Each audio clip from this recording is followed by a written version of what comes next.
All right, hello there. We are going to work on building a script or set of scripts to parse contact information out of resumes and add them to a spreadsheet. So let's get started. First thing we need to do is go to script.google.com and then we will click New Project. And here we have our baseline working environment. This is just a notification that we now get to work in the Chrome V8 engine, which allows us to write in modern JavaScript instead of ES5. And let's call this resume contact parser.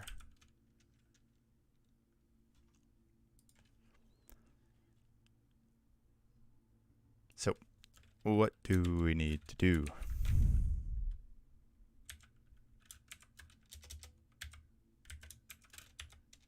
So let's talk through that.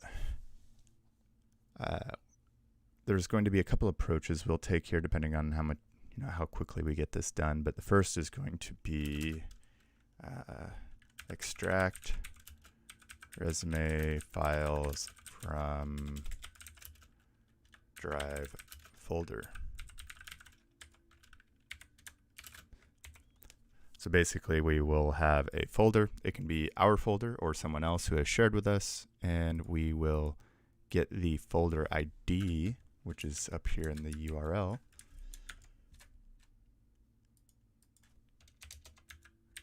And we're just going to, we'll say, we'll give it a your target folder ID. Right?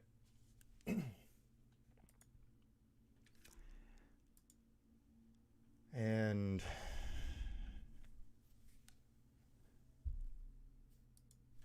then we want to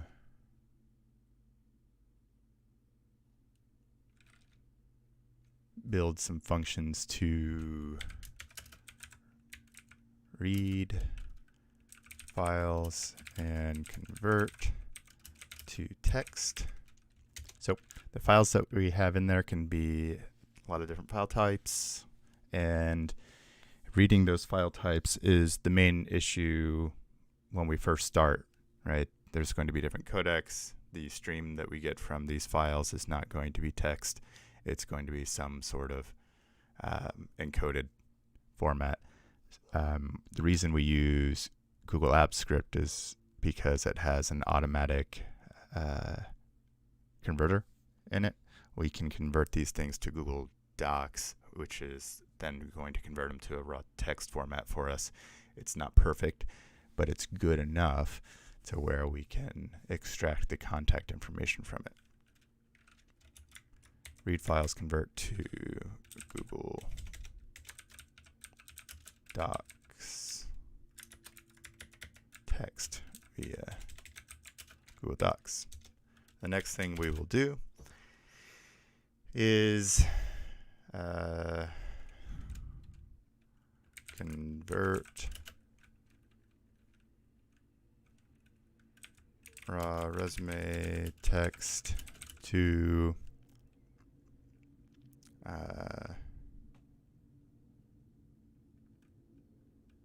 formatted JSON. Let's go ahead and start working on some of these things, though. I'm not good at writing out all the to-dos. I like just kind of working through things. So let's start working through it, right? So we're going to save this, and I have some code from some other projects. We're not going to rewrite all this stuff because it's just not necessary to do so.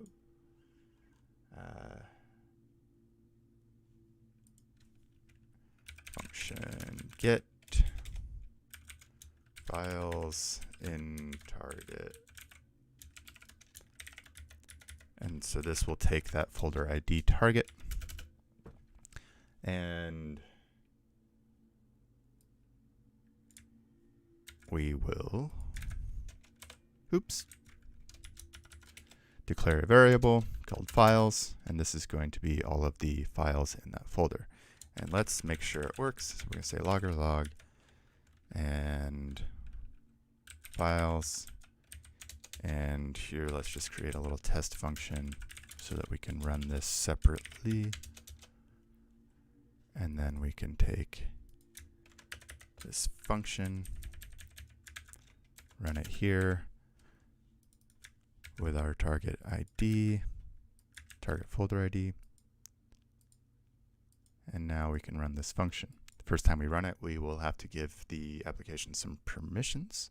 So let's do that.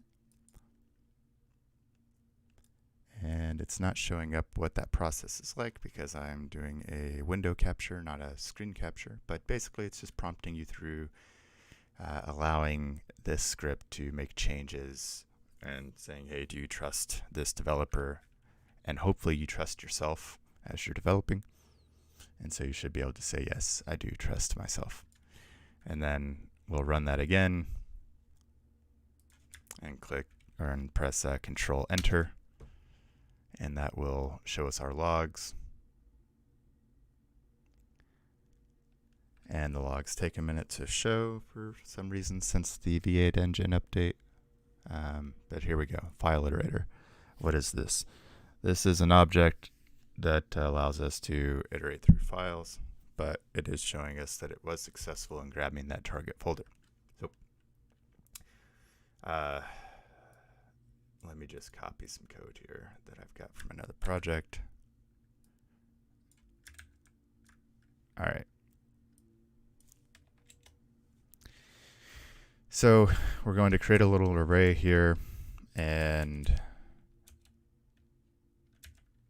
we'll comment that out. Actually, let me get rid of this. And here I will put for our file name, file get name, and we'll push it in here into this array, file name, and then we'll return it, and then this will return down here.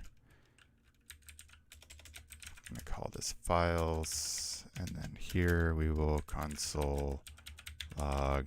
You can use console log or logger log. There's some differences, but I'm not going to go over them right now.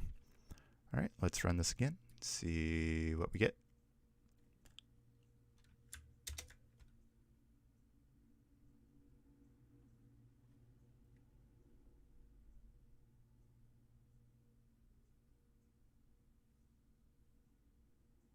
All right, so we have our file names. John Smith, software QA tester, front-end developer tester, etc. These 5 resumes. Cool. So we know that's working. Very good.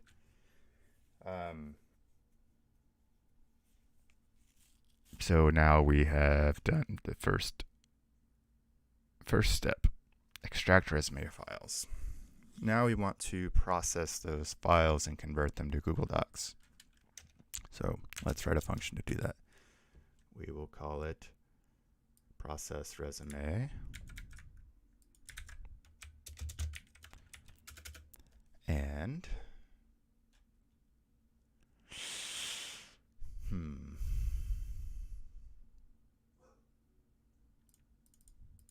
let's replace this with file object. We're going to replace this with this function where we're going to process the resume and return an object, and then we'll pass through the file, right? All right. So here, then we want to get the file name, file get name, and we want to create an object, PBJ, And we're going to give it some key value pairs. We'll say file ID. We're going to get the ID of the file. Get ID.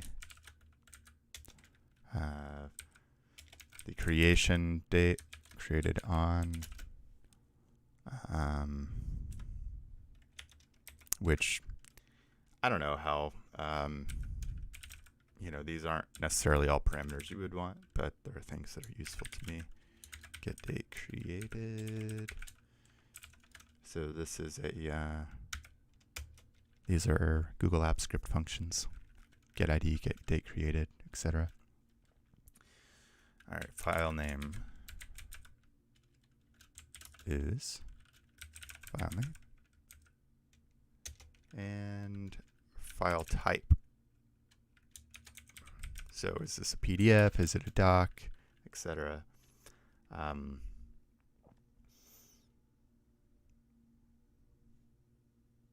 It's just worth knowing.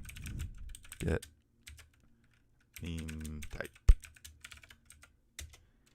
And finally, I want a reference to the URL, which could be generated with the file ID, but whatever. All right. Now we have this object that we can use to reference and pull back information into. I like to use objects just because it's easier to reason about, structured like that. All right, now we need to get the information out of the file that we are reading. So how do we do that? Well, we want to get the blob. So we say file, get as, and we're getting it as whatever the meme type is. So file type. And then we want to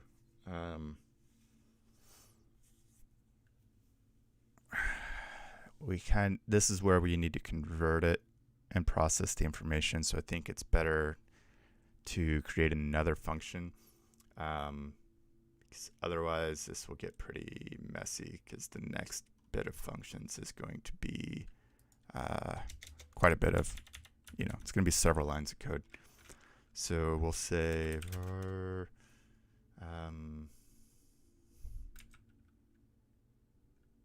content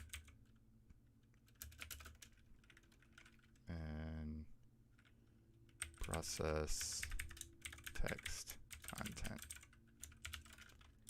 And we're going to pass through the object that we have here as well as the blob. And before we do that, actually, let's test and make sure this is working properly, right? Return object. So this will return here, that'll push in, and then we will get the returned, and that should come out here. So let's give it a test. We should see 5 things here with key values.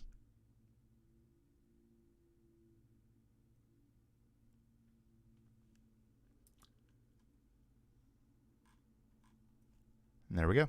We have file ID created on a few minutes ago when I was creating these test PDFs, because I realized, oh, I probably shouldn't use live resumes from actual people while I'm streaming. The file type and the URL to the file itself within my drive, or anyone's drive, right? This would work on any folder which is shared that you have access to. So you could actually, I was thinking about this last night as I was falling asleep, you could end up building a bot basically to go out and mine all publicly available resumes on like Google Drives or whatever, right? With maybe like a Google search engine or something, and you just have this thing iterate over that, which could be an interesting way to mine contact information. Probably not the optimal way to do it, but interesting. Anyway, all right. Let's get back to it. What is going on with my... Okay.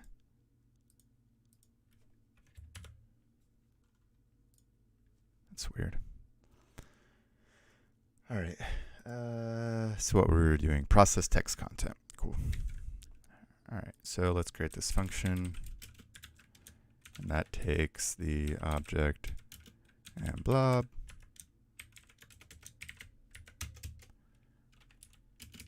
And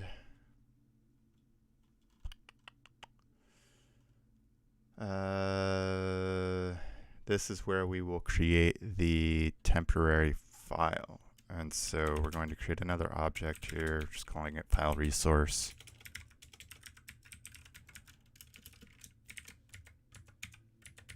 And here we are going to define the parameters for the Google Docs that we're creating with each one of these files, right? So we're going to say title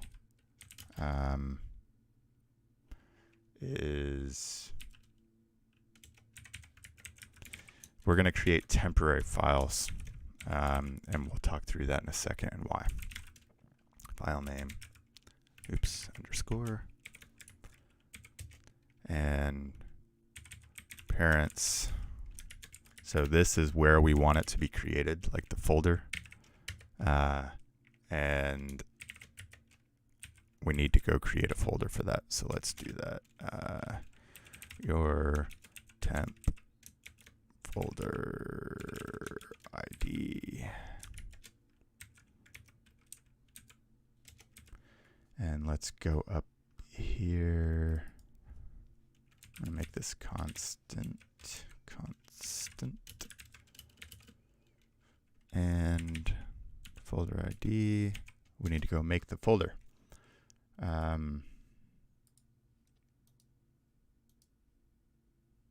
New folder, temp resume folder. And then we can grab this ID out. And we will drop that here. All right, now we can get back to it. So now we've assigned where we want this file to be placed, and we just need to tell it the meme type of the file that we're wanting to create. And in this case, we're wanting to create a Google Doc, right? That's the purpose. And I don't know why I'm creating these objects like this with quotes. It's weird. I mean, you can, but all right. Now we're actually going to create it. So let's say new file is the name, and we are going to say drive files insert, and then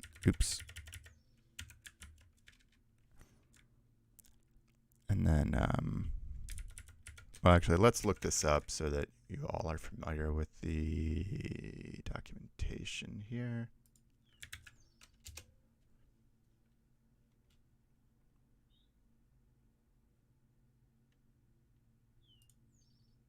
I believe this is, yeah, here's the reference. Probably good that you have reference. All right, so here then we are going to drop through the parameters and the blob. So the blob is what we're passing through from the other function. And the file resource parameter is the information that we are creating about the file and where to put it, right?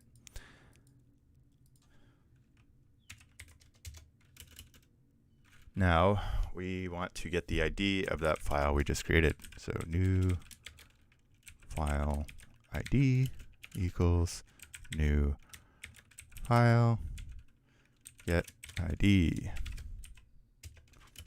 Now we want to get the actual, we want to open that document so we can read it. So new file doc equals document app open by ID, and the ID is new file ID.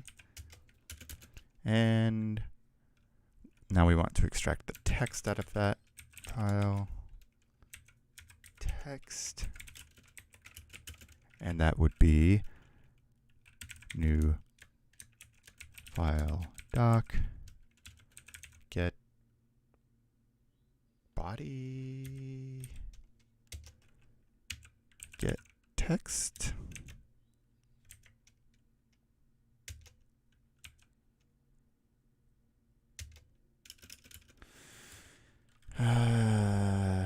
And oh, something to note. So if we're reading like Word files, they might have headers, and that's a lot of times where information, like contact information, lies on some resumes. And so we want to make sure that we look at the header information as well as the body of the text. So how do we get that? We say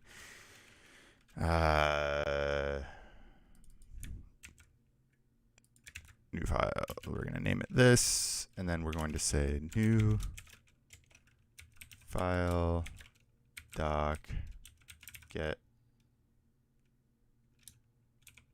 header. And if that header exists, then we want to get text. There's some more advanced stuff I'd like to do here, but I'm not going to. All right. Cool. So if the header exists, we're going to get it. Otherwise, we're just going to come back, parse back, or return back an empty string, right? Now we want to. We should probably test to see if this is working. And when I say probably, I mean definitely. But we might not do it because I'm pretty confident this is going to work. However, I am trying to teach you how to do this sort of thing, so I probably should do it the way you should do it, which is test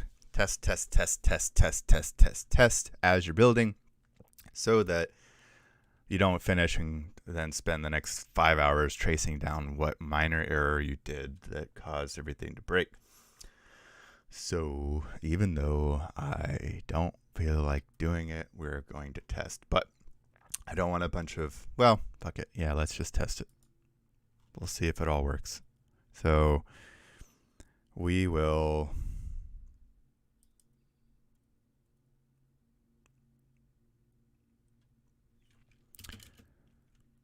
return. Actually, you know what? Let's do it this way. We'll say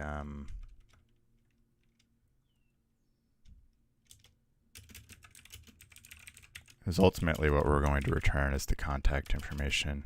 So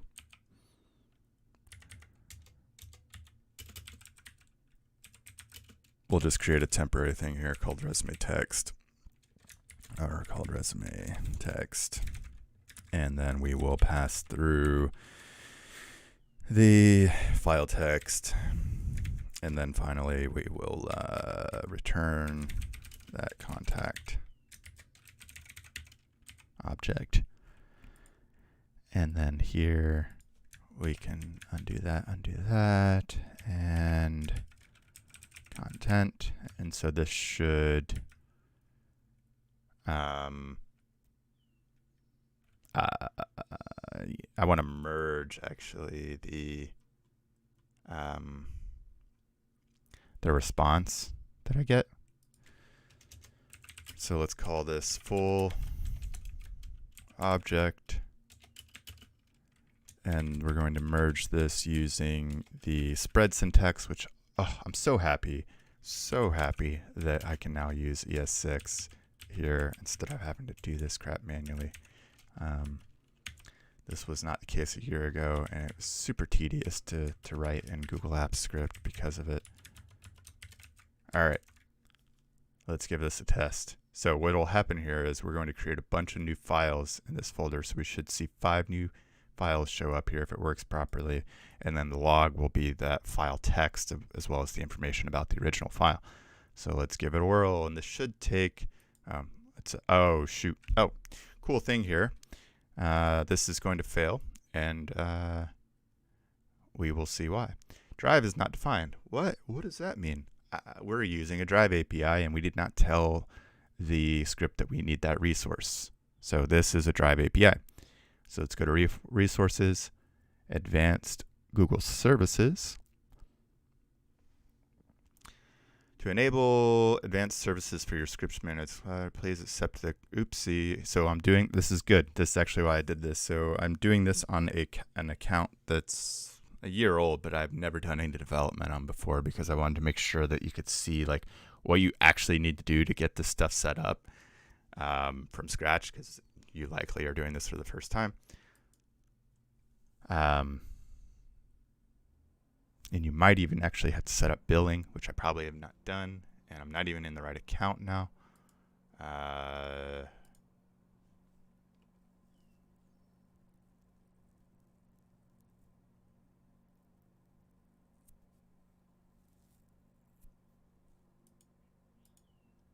agree.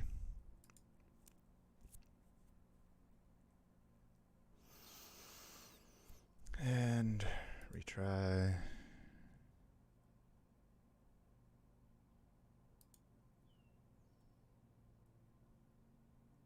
Oh boy.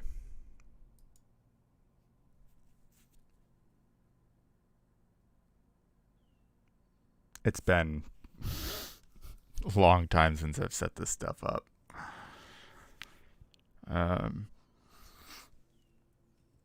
So I don't really remember how to do it. So that's good.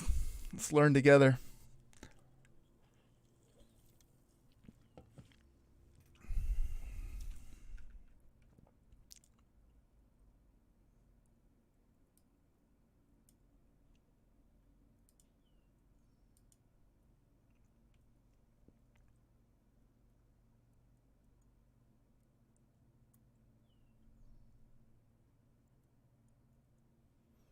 This might take a minute. So while that's doing this, let's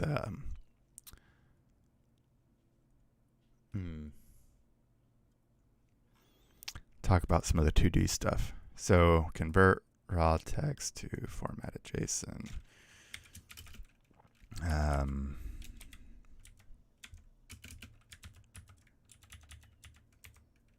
Write regular expressions to extract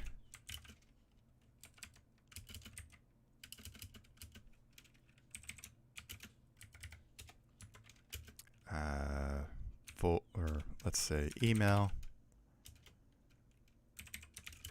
phone. This is going to be the tricky part.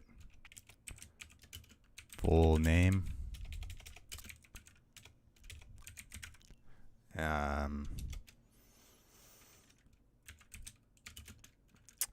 LinkedIn. That should be good.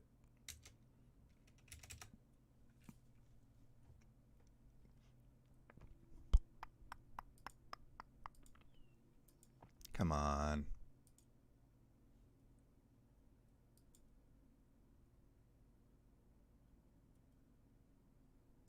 Here we go. All right. I had to refresh that to get it to work. Continue. Oh, God damn it. Sorcerer. I don't need. Oh, it is? All right. Sorcerer tools. Oh, God. All right. Well, we're going to pull this to the side so I can fill out this information. So bear with me one moment.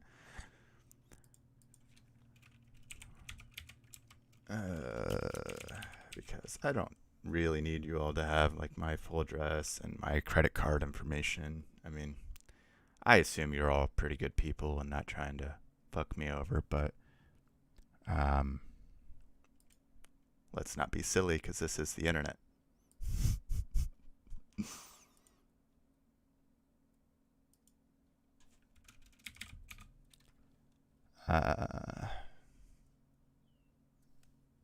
Just making sure I'm not sharing this stuff.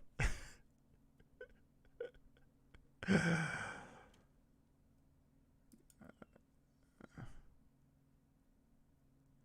right, so start my free trial. Got it. All right, so now we should be able to. Yeah, cool. So now we can use the libraries. And what we need to do is select the Drive API, not Drive API activity, whatever, blah, blah. Drive API, we just want to switch it on. And now we're good to go, right? Cool. So now this should work. Let's give it a try. Review permissions. Now we just need to give it some more permissions. You're not seeing that window because it's a pop-up window, but you're just saying, yeah, blah, blah, click through, allow, I trust myself. We're good to go. Running. This should take like 10 seconds per resume, roughly. So we're talking about a minute here to get this to run through everything, which is important to keep in mind. So not quite even 10 seconds, I guess. Few seconds per resume, it looks like. But yeah, keep that in mind. You're probably not going to be able to do this on more than like 100 resumes at a time because the Google app script cannot run for more than, I think it's 30 minutes now. It used to be 5 minutes, but a year or two ago, they switched it to, it was 2 years ago, they switched it to 30 minutes. All right, so here's the resume text. So this is good because we want to parse this information, right? So let's go to regex 101.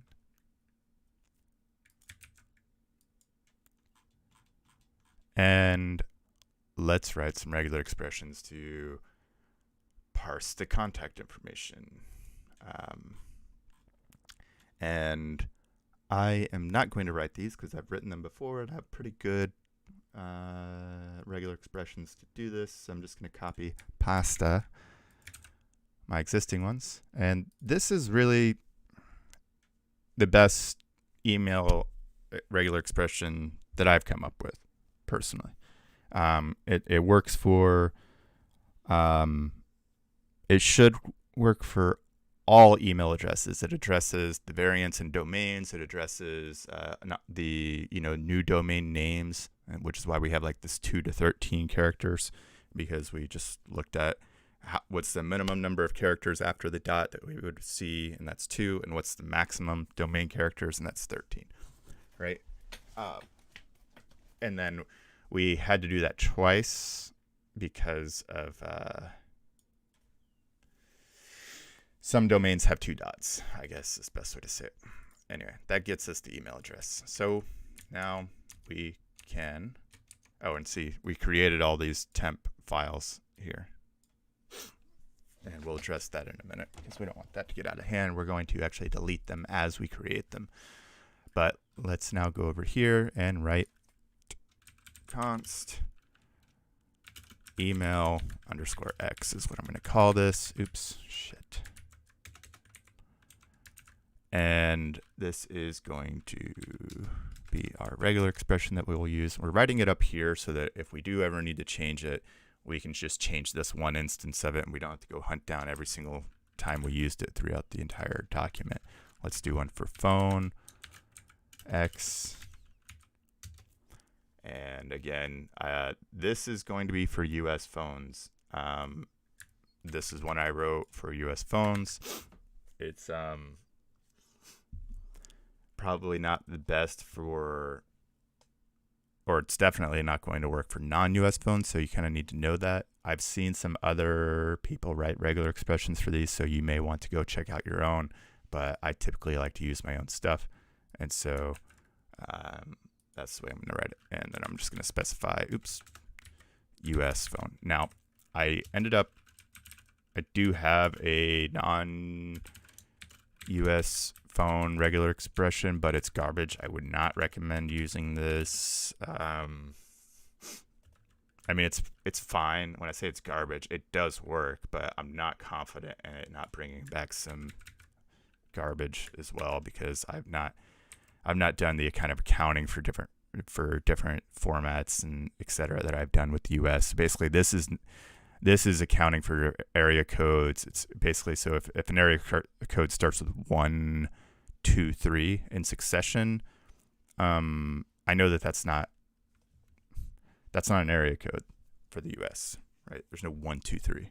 Now there could be 1 and then 2, 1, 3, but that's not, it recognizes the difference here. And what I've done here in this non-US phone is I basically just said, all right, recognize 1 to 4 numbers, and then a space, a dot, a hyphen, of 0 to 2, and then recognize, down the line. Just basically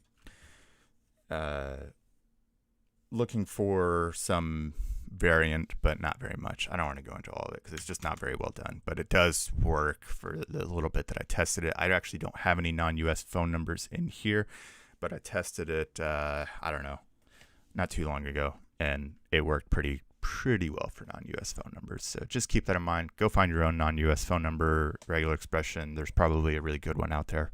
I wouldn't rely on mine. However, I would say that my email finding regular expression is probably one of the best ones. Sure, there's better ones, but this one's pretty solid. You can rely on it.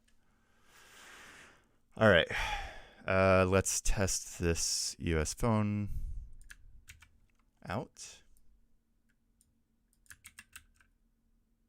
There we go. We matched. So what would happen if we put a 1 here? See, that's not a valid US phone number, so it's no good. And all right. Now, the difficult part here is going to be identifying a name, because when the conversion happens in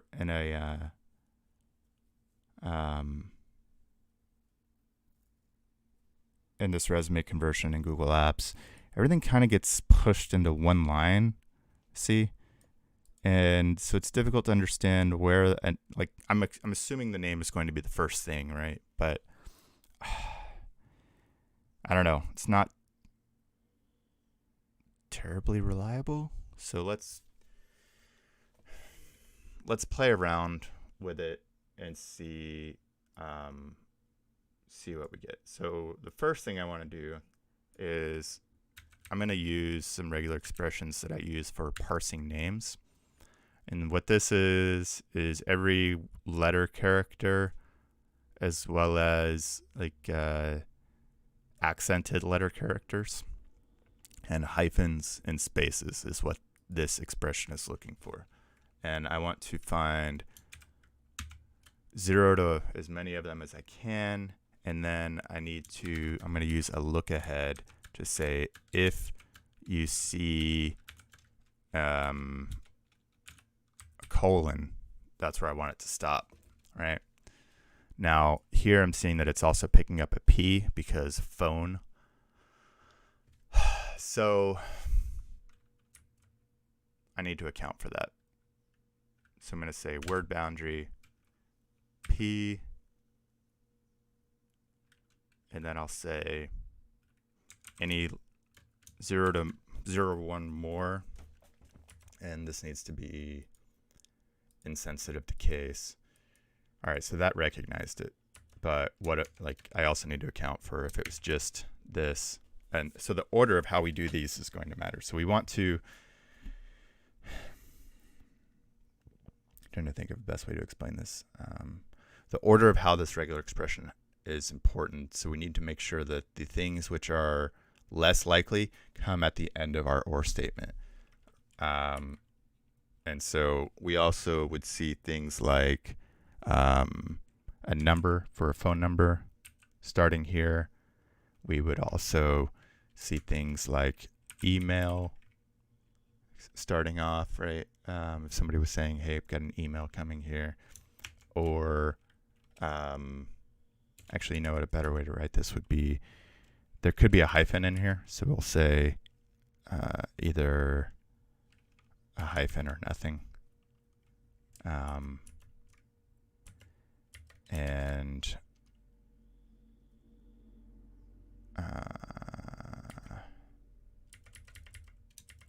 let's just write it out like this.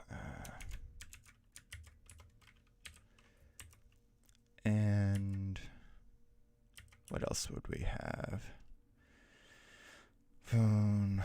Oh, well, we also, well, no, this would account for phone. with a colon, but we would also want to count for just phone. And what else do we need to account for? We need to account for the an actual email address coming through, which then we can just use this regular expression. Actually, we can just plop this in here. We want to put it in parentheses probably, just to make sure that we don't accidentally do something unexpected. And what else would we want? A new line would also be a good endpoint.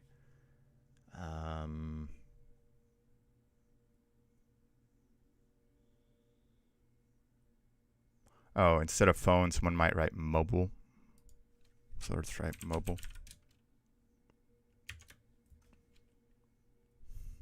All right, and let's test this out. So what if we saw someone write phone? That would still work. If somebody just dropped the phone in there, that would still work. See, we're getting our endpoint. If we just had an email address, that would get our email. If someone wrote email, that would drop it. Ooh, that's not good. Oh no, yeah, that's fine. That's fine. Sort of. I mean, it's still getting the match, but I'm not sure why it's matching. Oh, I see. That's fine. What about if we just saw an address? That could be a problem. Ooh.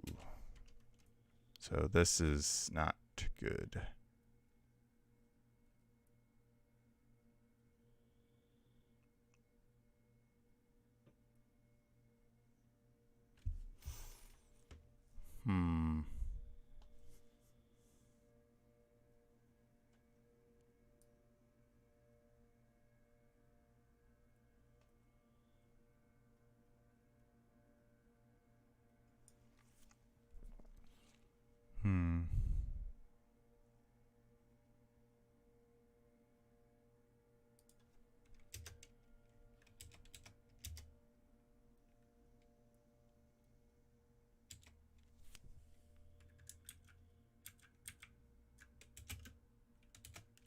Well, I forgot to put an or statement here, so that's why it's not matching, but it's still a problem.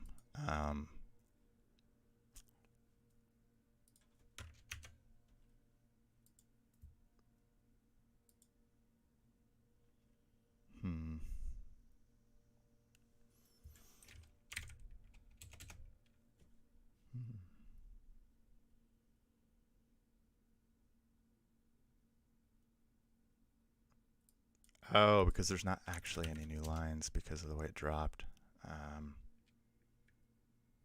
So that would have been where it broke. All right. So that's still not what we need, though.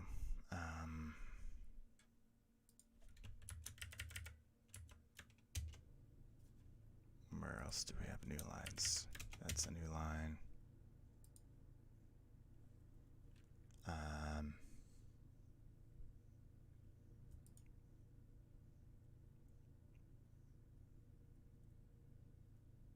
Somewhere I have a regular expression that does this really well, but it's embedded. It's like within something else that I don't really want to pull up right now.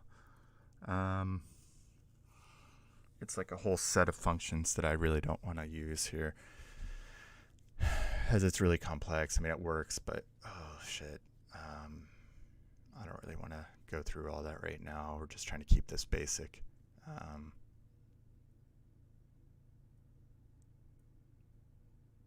Because you can basically identify a name with some other types of identification markers, but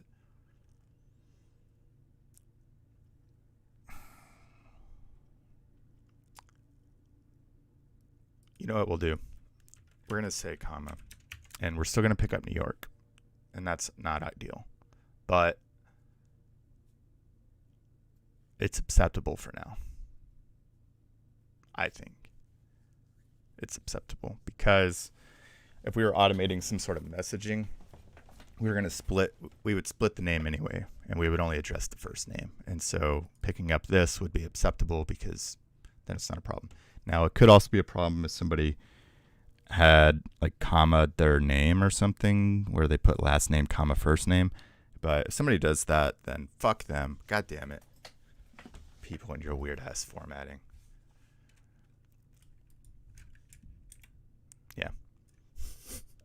My solution is to tell people to fuck off. All right.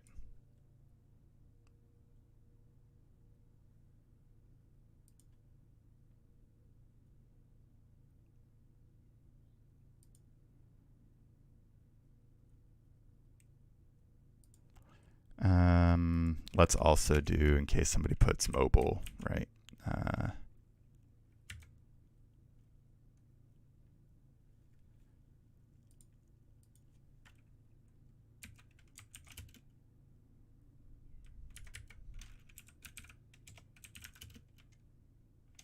Cool. Yeah, that works. All right. This should be decent. Const name x equals blah blah. Oops.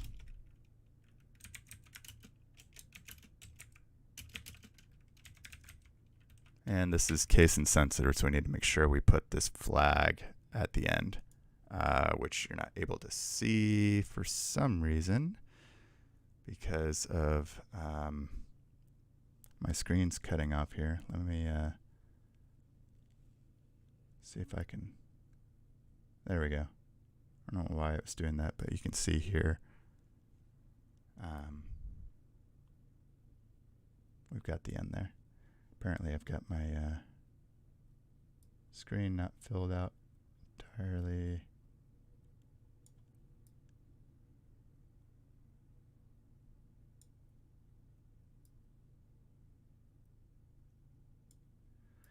There we go, that's better. And I guess I can zoom in here to make the text a little bigger so it's easier to read now that we're like halfway through this build. Maybe you can read now. All right. So, cool. Now we have our name. Let's put this together.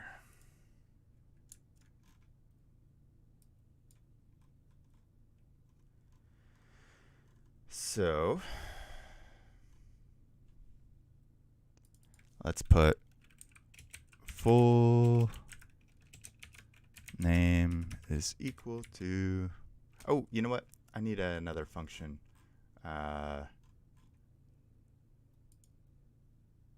Let's,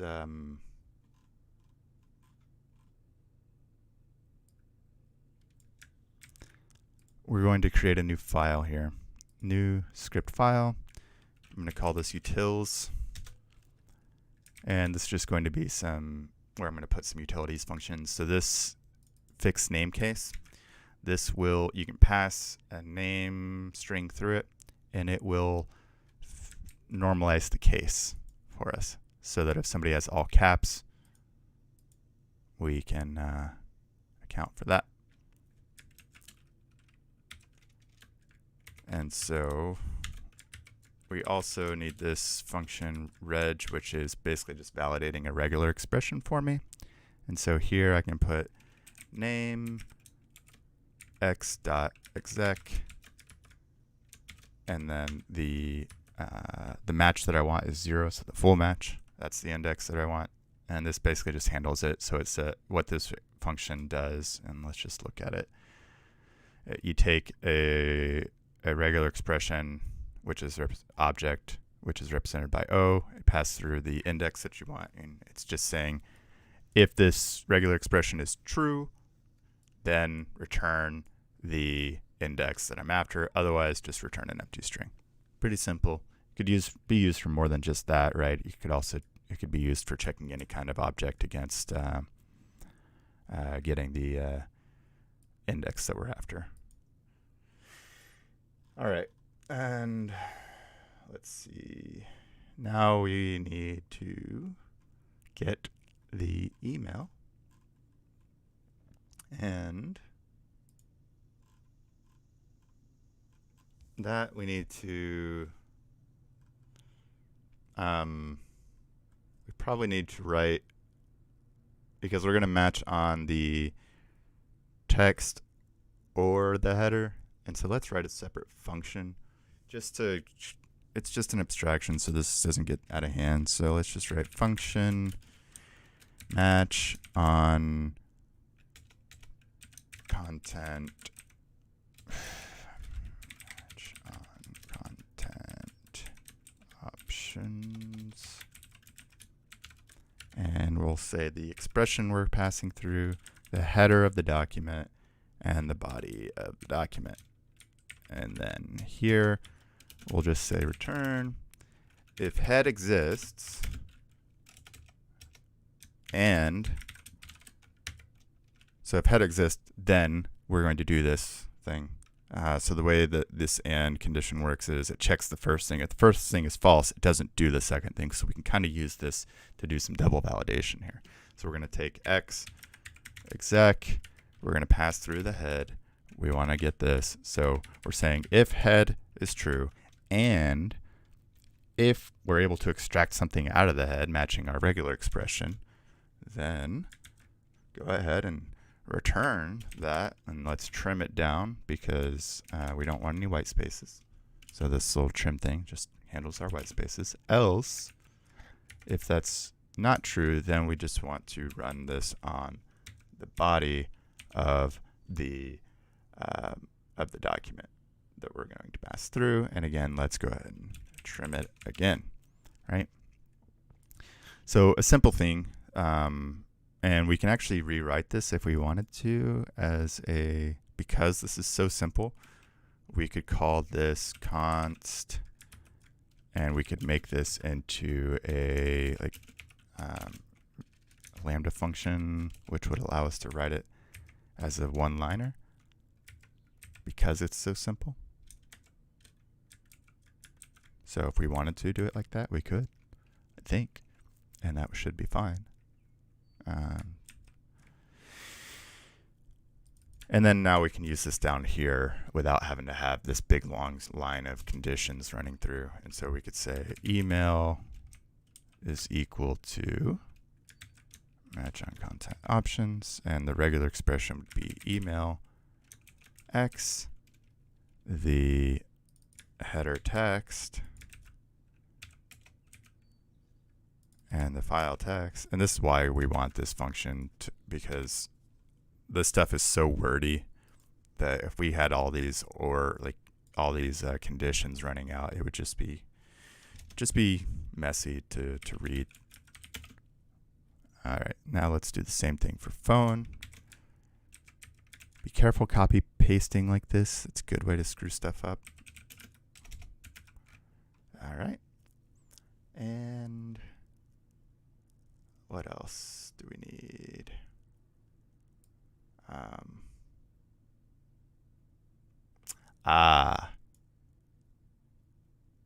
First off, this is US phone, and we also want to do a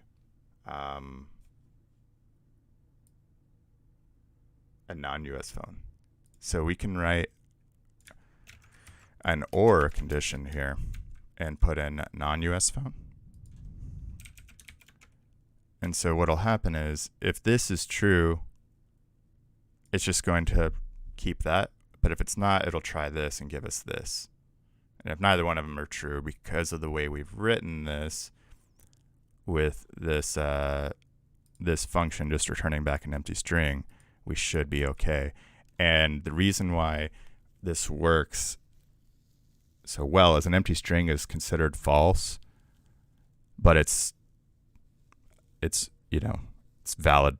It's a valid variable or whatever. So we're not going to throw an error, but we can also recognize whether or not something is actually existing there.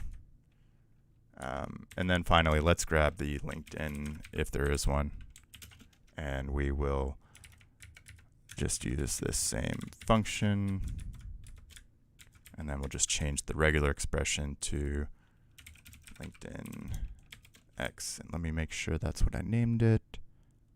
I haven't even created the LinkedIn X. Okay. I thought I did. So let's create that. And this one's going to be super simple. We'll just say linkedin.com and in, and then the way that'll look is, I guess, any non-white space character should be good. We're going to do case insensitive.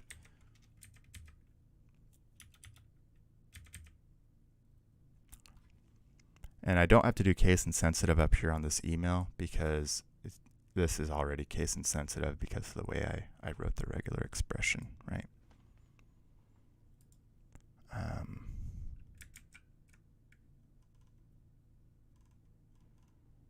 All right, let's give it a shot. Now, what I want to do here is I'm going to delete all of these because we don't need them anymore. And additionally,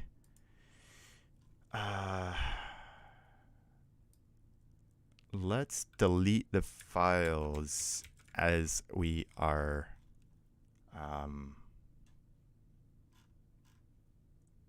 done with them so that we don't have a bunch of stuff in our folders that we don't need. So let's create a new script file.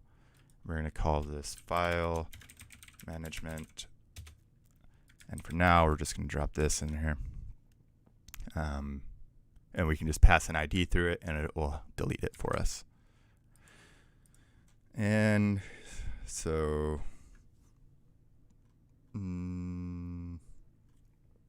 yeah, we're going to delete it right here. And we do that by just passing this ID that we created through. And we'll click save. And then we will run our test function. And we should be able to watch it create and delete these. Maybe, I don't know. But let's watch and see. Let's watch and see. Oopsie. Typo, line 47. Bach.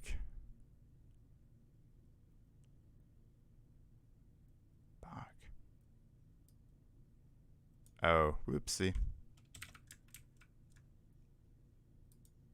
So I did create it, but it didn't delete it because it failed. All right, let's try it again. Oh, there we go. Created. And deleted.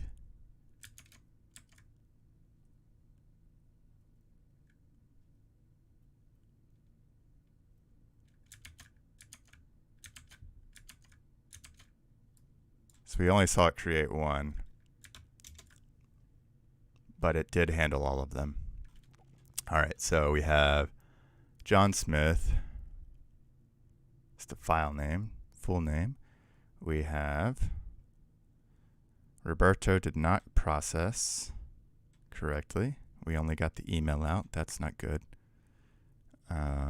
Full name, Sophie. We did not get her email. We got Allie's. So, not a great first run. So let's figure out what's going on. And to do that, let's return the text again so that we can check on it. Resume. And also, let's not delete this just yet so that we can just go and not have to keep doing it like retyping out or rerunning the script every time. We can just go right into it and check it out there, or right into the file and check it out there. All right, so John ran correctly. Robert Smith, I think, is the one that didn't. So this is why. Yeah, this is a problem with these conversions.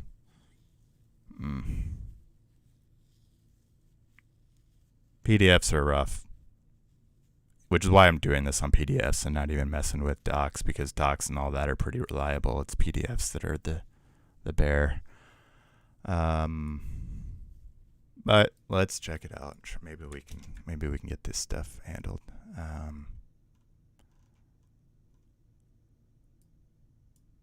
All right.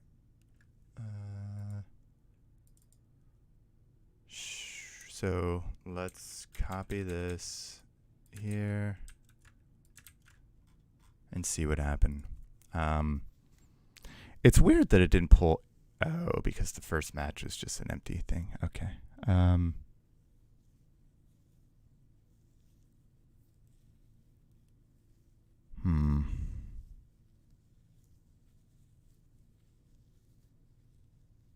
I could run my. So I have something that would handle this, but I really don't. Well, one, I'm just not going to include it in this because this is something that I'm still working on, and it's not something I'm making public because it's been a year of my life. I do have something that can handle this, though. Fuck.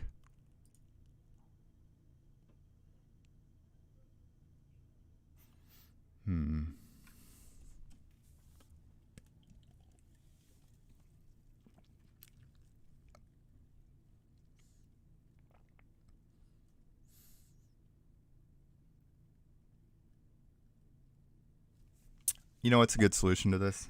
An acceptable solution? I know a lot of times, and even here, right? Like I purposely didn't make it everyone's names. But a lot of times people will just name their resume their name. I mean, that would be the ideal if everyone would do that. And so we're going to write a condition that says if the name comes back empty, just give the full name the file name and let's be done with it. Because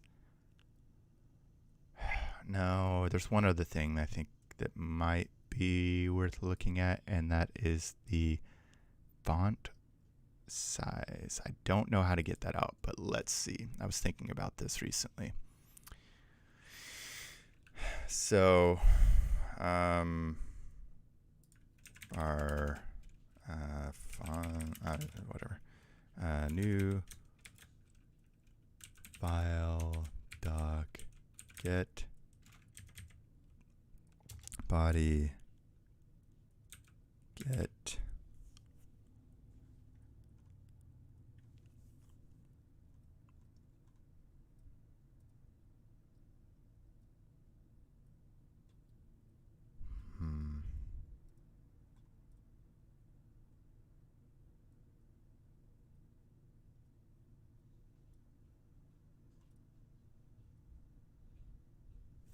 Let's look this up.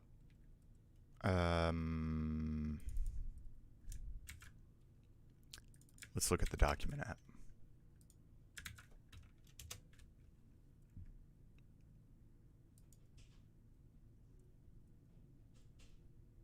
Aha, there we go. Properties.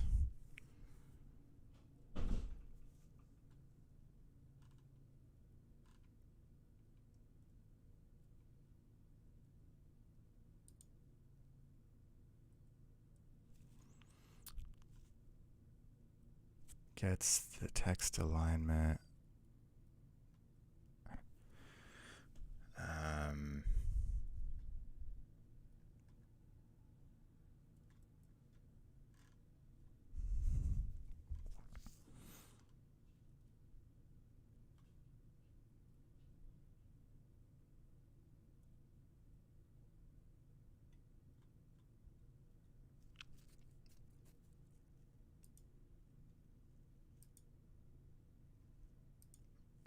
Is there anything around fonts? Font size.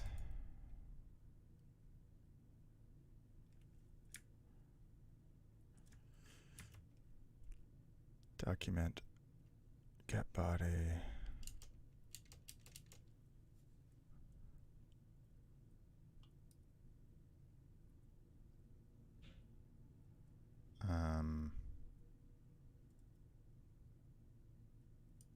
attribute.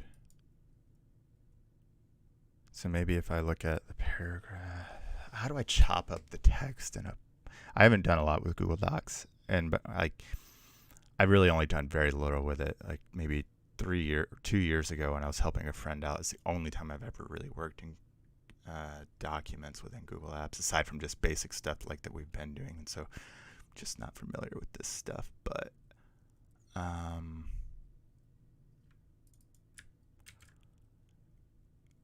if I could basically segment up if I could figure out how to get every block of text that's a different font size, I could then get the largest of the font size, and I think in most cases that's going to be the name.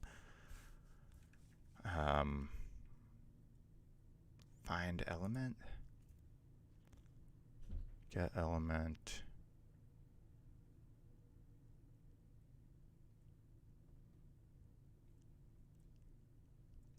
search type, element type, paragraph, search heading. Let's try this out.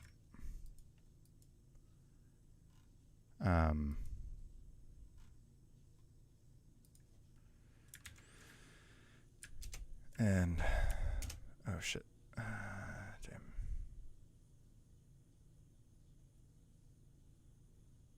So I want to look at this one specifically, which is handy that I grabbed the ID, because now I can just grab that ID and we can run a little test function here. Function get doc test, and we will say ID and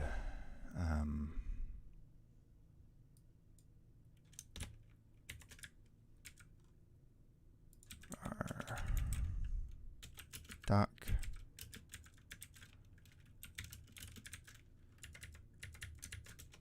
ID, and then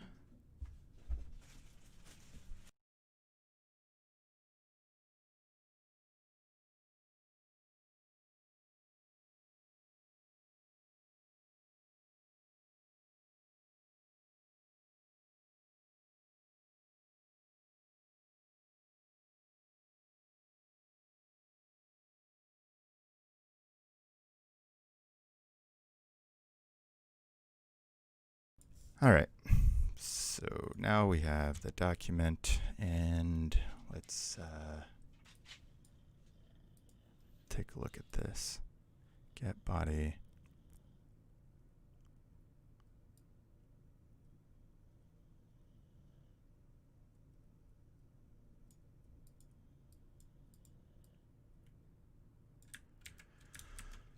And what do we have here?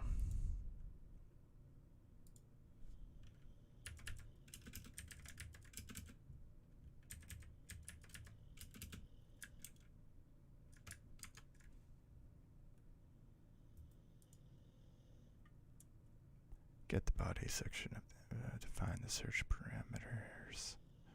Search until the paragraph is found. So search type.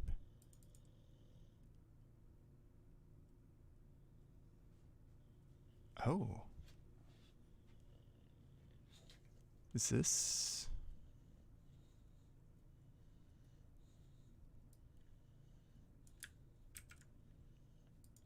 possible that I could say document app and then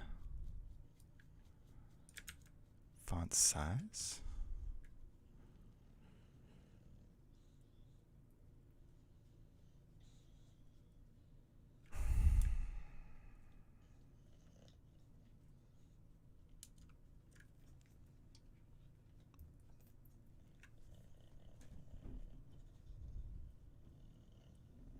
So, sorry, I've got my dog in here snoring underneath me. Or purring. Alright, so search result equals, I see, so we'd set we're setting this as null to start with. That's good. I normally don't. I only use while in Google Apps, and I shouldn't even use it here. I really don't like the while loop. It's dangerous.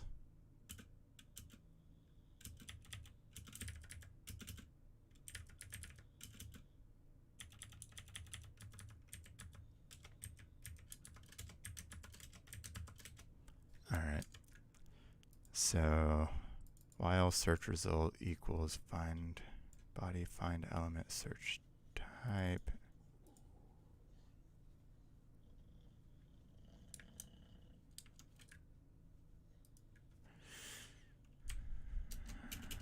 Our body dot get body.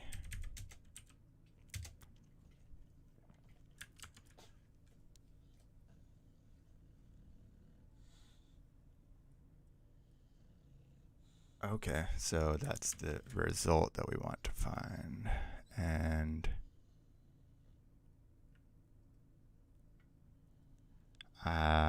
in this case, I do happen to know it, so maybe it's worth testing this way. So I could say 24.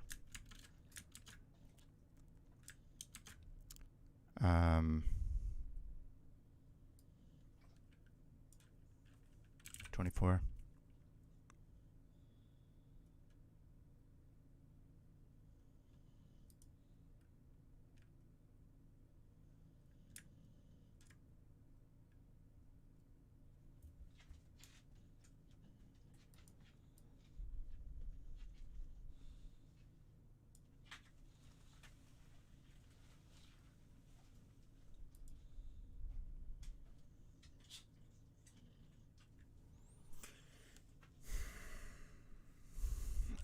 This is just a weird way of doing this. Damn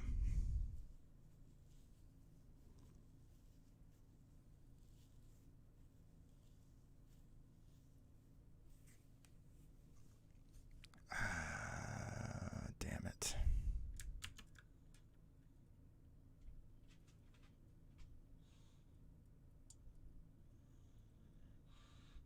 I need to actually do this, redo this. Let me just recopy this over because I'm messing some stuff up here. Well, no. This is the type, or the,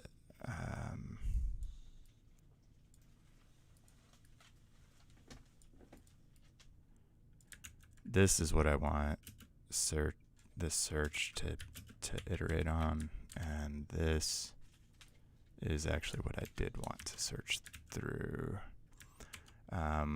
Element type is something I need to look at.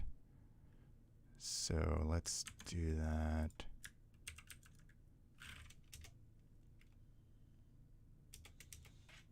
Find element, element type, get type, retrieves.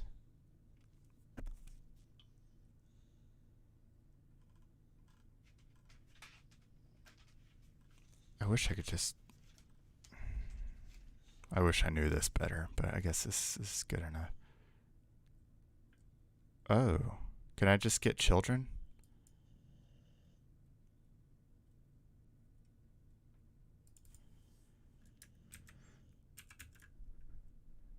Get child.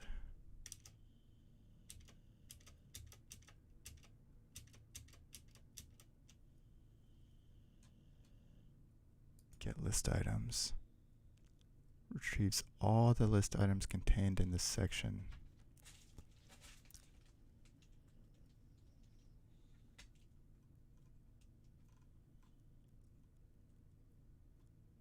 Get margin, get top. Oh, perfect. Get number of children. Very good. Now I can use a regular for loop. So let's start rewriting this. Our children, kids.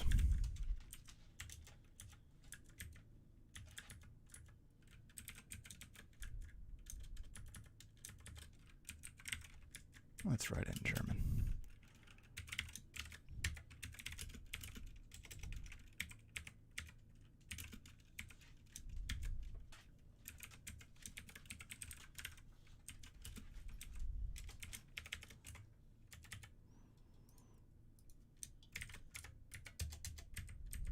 We're learning together here. I have no idea what I'm doing.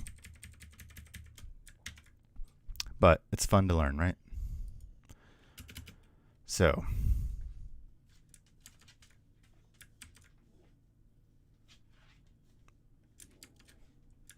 then I should be able to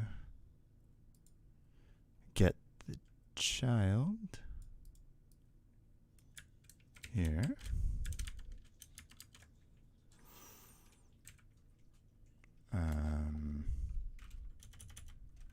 Bar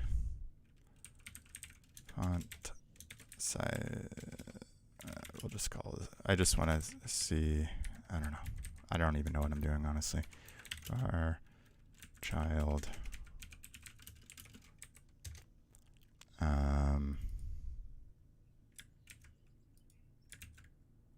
Let's make this I. Push child.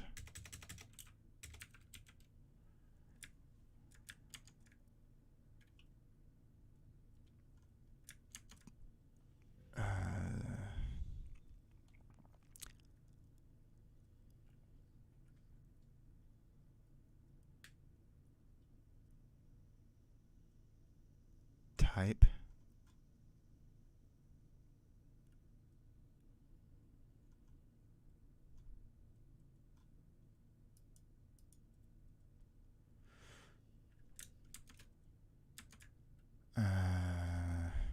Get child.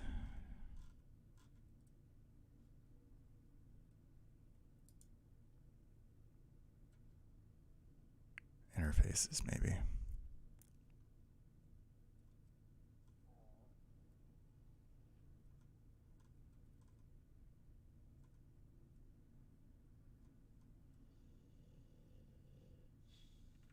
Returns the current element as paragraph.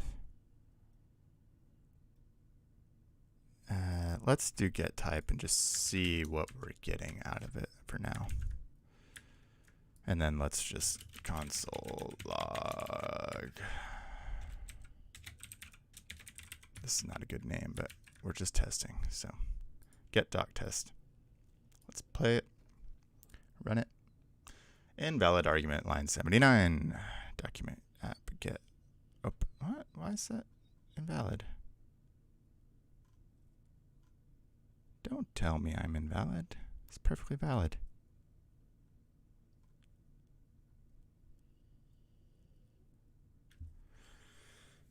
Document app open by ID. Maybe I thought I just copy pasted it, but maybe I messed something up.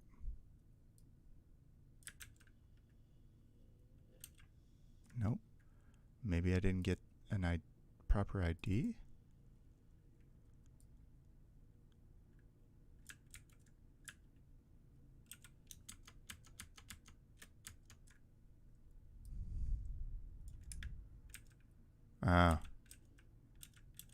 Yeah, that was it. I got the original file ID, not the document ID. Fair enough. Okay. That's good to know.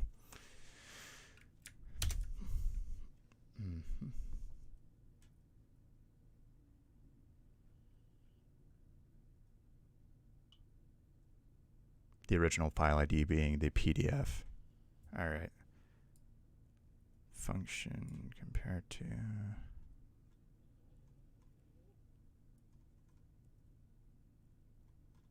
So.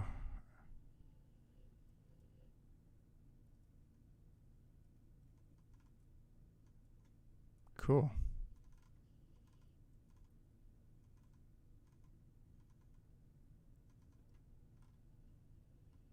So I should just want to get, I guess, paragraphs, right?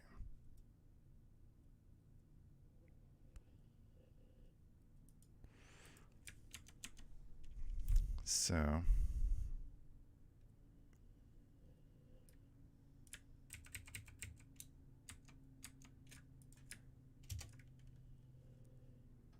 I need to iterate over these things, and if it is a paragraph element, then I want to get it, right? So if child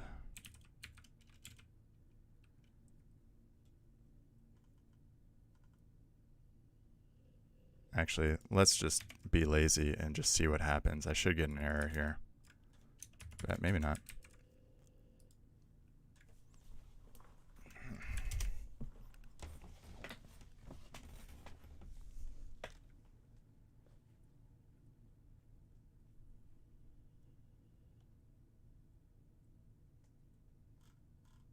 Yeah, I didn't get an error, but that's why.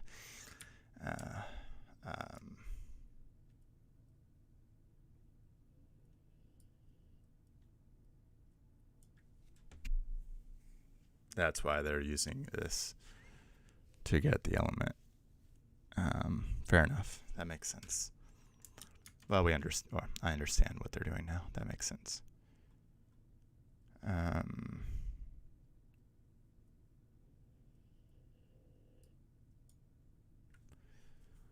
So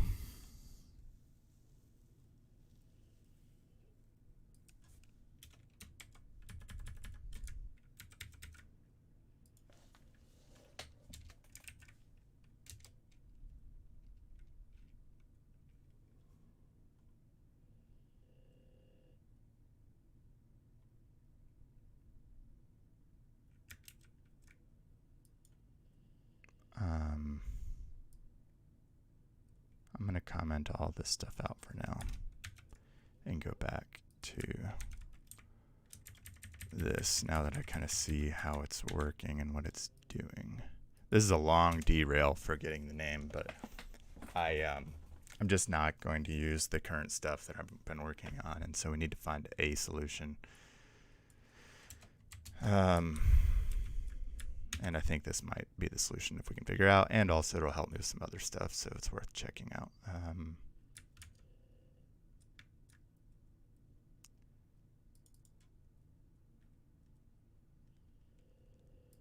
And let's just look at it exactly how they have it for now so that we're not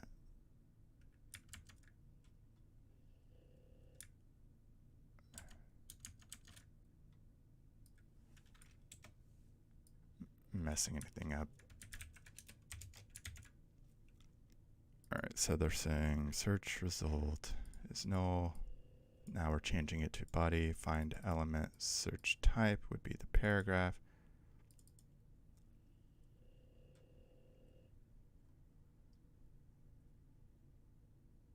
Which is then creating a new function that has these parameters.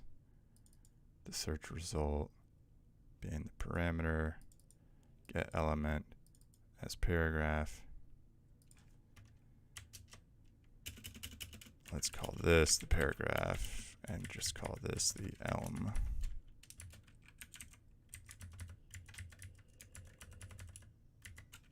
So that we can do some different things with it. All right, and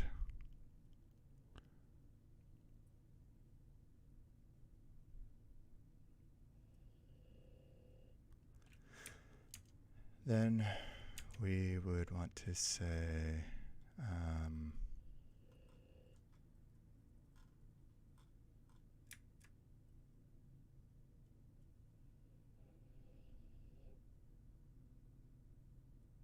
get attributes.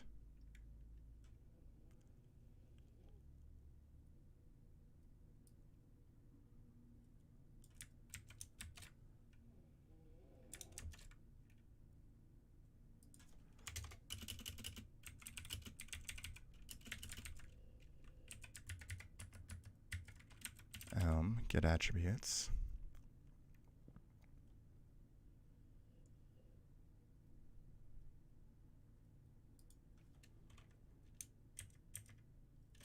And I don't want this if condition just yet. I will keep that.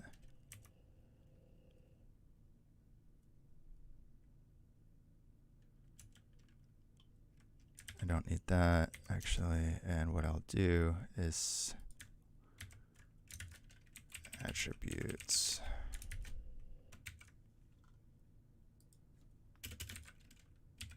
push attribute line 108. What are we? Oh. All right, let's see what this does. Oh, I didn't log anything. Shouldn't do anything. But we'll let it finish so that we don't get hung up on something else.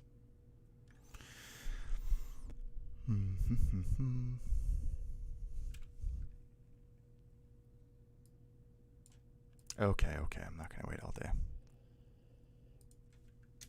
Console log attributes. Let's run that again.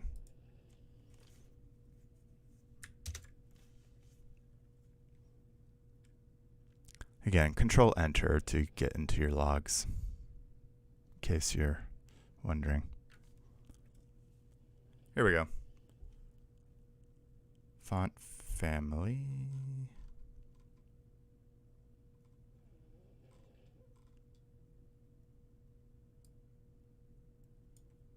Arial.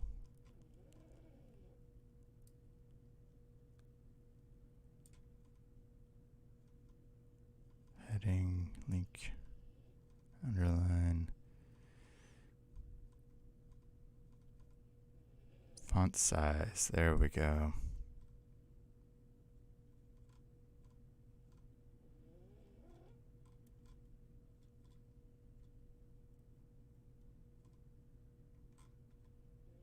Font size. I think this is going to work.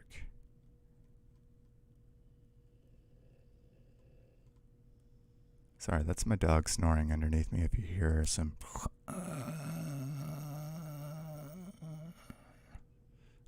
But if font size is no, it doesn't exist. We need to account for that. All right.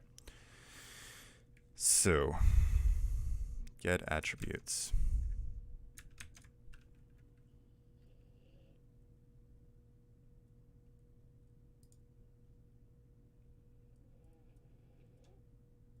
Ats. All right, for ats in ats. I don't normally do that, but let's go ahead and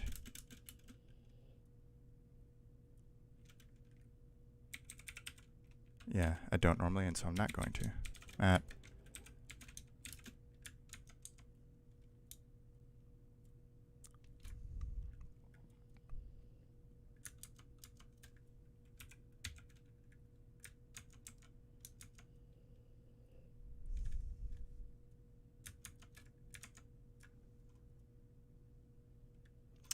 where was that?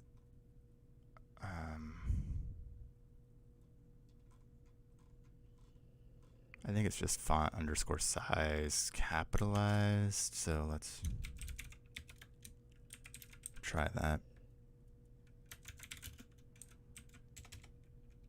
Font size.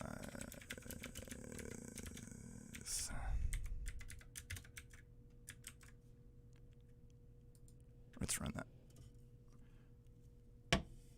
Attribute map.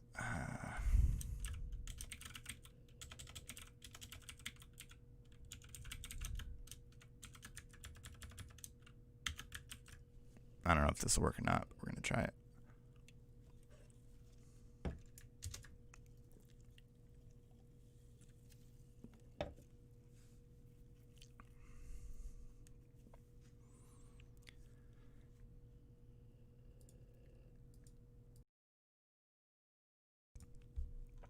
It didn't work, but hey, at least we tried it.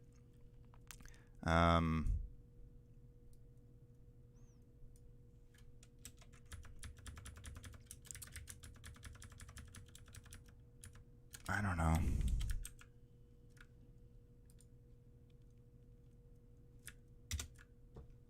Oh, fair enough. Now, the only problem here is we're seeing 10 and 14, 10 and 14, and there's definitely more than 10 and 14 here. So is this something else? I don't know.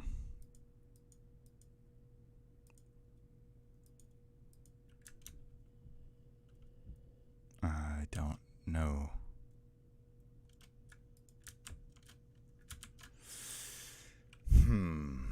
We're getting closer, though. We are getting closer. get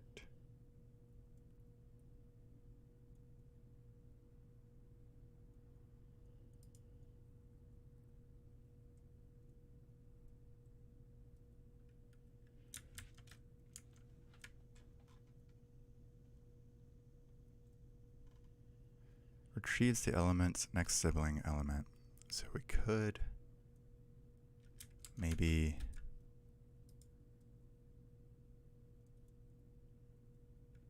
if we got all of the elements inside of the body, find element, find text. Ooh, find text. What patterns can we use? Searches the contents of the element for specified text pattern. Oh, it's just searching for strings. That's not what I need.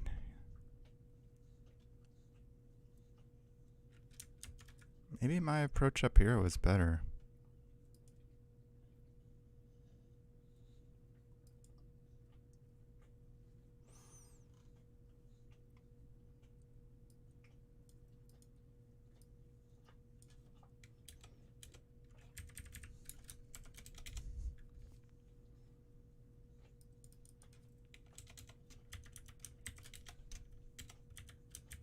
I don't know, but let's comment that out.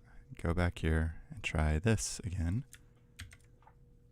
And I don't know, I'm gonna go ahead and put this back up here just in case I need it. Dude, what are you doing? He's chewing on something. All right. Child as paragraph. No. Don't want that.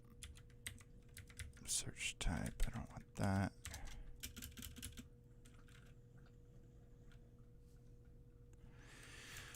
Child get attributes.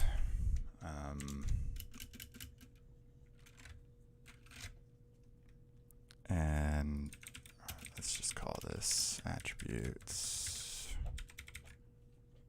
And then we'll push these in here and see if we get anything out of it even.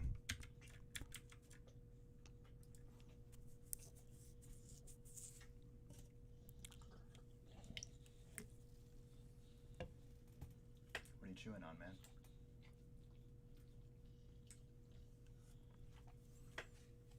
All right.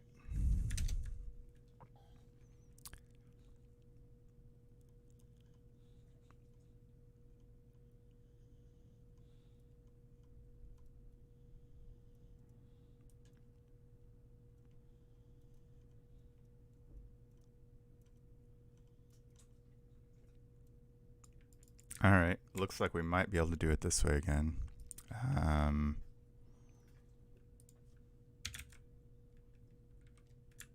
Let's try it.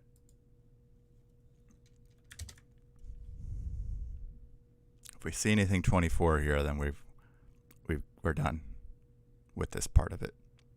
But if we don't, we're going to be screwed again. Yep. So I suspect what's happening is it's looking at the paragraph and it looks at the full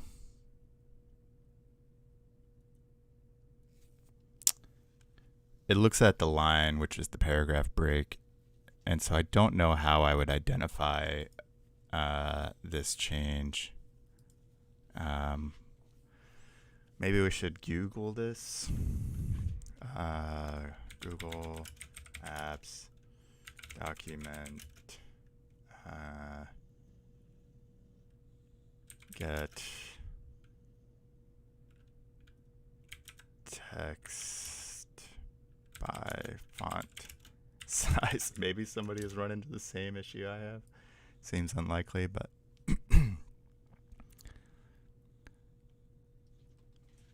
how do I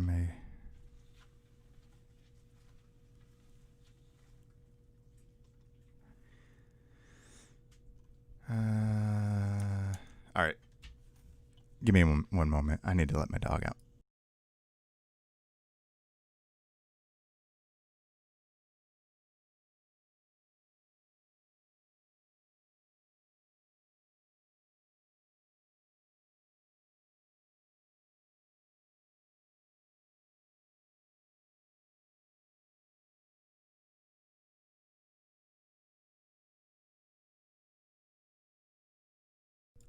All right, so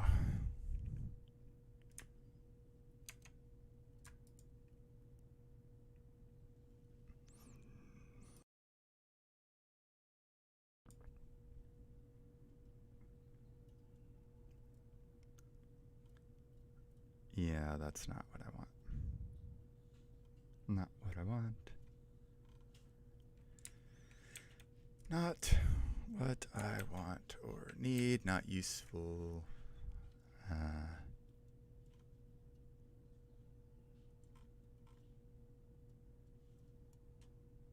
Document.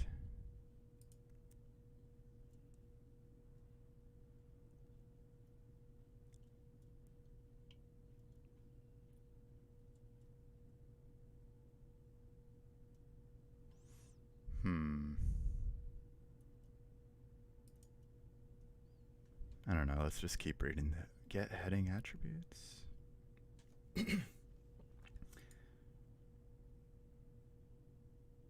Receives a set of attributes provided a map of the attribute and their current values.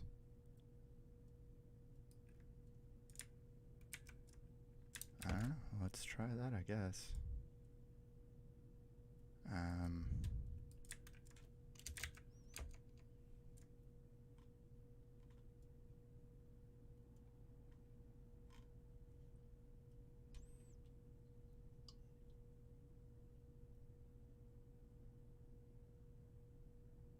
Get list items. What is this? Receives all the list items contained in this section.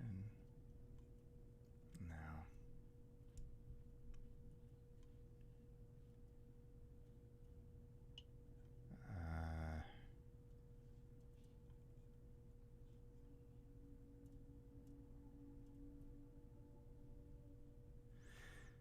Get paragraphs.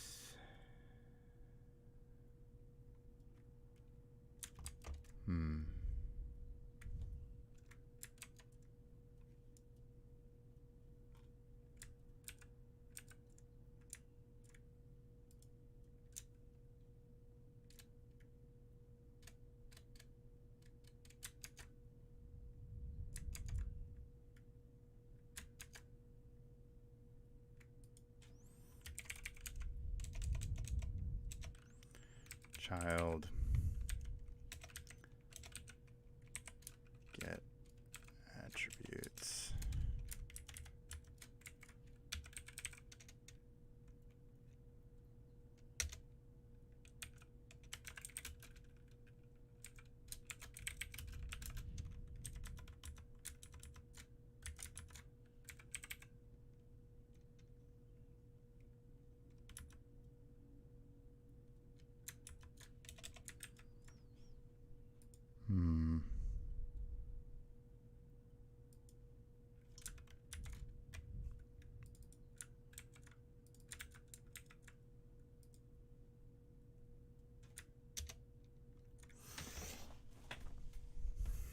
This is a long sidebar, but this is the way it goes when we're hunting down something new. So I guess it's good to watch.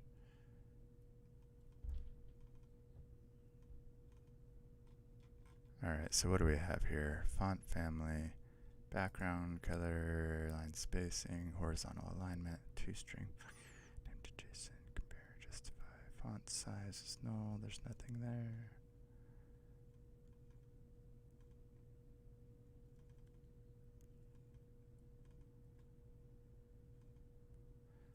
Font size 10, so here we have something, font size 14.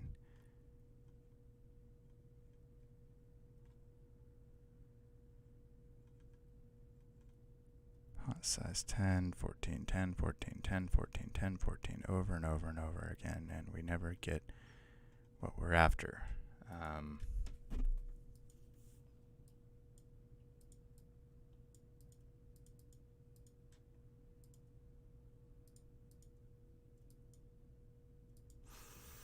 All right, one thing let's test something here.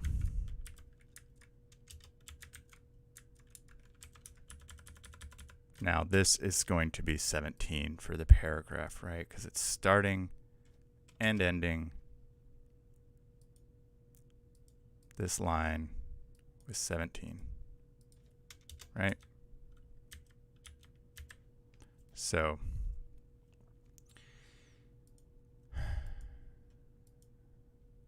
wait, left indent.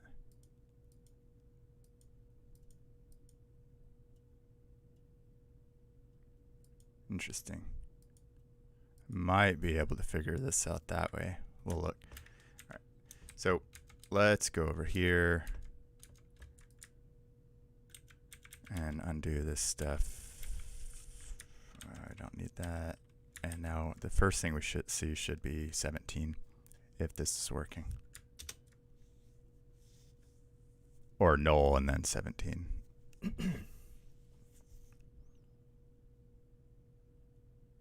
Or when I say if it's working, if I've identified the issue. I have. Fuck. Finally. Okay. So I see what's going on at least. It looks at the start of the paragraph instead of the full paragraph. So let's Google apps script, identify all font sizes in a document, not just a paragraph. Whatever. Maybe someone else has had this issue.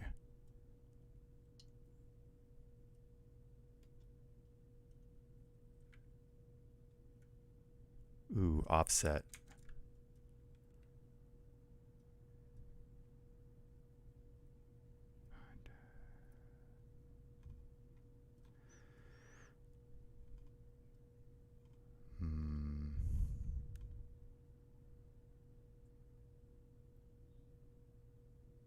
Oh.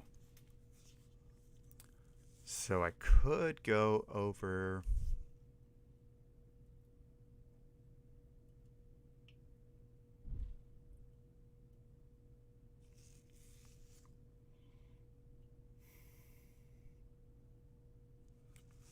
maybe I could go over every fragment, text fragment, and get the size of the text fragment.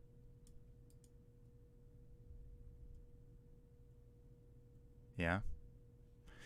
Is this identifying? It does identify. So I could use this to chop up the text fragments. Perhaps. Let's try it.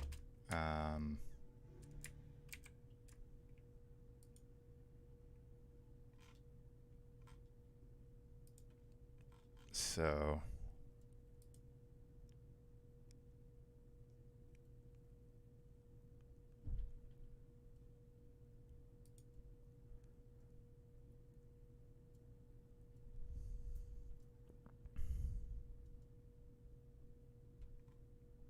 body.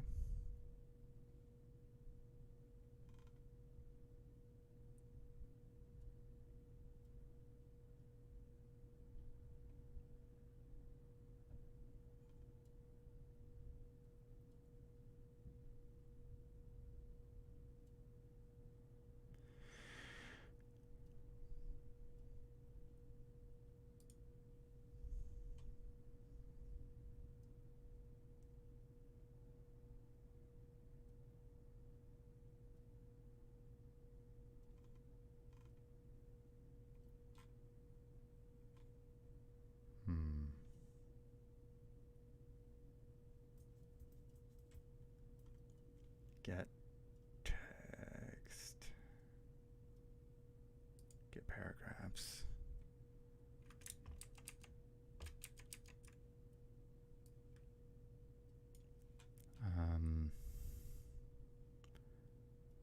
Retrieves all the paragraphs contained in this section, including list items, paragraph.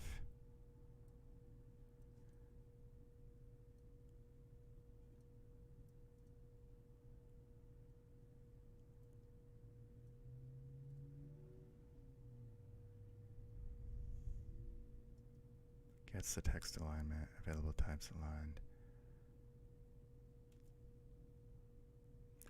Yeah, we're already doing that though.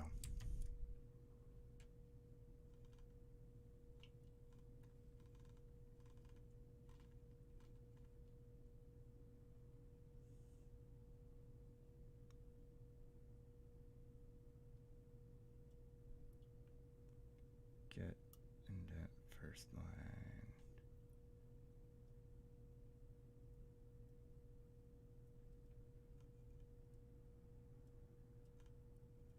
Let's look at the range here.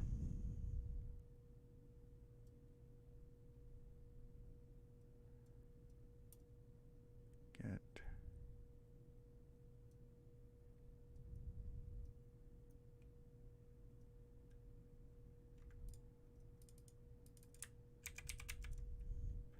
gets all the elements in the range, including any partial text elements. For example, in the case of a selection that only includes part of a text element, to determine whether a text element is only partially included in the range. Interesting. This might be what I need. Determines whether this range element covers the entire element or a partial selection of the element's characters, the beginning and end. Oh, so this is basically like if we've returned a set of text and we want to know if it spans more than one. Good to know, but not actually what I need.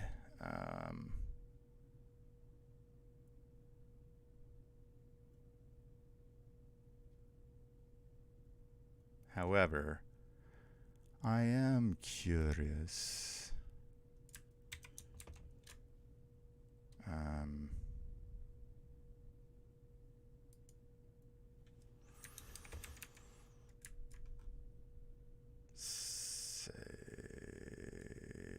Oh, that's actually for something. Nah, that's not what I need. Let's go to text.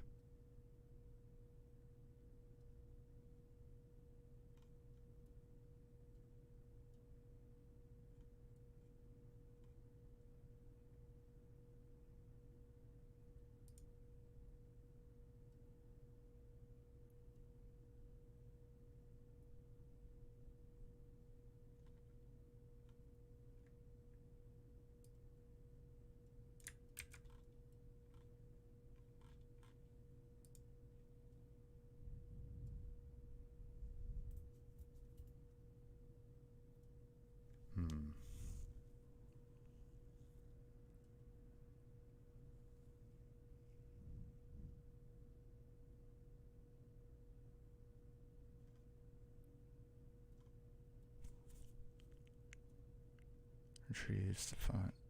Of what, though?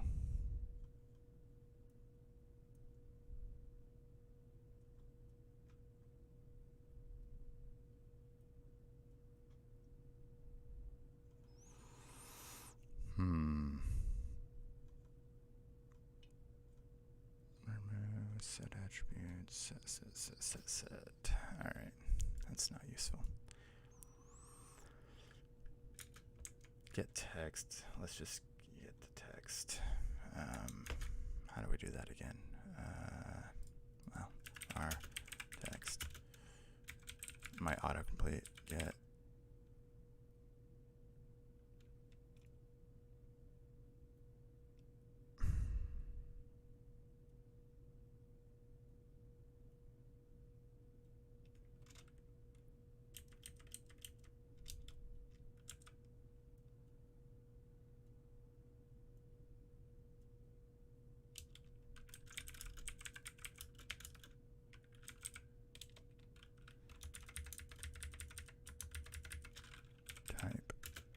I'm actually curious. I want to see what this type would be for everyone. All right. This is like an hour now that I've killed chasing this down, but I'm just curious, so sorry, I guess. Sorry, not sorry.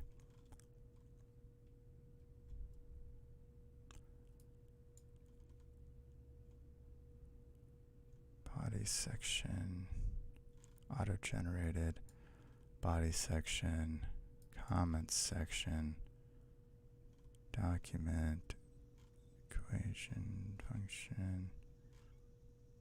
Interesting.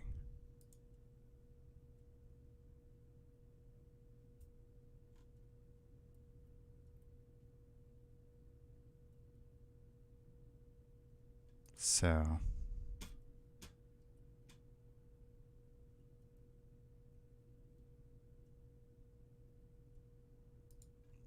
might actually be better off using this while loop.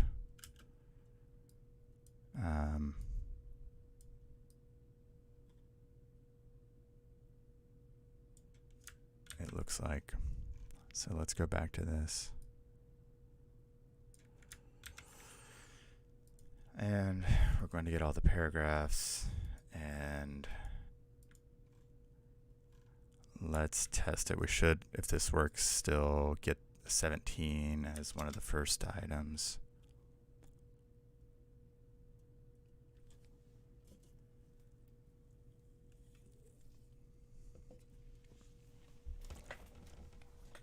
Yep, good. Good. And I guess we'll say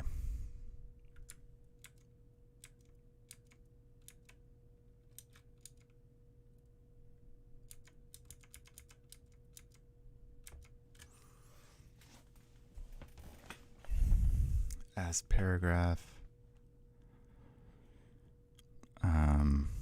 Let's push the paragraph in and see what we get.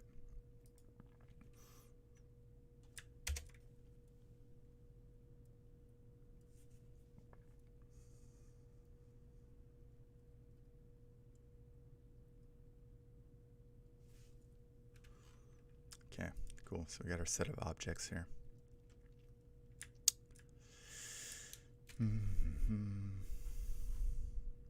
Document, body, find, element, get text.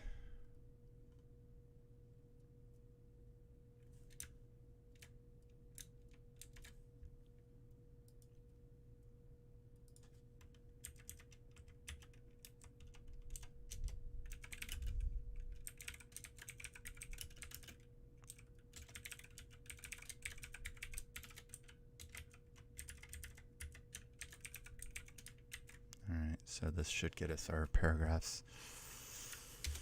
So we should see an array of paragraphs, which basically are the line breaks, I guess.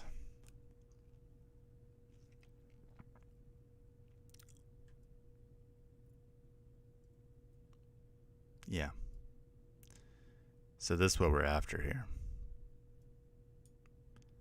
And so what I'd like to do is to chop these things up. So maybe the first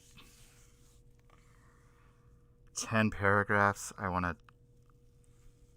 reduce down on every word, like on every white, no, not every white space.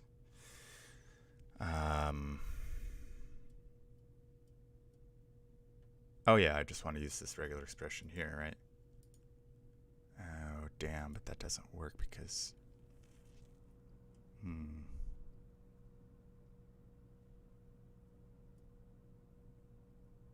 yeah, we'll do on every white space. And then what we can do, hopefully, is then get the, yeah. So let's try it. We're going to, let's just write a little function up here. Split white.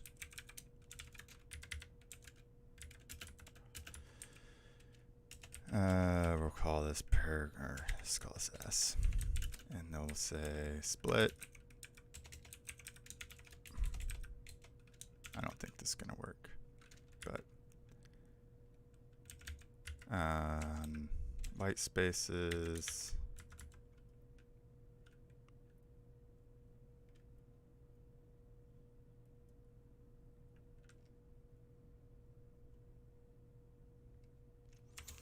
I don't know. Still thinking through how I'm doing this.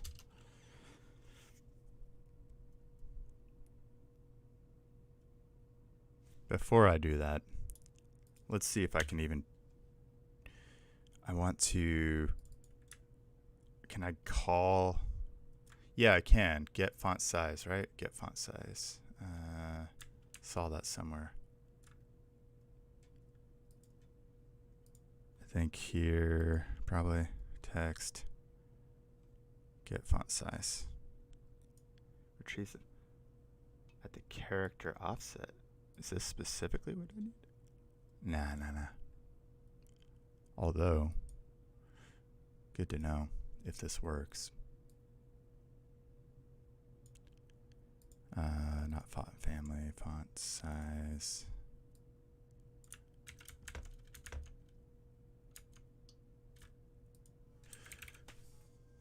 All right. Size equals par text get font size.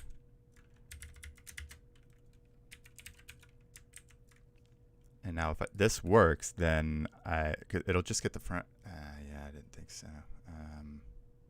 Damn. Yeah, I can't use it like that. I have to, it needs to be on an object.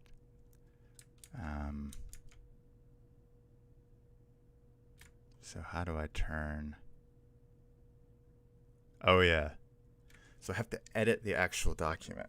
I forgot about that. I have to basically chop these things up into new paragraphs and then re-grab those paragraphs. Fuck me. All right. So for how many paragraphs do I want to do that is the question. Which means I might want to go back up here and do it so that I have a numbered assignment. So let's comment this out again. Go back up here. And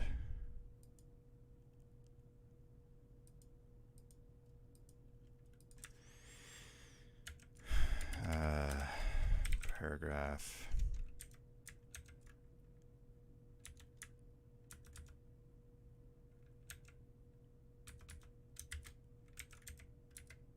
If child or type.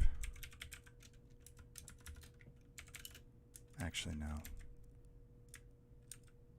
I don't remember how this worked, so we're just going to see the type.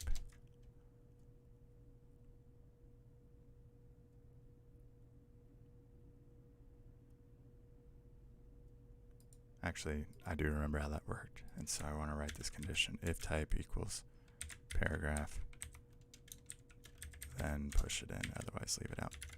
All right, let's see.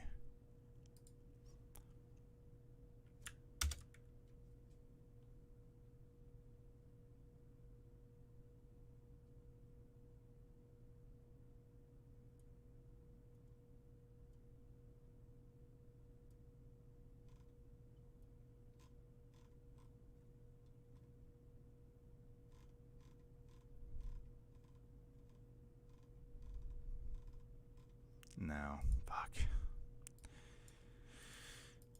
Alright. Maybe I can keep using it like this. I don't know.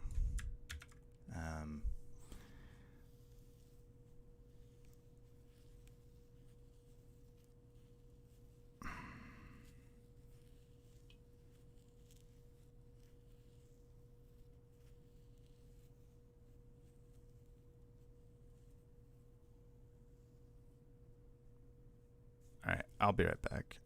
Give me a minute.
Okay, let's change our approach one more time. So what we are going to do here is first we are going to edit the document, right? Like that was our need at the first place, or that was the thing that we decided to do, was that we wanted to get a new paragraph, right? Because if we can get a new paragraph for everything in the first few sections, then we would identify that, oh, here's our largest. So we need to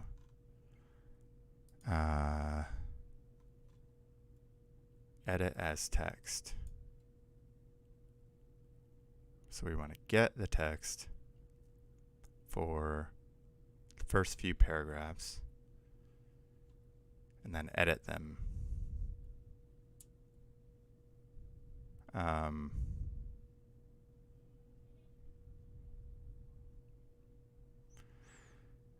But first,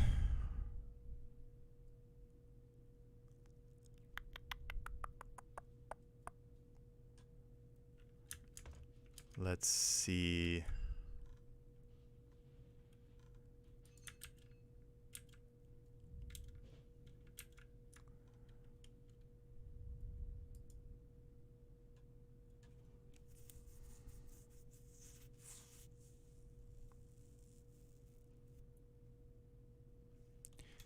We want to get the whole document as text.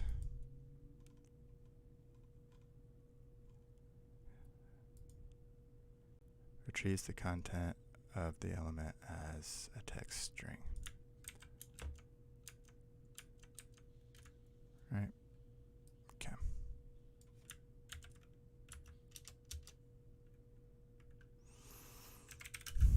Doc text equals doc dot get text console log doc text. We know this. This isn't like a new thing. As a matter of fact, we already have something that does that, which is right here, right? So we're just going to double check, make sure we have what we're after. We do. We will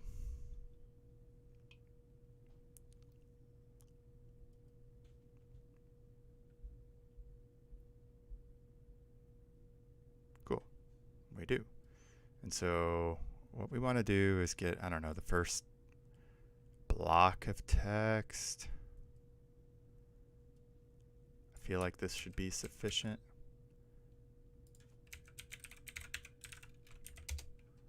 Let's just get a, I don't know why I'm doing it like this. I could have just done this.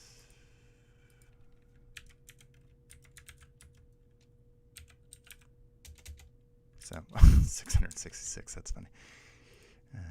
I use that a lot as random numbers, or just an arbitrary number rather, not random. All right, so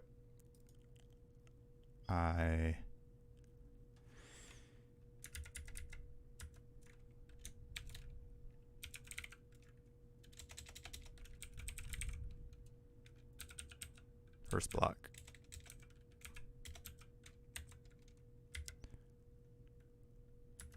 And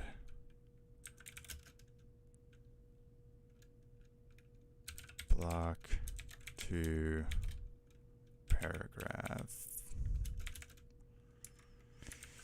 Oops. And so we want to get this. And then we just are going to split on every white space that we see. And now this should have an array of words and numbers.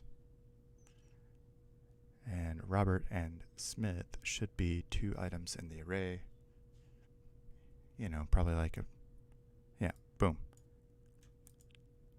And so now we can reduce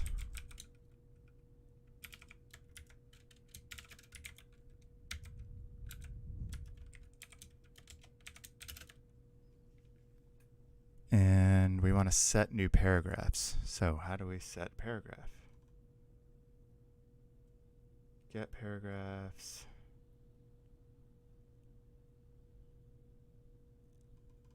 Set text. Insert paragraph. Inserts the given paragraph at the specified index. Perfect. All right. So instead of doing that, and instead of even doing this, we can say for each, and then we will say the text, the current iteration, and the full array. And then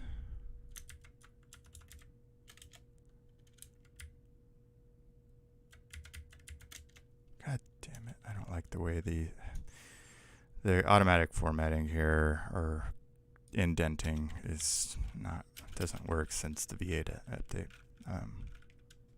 Or it doesn't recognize my shit way of programming anyway.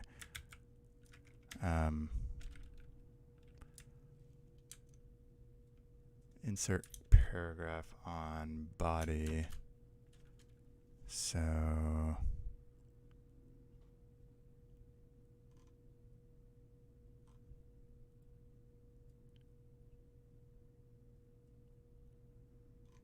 or maybe on doc. Let's try it on doc. Child index will be the current iteration, and the paragraph that we want to set is T. And if this works, we will have altered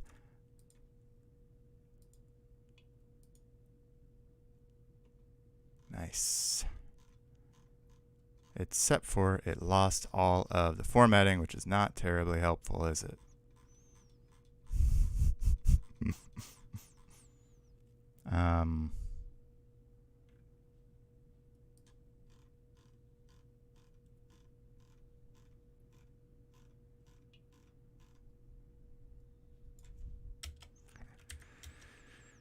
So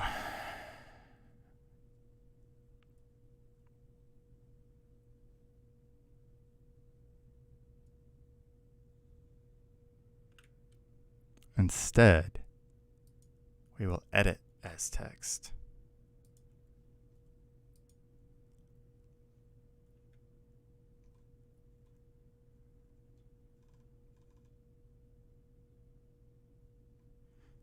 I saw that somewhere. Paragraph.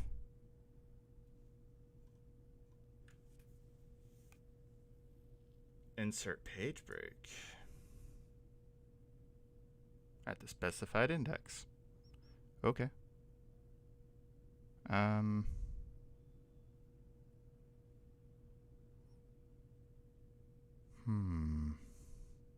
So what I do need to do here then is identify the index of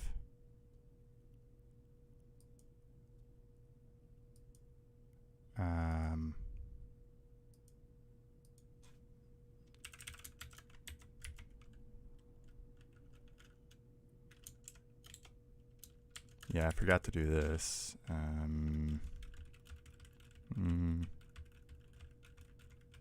Get text regex and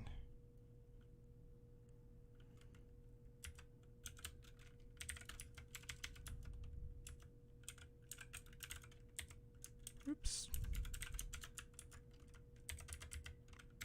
This is ending up not being what we were talking about, but I'll chop this up later and omit the past hour of tinkering. But I don't know. It's worthwhile to see how this stuff works, I guess. All right. So then we want to know the indexes. Our indexes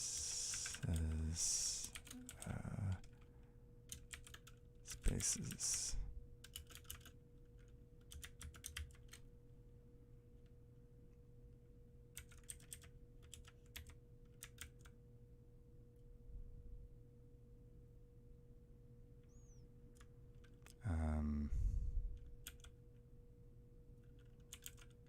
Index.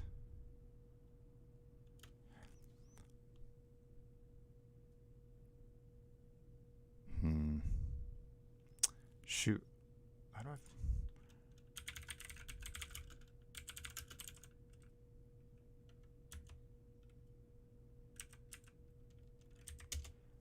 I don't ever use all occurrences.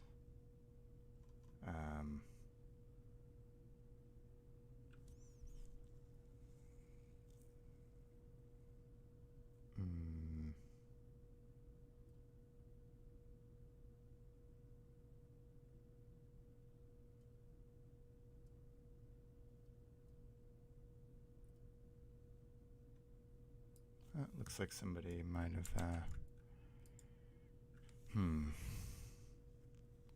Feels like there should be something.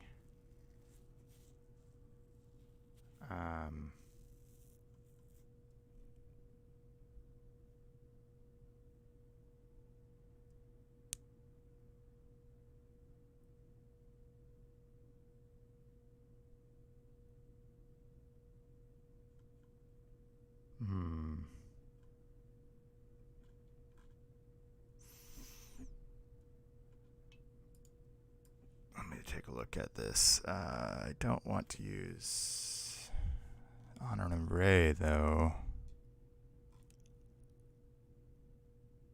Although I could get the length of each one. No.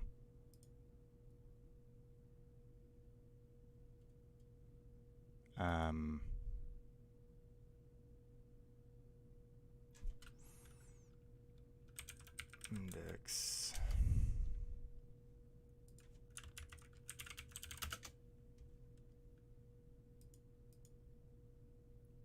Ooh, what was the last index of?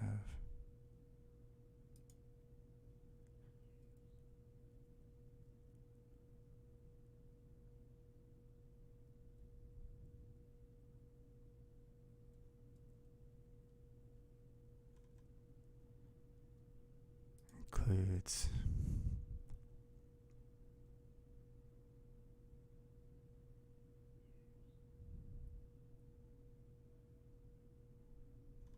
Oh, that's handy. I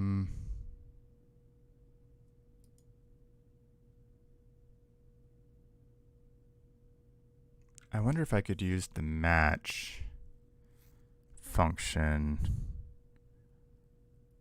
and get the index off the match. I mean, I could write a loop to do this, but it seems unnecessarily complex. Substring?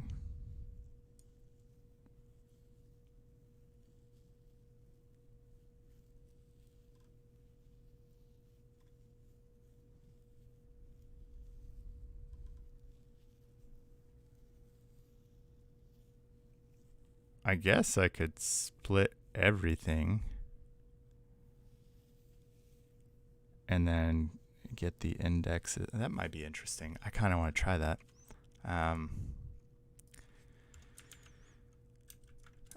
So split and then map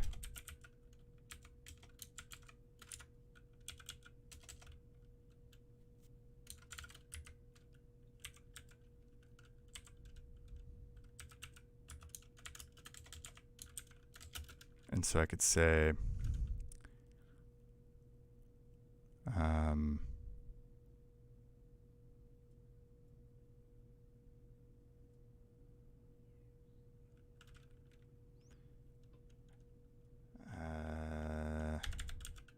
test T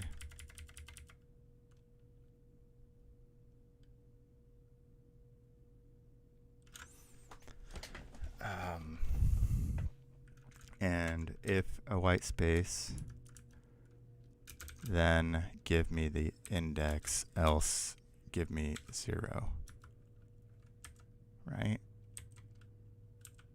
Oh, I really hate the auto indexing, or the auto alignment here does not do what I. And then this should give me the indexes of all the white spaces in that first block. 114. What did I do wrong? Oh, whoopsie. Apparently that's why the auto.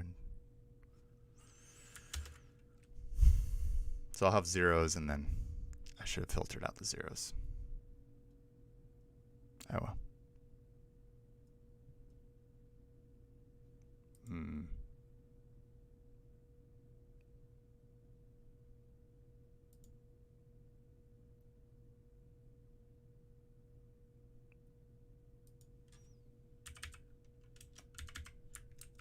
Why didn't that give me what I asked it to give me?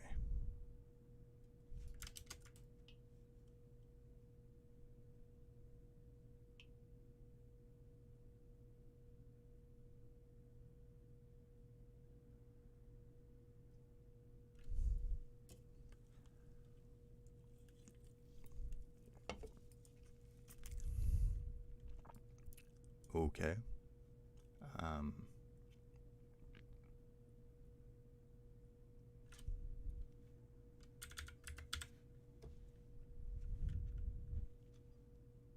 Let's try that.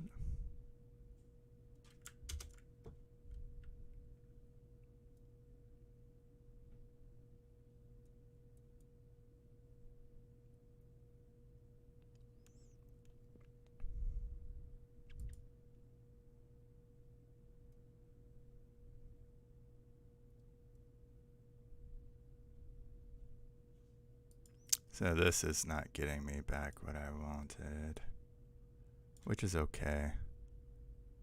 Let's just do it like this, because I know, or I'm pretty sure that'll work. And then we can, and then let's filter out all the zeros by just looking for true, because 0 will be false.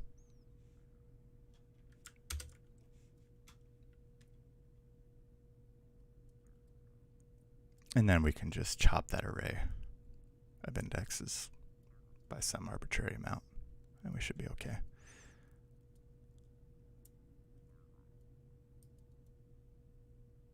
Interesting. 25 seems like this is not at all correct. There's only that many white spaces. That's bullshit.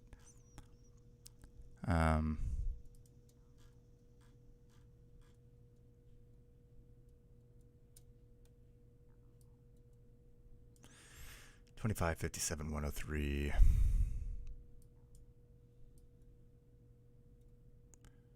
3, 4, 5, 6, 7, 8, 9, 10, 11, 12, 13, 14, 15. Yeah, this is not right. It's doing it on lines.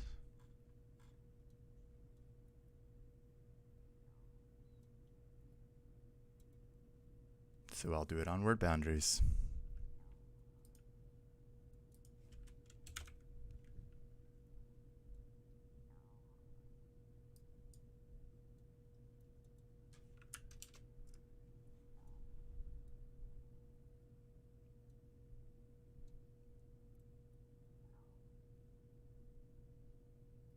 Oh, because when you get the text like that, it doesn't actually have any lines. I remember now. Yeah.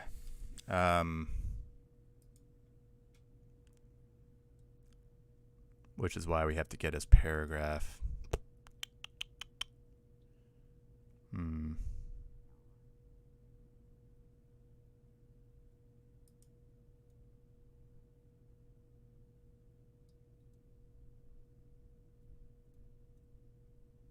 Okay.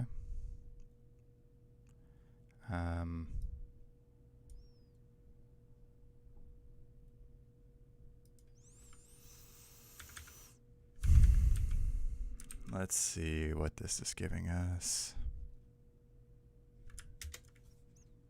Make sure that I'm understanding why it's acting in the manner.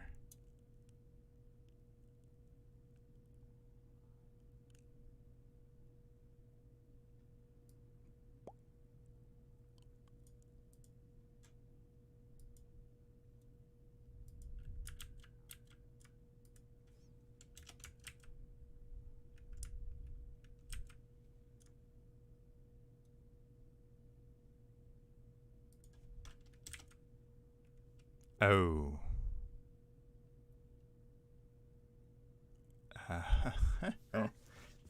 I see. I see. I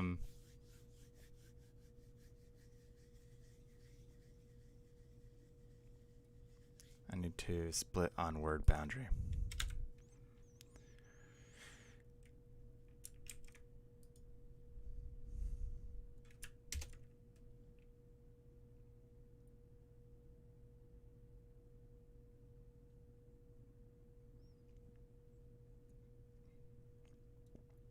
There we go.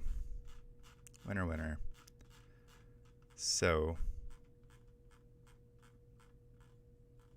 that's good. And then in terms of words, 1,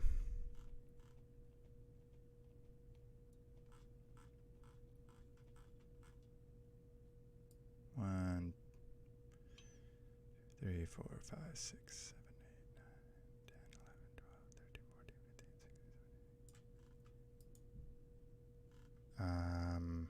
How many words deep would I want to go? 1, 2, 3, 4, 5, 6, 7, 8, 9, 10, 11, 12, 13, 14, 15, 16, 17. We're going to go 50 words deep at most, because I don't want to new line this whole document. But this is the ticket. That is the ticket.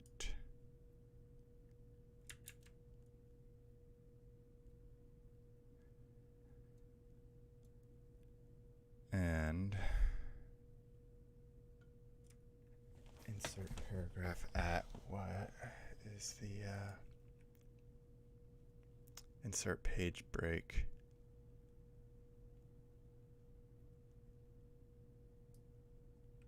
At child index. Maybe this will work. I don't know.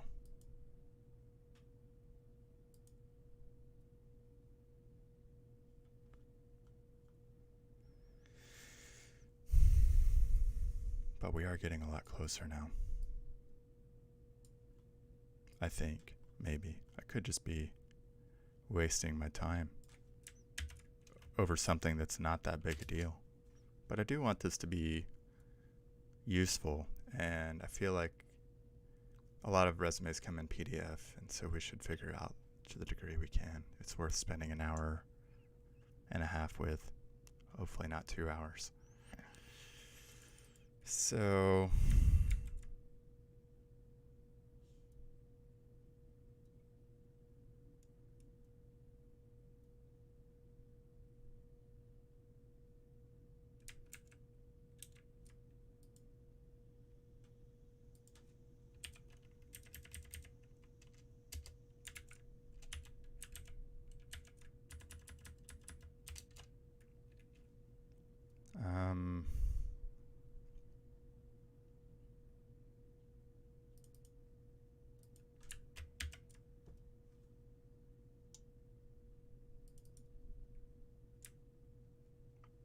here's the text. We're going to split.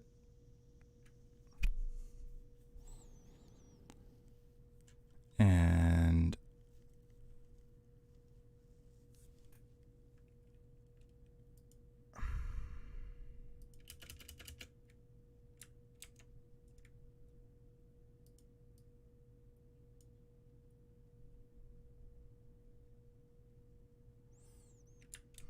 there was something else I wanted, I think, to do. Edit as text.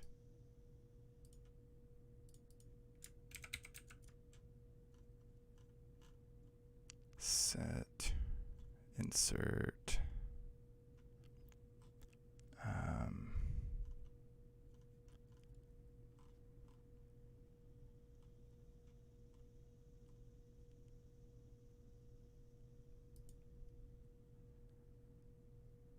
insert paragraph.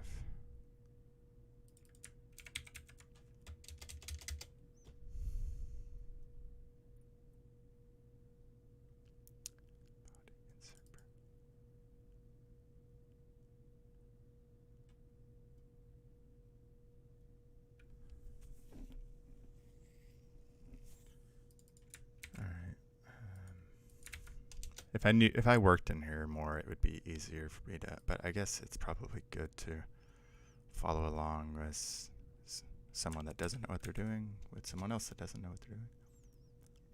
Insert page break.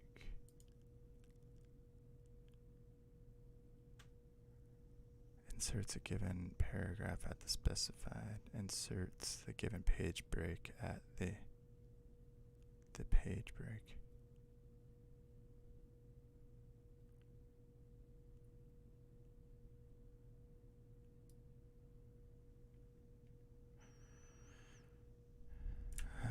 I'm assuming this is like something.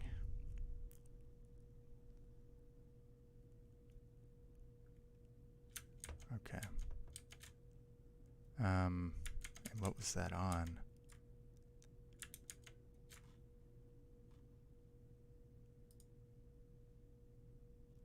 Is that on the body? Yeah. Okay, cool. So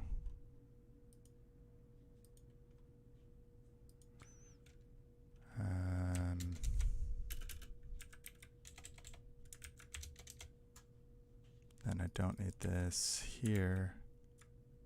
I'll need this up here. Doc get text.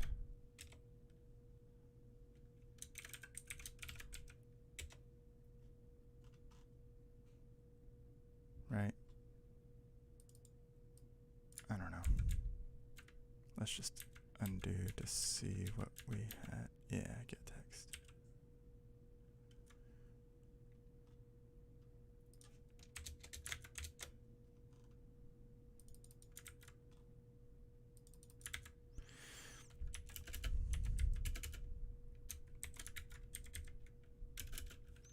For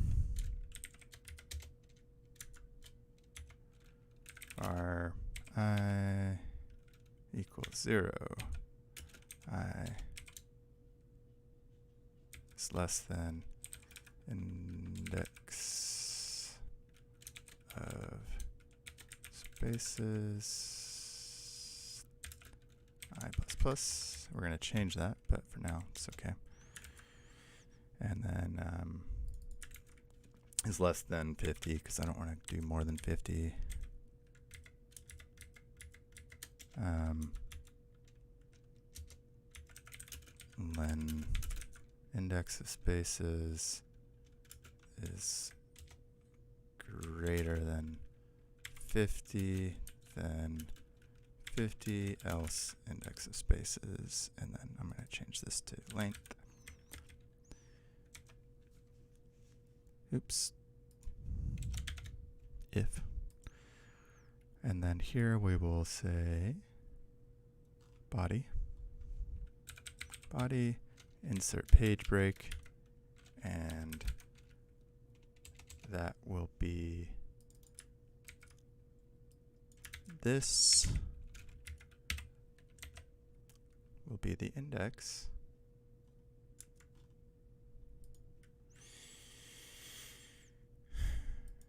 And now, if everything, well, so if this works, what we should see is a breakdown here of all these things, and we maintain our formatting, and then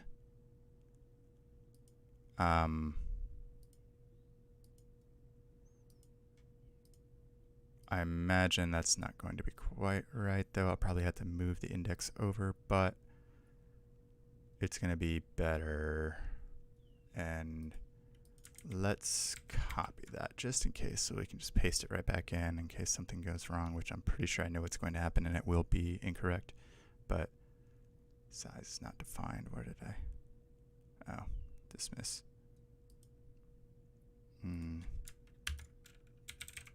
However, it probably already made these. Oh no, it didn't, because it didn't actually run because there was an issue with the.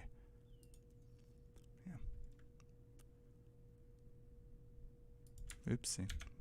Third time.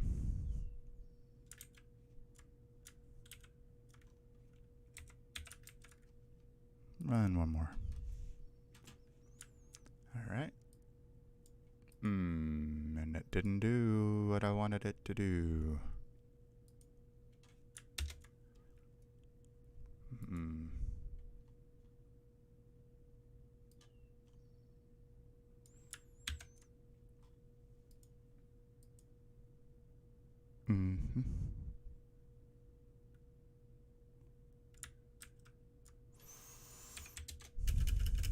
Console log index of spaces. Let's see what's going on here.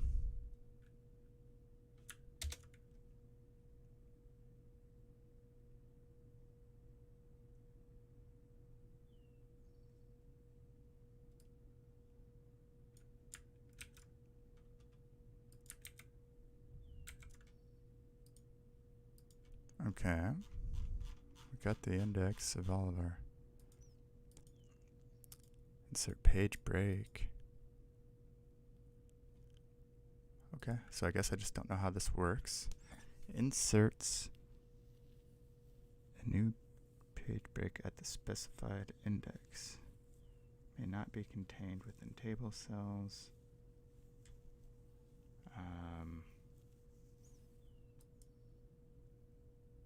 The page break to insert. I guess I need to tell it to do something. So we'll tell it to give us a new line.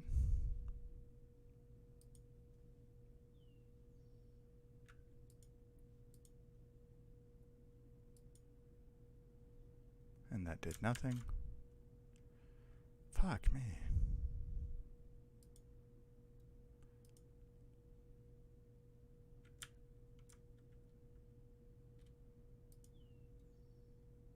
Fine, I'll do insert text. Let's see if that works.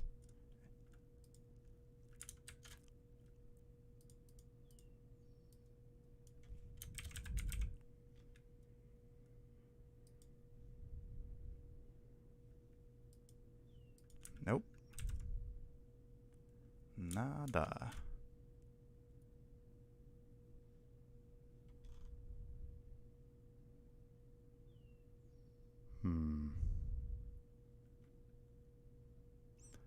Well, I know insert paragraph worked. But maybe it's because I'm doing it on body and not on the doc.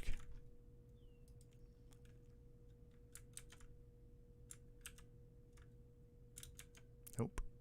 Insert.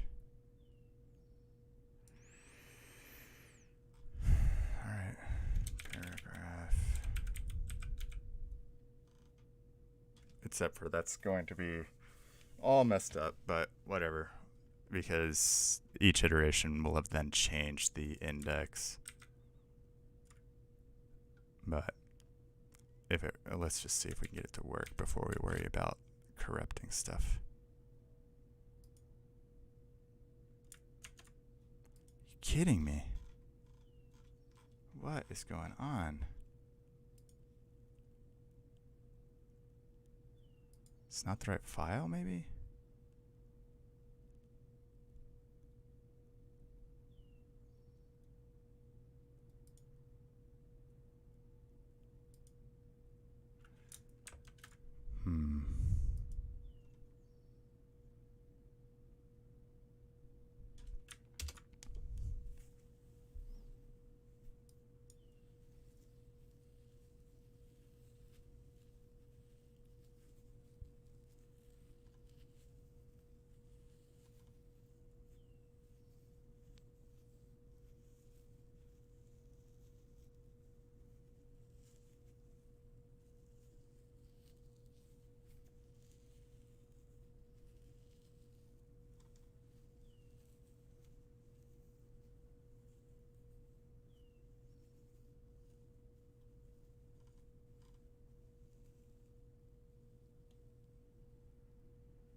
I'm getting real tired of messing with this.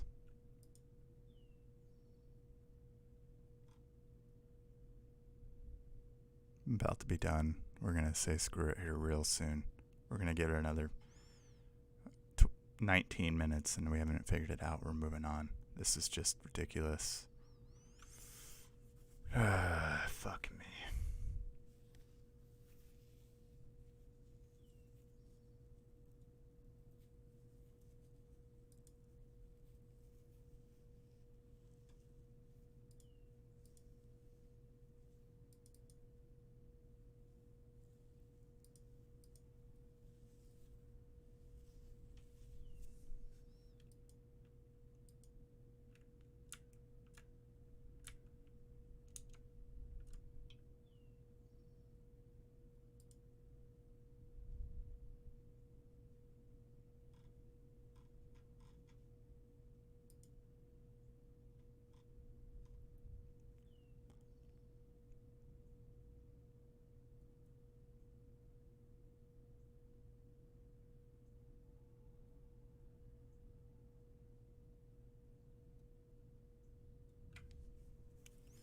Inserts two paragraphs separated by a paragraph containing a horizontal row. Edit as text, delete. Okay.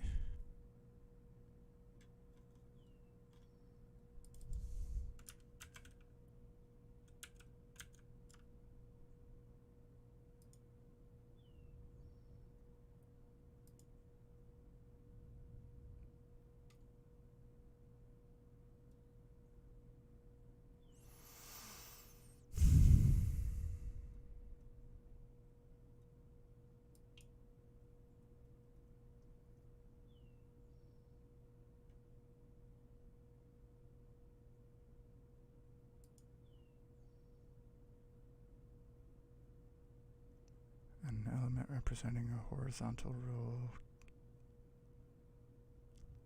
List item or paragraph, but cannot itself contain any other element. Okay.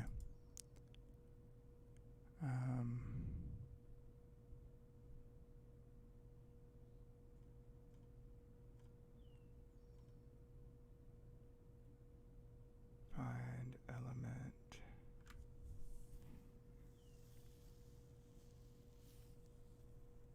Is at document and remove from parent, replace text.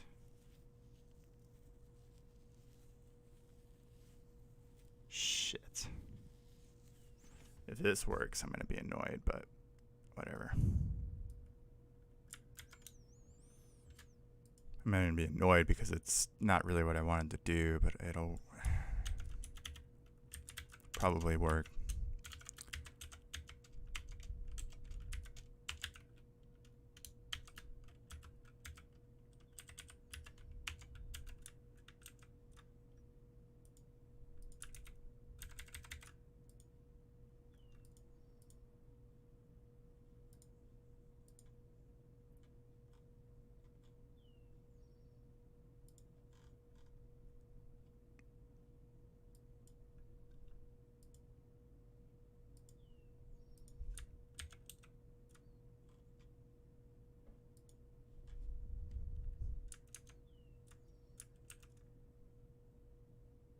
Why isn't this working?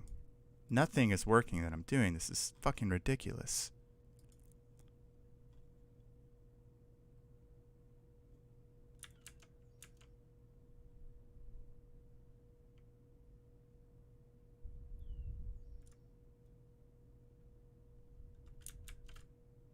Oh, or did it? No, it didn't.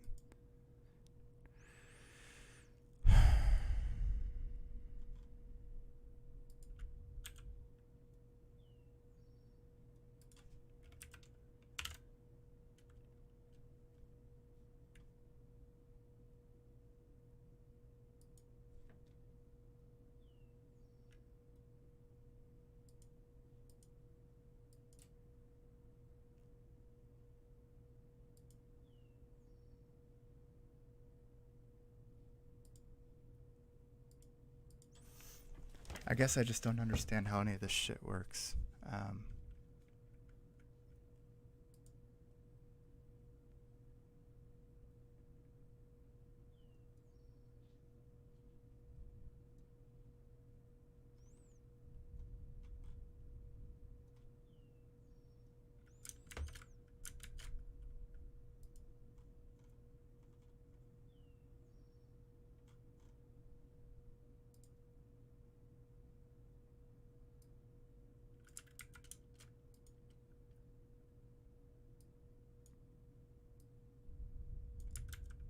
Yeah, it's the correct ID.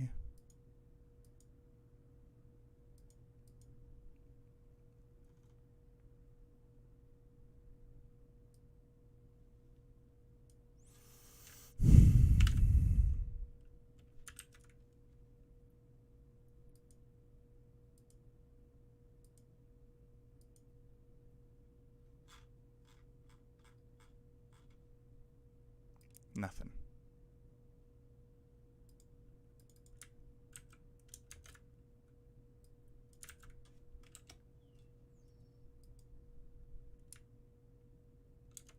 Nothing. Like, come on. This is just... Like, this should be doing something.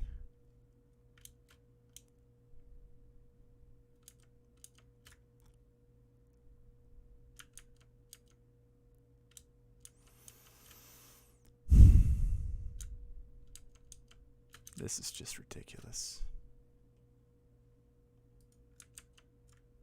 I'm not having fun now.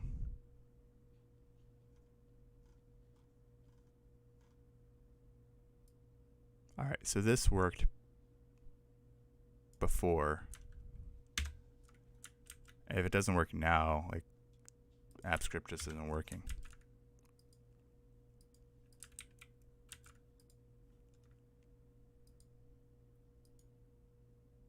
Yeah, okay. So this just isn't working anymore. Like something's going on with the system. Like, just nothing is now. I can't edit this document anymore. I guess maybe I've edited it too many times. I don't know. So let's look at a different document, I guess.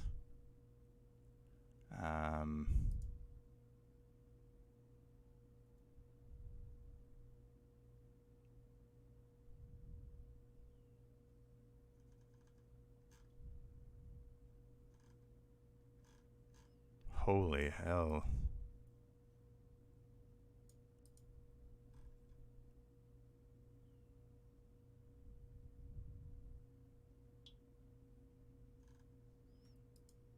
Another example of really bad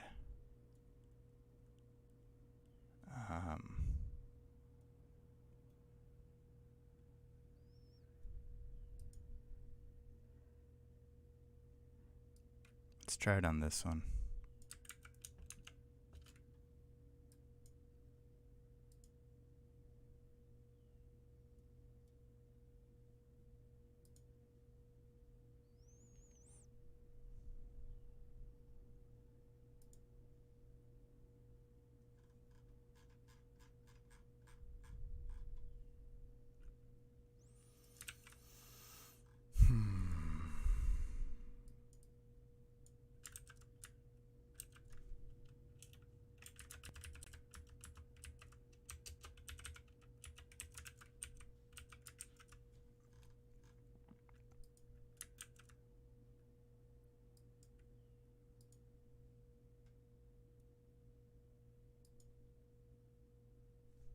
Yeah. None of this stuff is working at this point, and I am really tired of playing around here, so we're going to be done with even attempting this. I'm going to move this out, and maybe we'll come back to it later. But holy hell, that was a huge waste of time.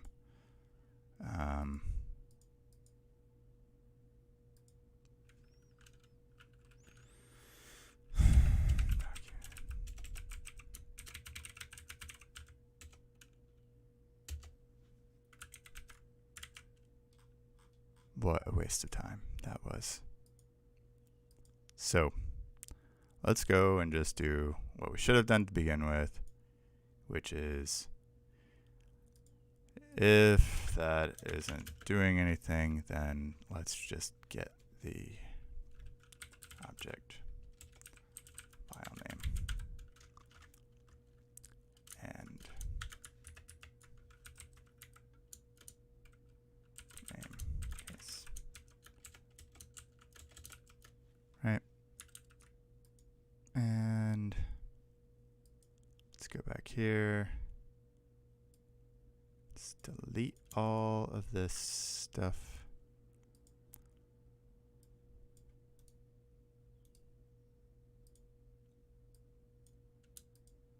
Okay. that really stressed me out where I can't even get anything done now.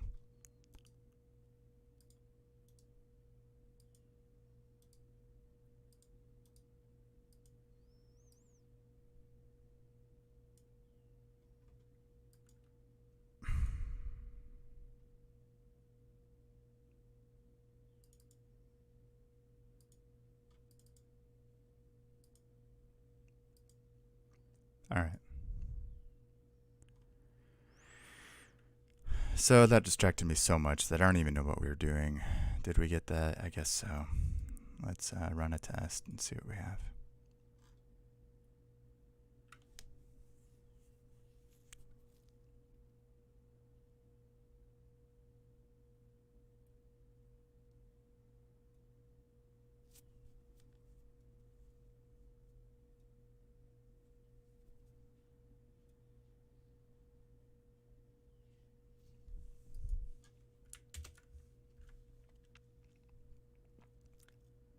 And I don't think I ended up, did I delete these? I don't know.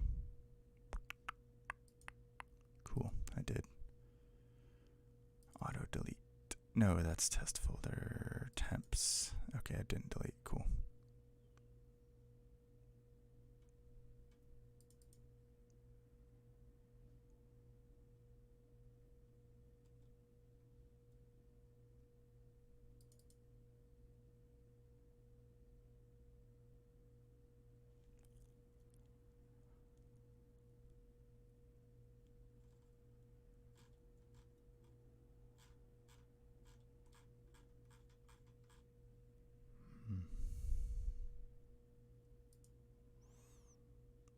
So we got that.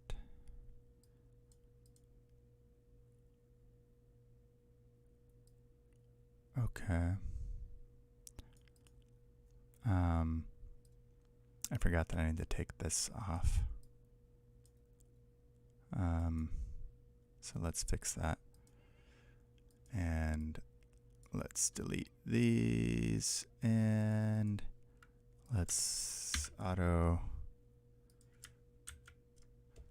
and object file name.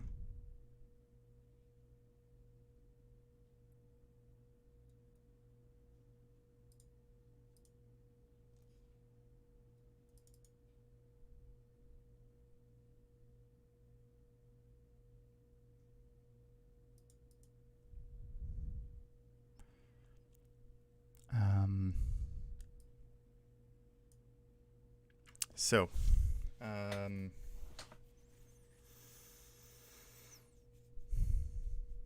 let's do some manipulation here.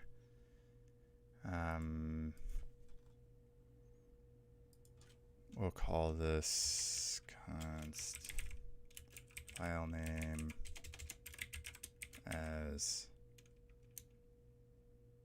person name. Maybe I should just call it hoping for the best. So let's replace s replace. I mean, this should always be true, so we'll just say s replace.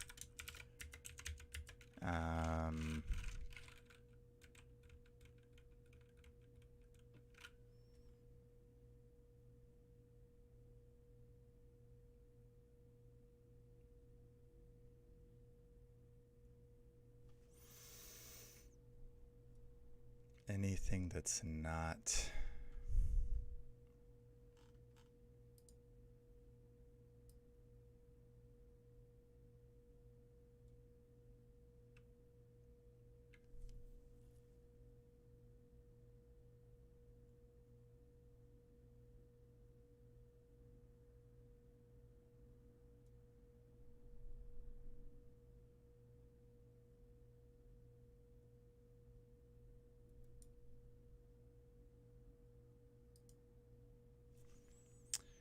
we'll say underscores or hyphens. It's probably not ideal, but we're going to do that. Replace them with a space, and then we're going to replace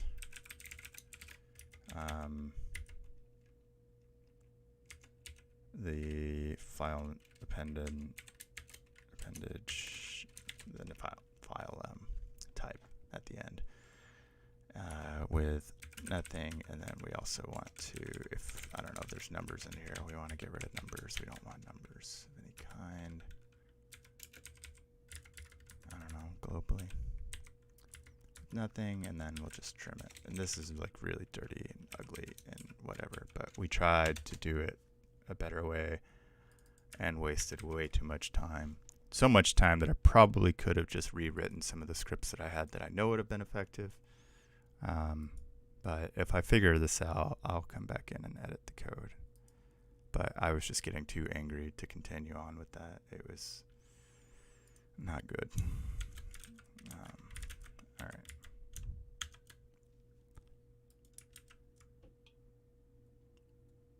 Full name, email, phone, LinkedIn. Let's try it. And now we know some of these are not going to be correct, right? Because these file names, you know, this and this file name and this one that we know isn't working the way we want it to. But, you know, whatever. Should work 90% of the time, 80% of the time, 90% probably, because not all resumes are going to be PDFs.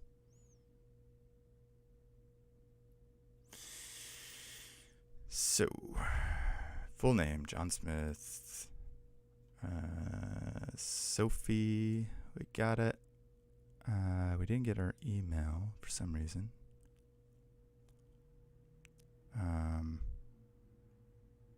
Full name, Adobe Suite.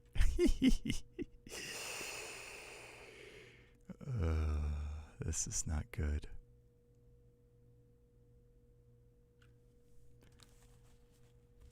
Not good, not good, not good. All right, let's look at it some more. We're not going to delete these files, and let's run it again and look at some of the other issues that we have.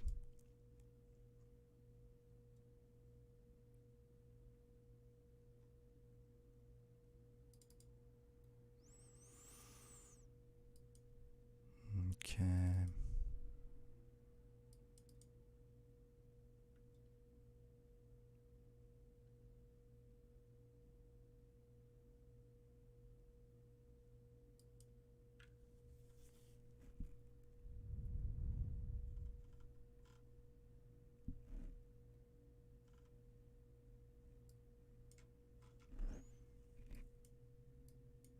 So, where did we miss things? We missed email on Sophie.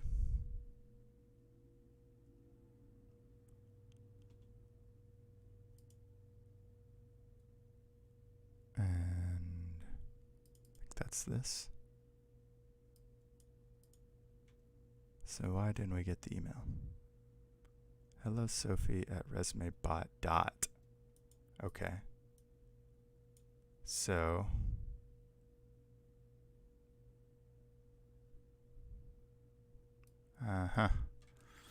okay.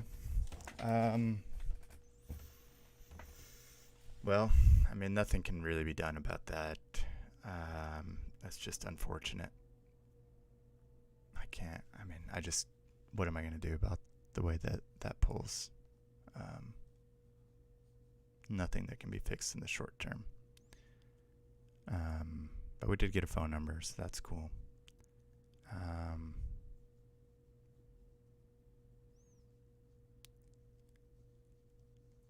And we have a reference to the doc, so you can go grab it out manually for the ones that don't hit for whatever reason.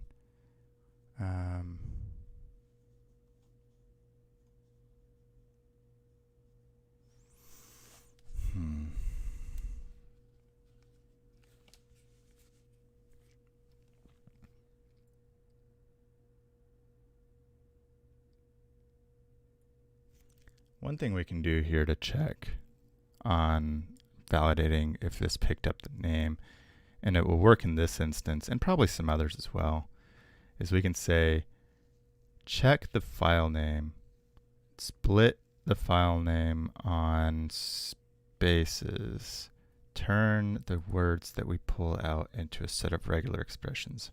If any of those regular expressions match anything in the email, then that file name is the person's name. And if none of these match the full name, then we know we picked up the wrong thing, and we want to replace the full name with the file name, right? Let's write a function to do that.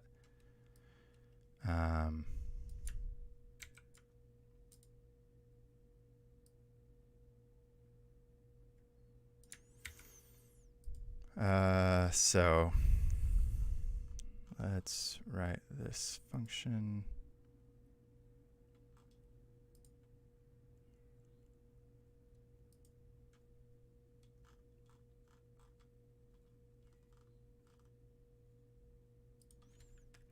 Const file name should be person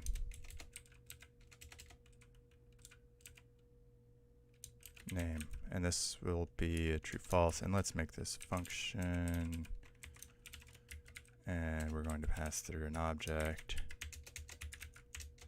All right, so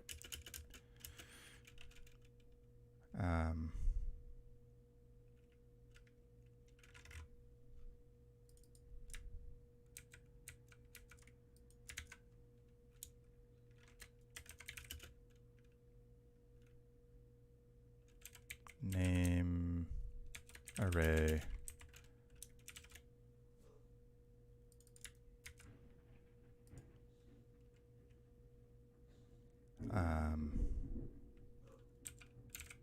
object file name split on split on spaces. All right.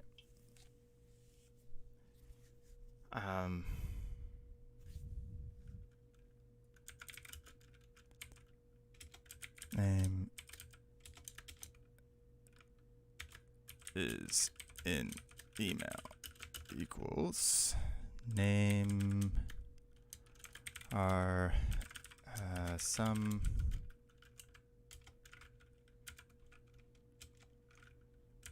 name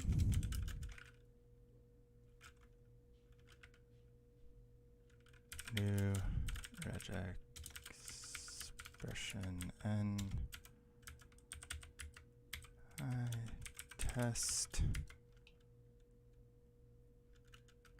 object.email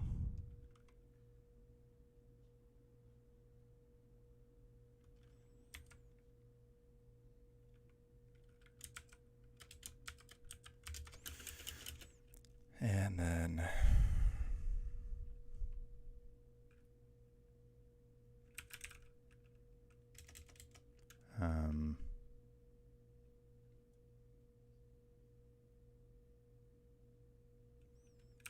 return name is an email and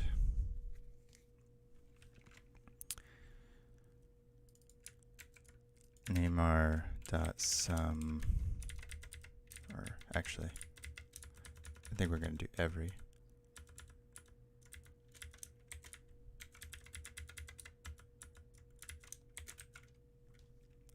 If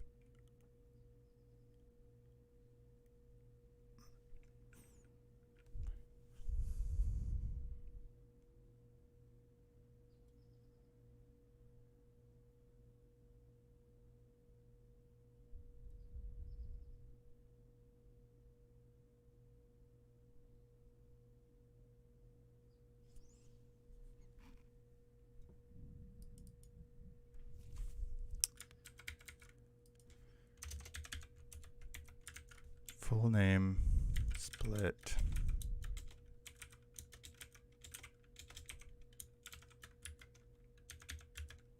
non-word space or non-word character.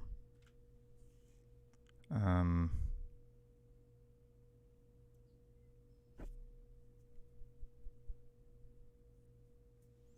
don't remember how I said I was going to do this. It made sense as I was saying it. All right, so name is an email, but full name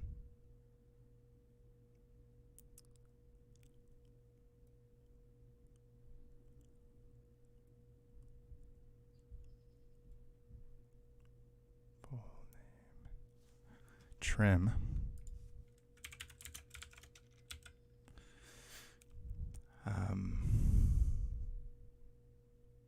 and actually I shouldn't need to trim it there. I should be trimming it down here.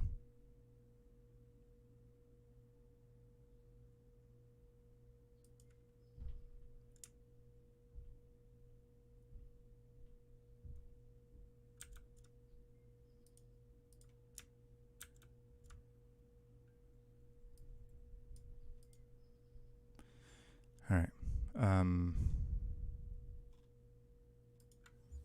Full name split, and then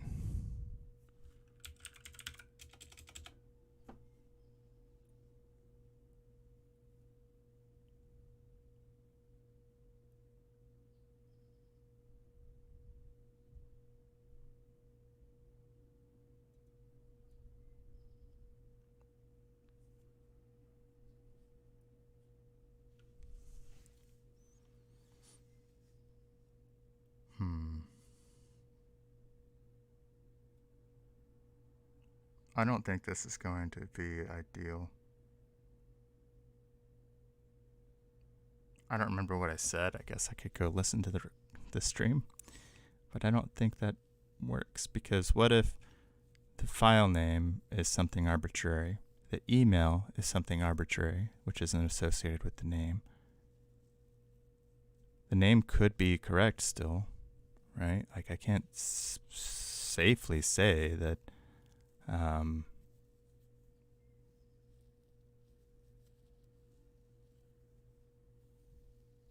that one of the two has to match the name, right?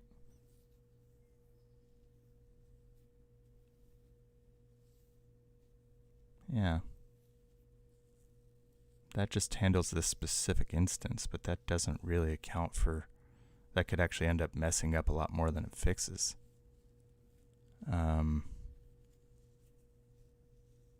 I remember why I haven't worked on this resume parsing thing in a while, because it just gets so frustrating dealing with people and the way they write. And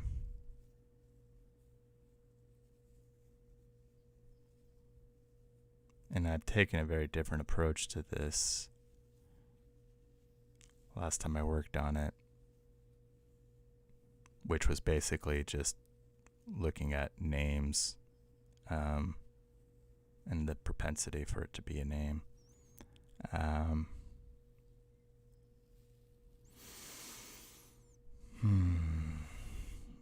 As well as keywords, like, yeah.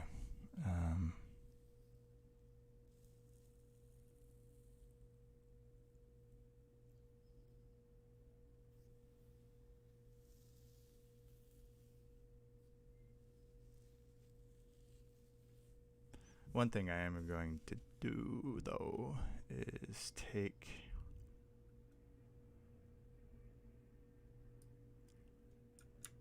this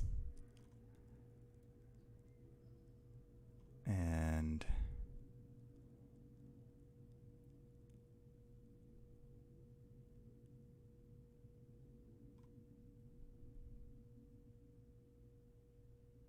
well, whatever, now it's fine.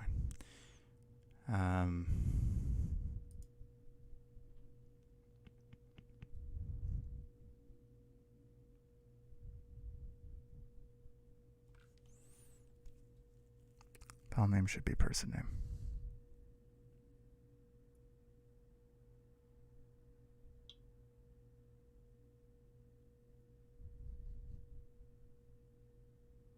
I don't know.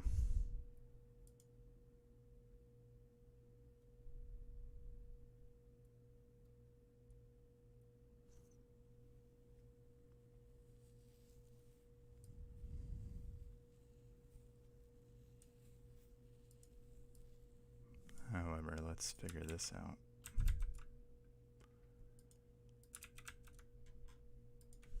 I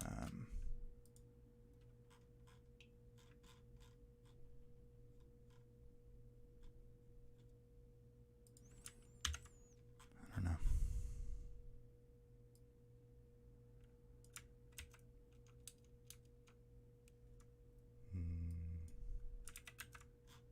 Yeah, so this missed because there's a space there. And so we'll say, or, because I've seen this happen before actually, so I know it's not just this occurrence. It's happening because of fucking PDFs.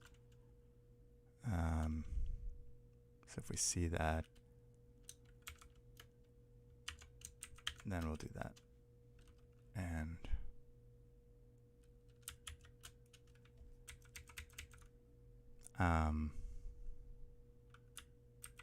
we'll take this over here and replace that, and then what we'll do is say replace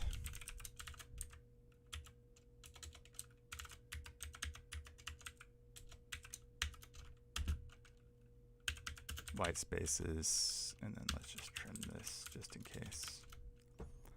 All right, that should give us a little bit more matching there.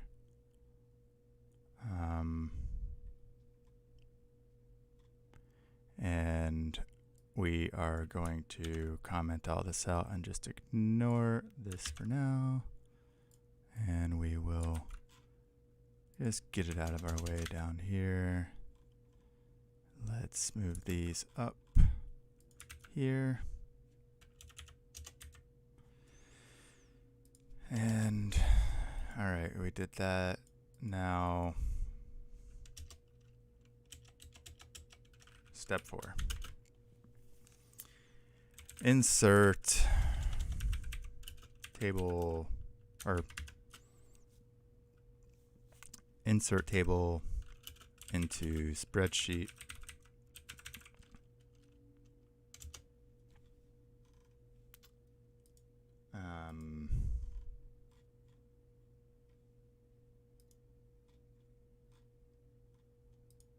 And let's pull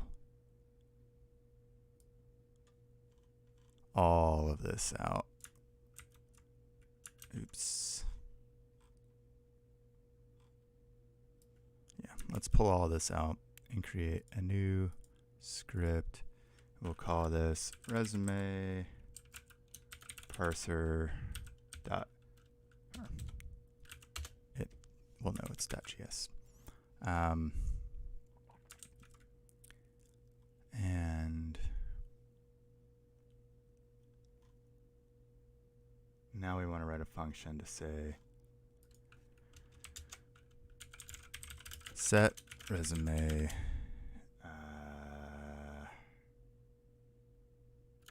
or set parsed information in sheet. And we are going to pass it an object and a table. The object here is going to be the parameters for the sheet so that we can specify a sheet that we want it to go into. And if we don't specify a sheet, then it will we'll have it automatically create a sheet and dump it in that for us. So I need some scripts that I'm just going to copy over that I've created for other projects. A new script file, sheets manager, and we'll go through these and what they do. But here's the one we want to get now. So get or new spreadsheet. So this will take an object that will have sheet ID and a spreadsheet ID and or a spreadsheet name. And we're going to see, all right, is there an object with spreadsheet ID? If so, just grab that ID and return it. Simple as that. We know the ID we want. We're going to use that ID. If we have a spreadsheet name, so this is already returned if that's the case. But if not, then if we have a spreadsheet name, we want to get file ID by name, which is not created. So I'm glad I thought about that. I need to get my file management scripts.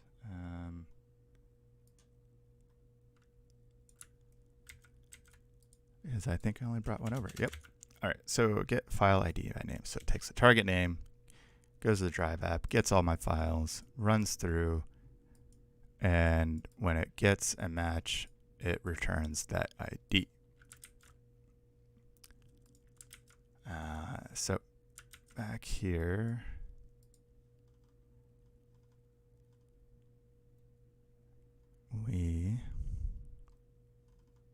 all right, here we go. So now we have that ID, and then we just return that ID. If that doesn't work,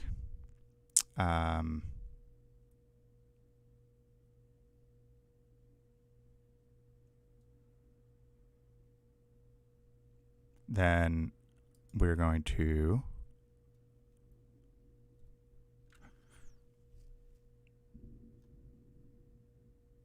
try if object spreadsheet name.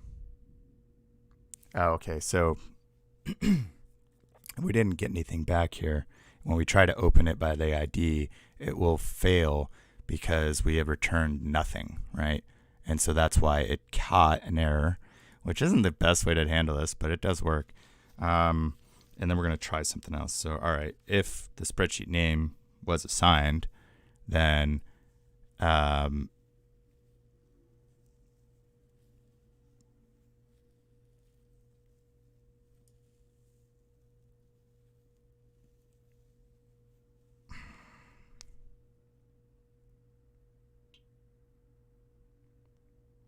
this shouldn't be necessary. We're doing this already up here.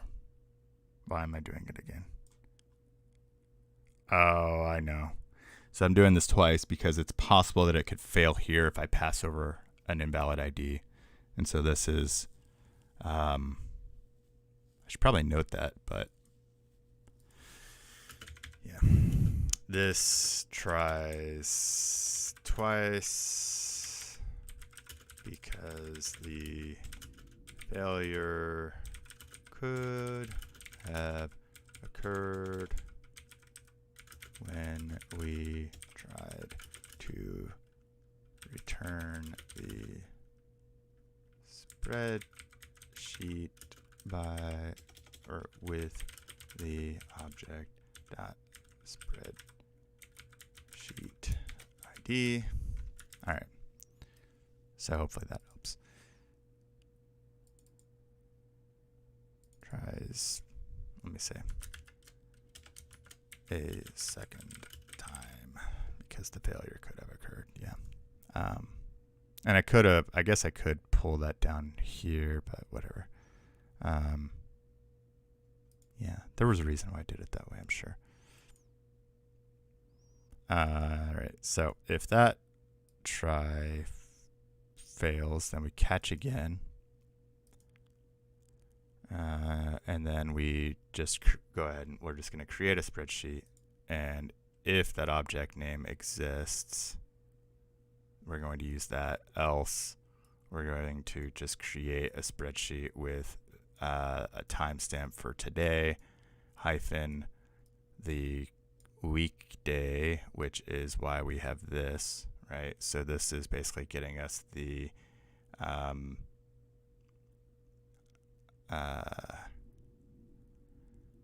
yeah, so we got an array here of the days of the week, and then we're using this new day /get or .get day, which gets us a number from 0 to 6, and that corresponds here then with, 0. If it's Sunday, then it's 0, right? And so then we put in the weekday that it is today, plus we want to go ahead and spell out the actual day. So I did the timestamp so that it's unique, because adding a timestamp is pretty much going to always guarantee you have a unique thing here, and I don't want to duplicate sheet names. And then we're just, that ends here then with the name. So we got our named options, and then we're telling it how many rows to create and how many columns, which is really doesn't matter because we're going to insert a sheet anyway. All right. And then we're returning that sheet, right? So we've opened it here if we have, otherwise we've created it and returned it. Cool. So now we know how that piece works. Get or new spreadsheet. So let's use it.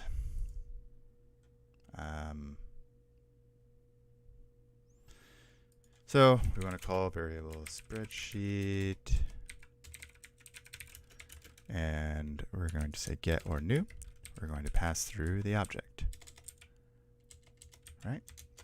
And then now that we have that spreadsheet, we want to put it in that object that we have just passed through. So we're going to do that by saying we're going to name it spreadsheet. So this will be the key. And the value is going to be spreadsheet. And now we can pass that object along with the other information and create the sheet where we want to place this data. And so we're going to use get or new sheet, which works very similar manner to get or new spreadsheet.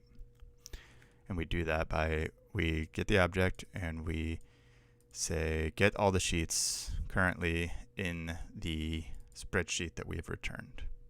And then we're saying our target sheet is equal to all of the sheets, filtering out the sheet which has the name that we are calling. So basically, if we passed through a sheet name with this object, and we know that sheet name. So we know our sheet ID or spreadsheet ID, and we know the sheet name that we want to put this in. And so we're passing it through. But all these conditions are saying if for whatever reason the user doesn't know where they want to put this and doesn't pass any arguments, we're just going to create some for them, right? So basically here, this is identifying it if the user has specified it.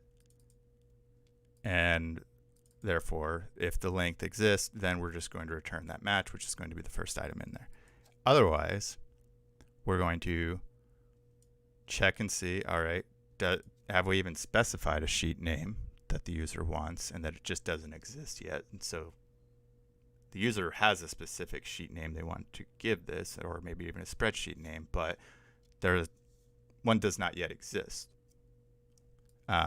So if that sheet name, specified sheet name exists, then we're going to insert a sheet with that sheet name. Otherwise, we're going to create a spreadsheet or create a sheet, and we're going to call it temp, new date, get time. So it's going to be temp and then a timestamp for right now, right? Just, it's a unique sheet name, basically. All right. And then we're going to return that. So now we have our spreadsheet. And now we want to insert the values into the table. Now there's a couple of things here. For our purposes right now, we're just going to dump the whole table in as is, which is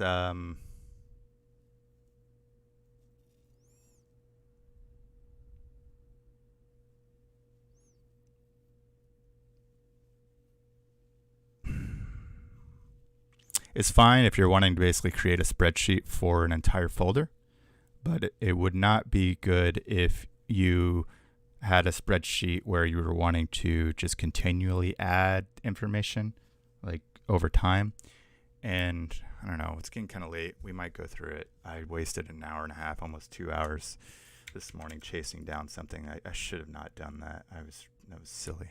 But anyway, so what we're going to do here is we're going to say sheet get range. We're going to get the first row, the first column. We're going to get the length of the table, which is how many rows, right? And then each row, hopefully, and will be, or we're going to show you how we'll all have the same length. And so then we're going to set the values. So we're basically defining the parameters of the table here, the range, and then we're going to set the values. Now, this has to match the parameters of the table or it will fail. So let's look at a utility function that I have created, actually for scripts that you may be familiar with. And this function is one that I use to convert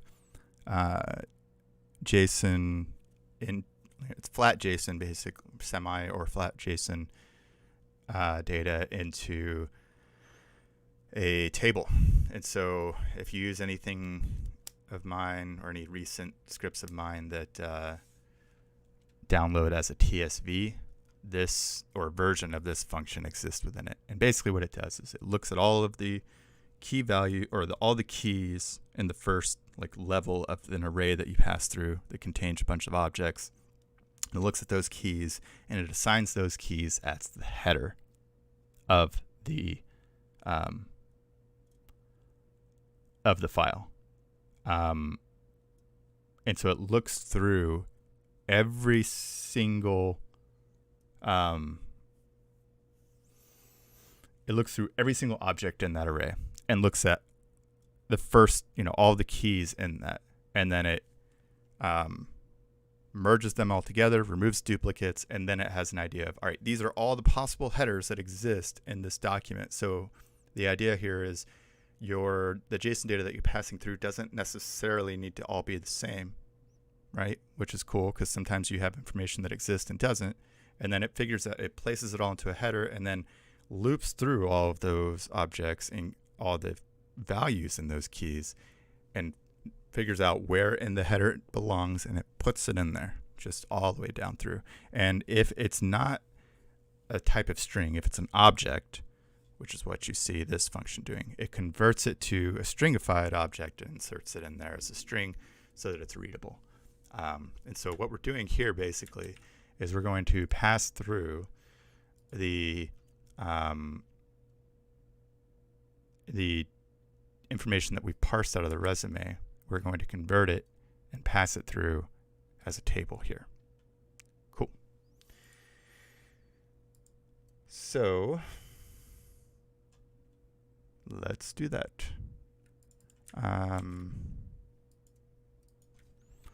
So let's say function init resume parser, and let's give sheet information, and this is where we're going to name our spreadsheet, or the information on our spreadsheet, right? Because we don't currently, if we did have one, we could just put the spreadsheet ID and give that ID. But since I do not have a spreadsheet, I'm just going to create one, and I'm going to do that by passing through a sheet name, spreadsheet name that is, which is going to be called parsed resumes with the current date, and then a sheet name that just says resume information. And now I want to use this. So I think we're going to be done with this test function for now, so we'll just comment it out. All right, so now we have all of our files as an array, and now we want to convert to the JSON table. So we're going to take this. We will call this table, and then we should just be able to pass these files through that, and that will convert it into the table for us. And then we should then be able to say set parsed information, and then we're going to pass through the sheet info as the object, and then the table as the table that we want to put in there. And that should work, I think. I mean, I guess we'll see.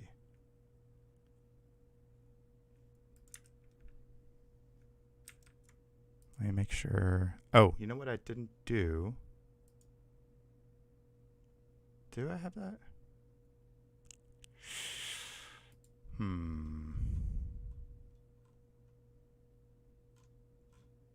Well, let's just run it and see what happens, right? Init resume parser. Let's move this up actually. And move this down. And that way, init resume parser will always be on the bottom for us, so it's easier to find. All right, let's give this a run.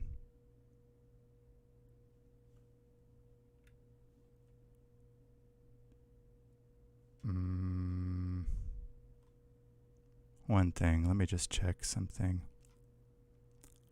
File ID. I think, so ordering might be important here. So I want, there's another version of this that we'll need to do after this that'll talk about what I was saying when we just want to add information to an existing spreadsheet. And we'll need to do that differently. And so I want email to be the first thing, I think, in the spreadsheet. So I'm going to put this at the top here, and then I'm going to reverse this merge.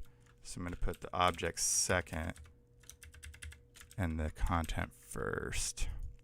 The object being information about the original file. All right, let's try this now. And oh yeah, we are now editing sheets, so I've got to accept some permissions, and you're not seeing this window again because it's in a separate window, but basically it's just saying resume contact parser wants to access your Google account. It wants to see, edit, delete Google Drive files, manage your files, yada yada, mess with your spreadsheets. And so, I mean, I trust it because I built it. So we're going to allow it and let it run. Shouldn't take too long. I don't know, less than a minute for sure.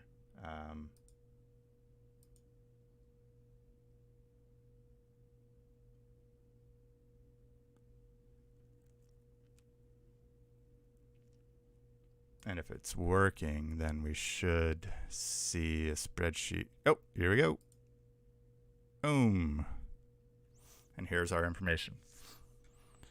So we have the email, full name, phone, LinkedIn, file ID, when it was created, file name, file type, file URL. And so in cases where, what the heck, this isn't the name of that individual, I can just, oh, it's Robert Smith.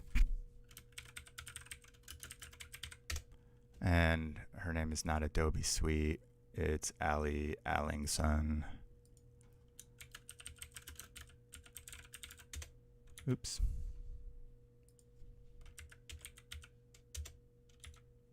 And, you know, I purposely made this, which maybe I shouldn't have since this was a demo, and maybe I should have made it be more likely to pick up stuff. But I wanted it to be more, I wanted these files to be a pain in the ass. So that you could see the worst case scenario. And so you're going to get better than a 30% hit on, or 60% hit on these, but I wanted to give you like kind of the worst case here. So yeah, and now like we could talk through how to add information.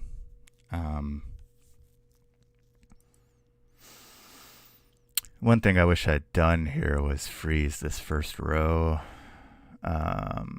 Just because I like to have that. But so let's look at freeze rows.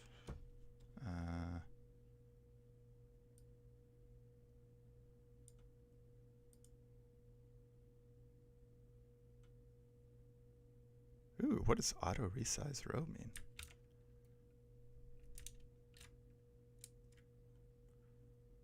Auto resize column sets to fit its contents. Oh, that's pretty cool. I kind of like that.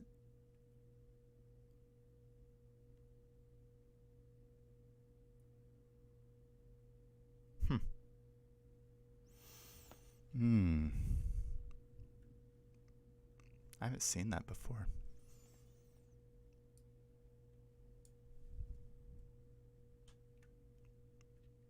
I feel like that's okay to do.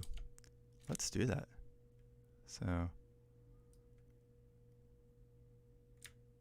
do that, and then the thing we actually came here for was set frozen rows. Okay. So let's go back over here and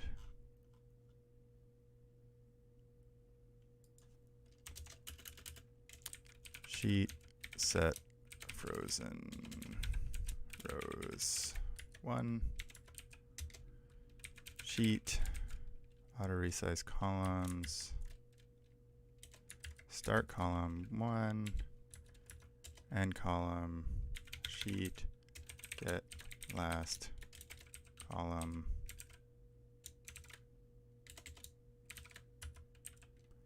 and let's do this. We are going to back out of here. We're going to delete this, and let's just run it again. Oh, and also let's remove all of these, and let's have it delete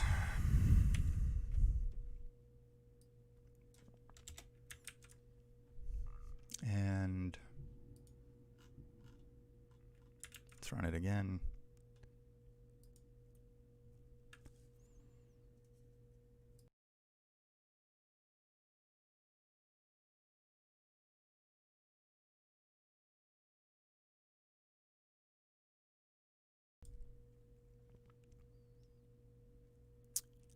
All right.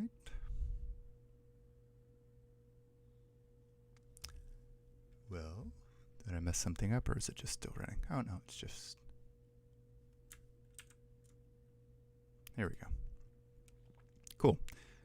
Yeah, that looks nice. Nice.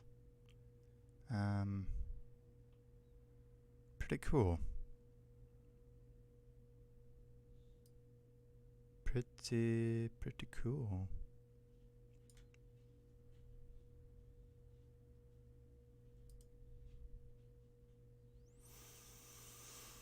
So,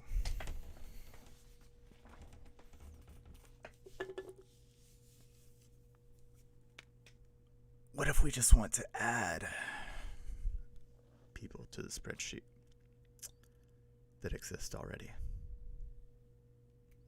Well, we can do that. We just need a different function.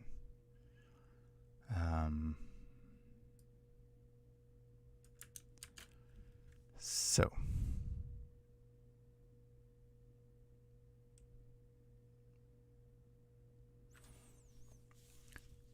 how are we going to know which type we want to do? Because I have already a set of functions that'll do this, so it's not like we have to write all that. But I do need to differentiate between a time where I want to create a new sheet specifically for this information versus, or a new spreadsheet for the information versus just a new sheet with an existing spreadsheet versus I want to add information to an existing spreadsheet and sheet. So how do we identify that?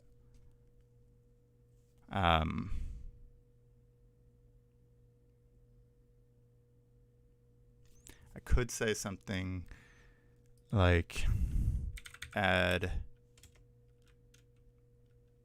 to, and then just do true or false. And then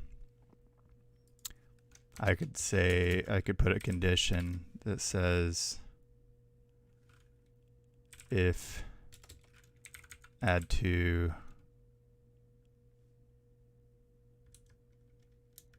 then do that, else do this.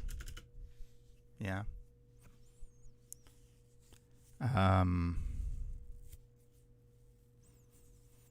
That could work.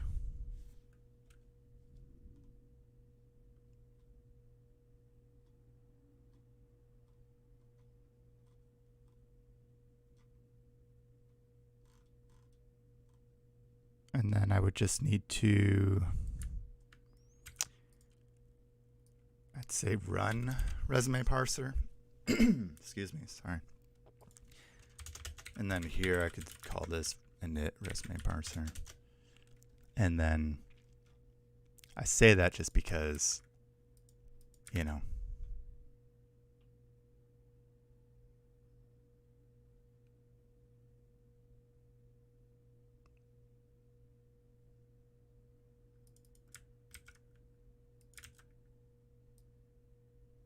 I mean, I guess it's not really necessary, but I feel better about segmenting it out when it does different things like this. Because this is information that we would want to change at any given moment, right? And so, yeah, I think it's just easier if we manage it that way. Now, it's been a minute since I looked at this. I don't think I've moved it over, so let's look at the Sheets Manager and get this function that is called the pretty beastly function. So I think I created this a couple weeks ago in a video that I was doing on file management in Google Apps, if I recall correctly. Yeah, drive management demo, I think is. No, this I created for Sourcing Summit, I think. Yeah, this was where I created this. Yeah. So add object to sheet. And so this would take an individual object from, so like the array, the object in the array of resumes that we parsed. It takes an individual one.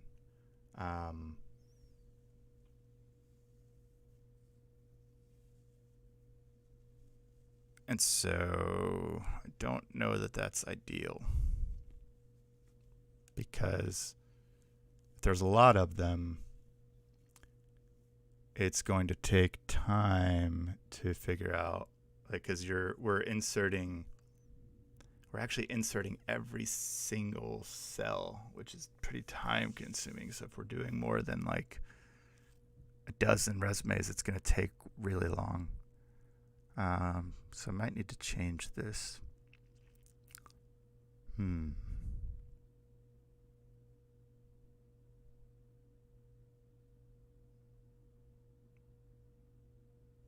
feel like I would want to,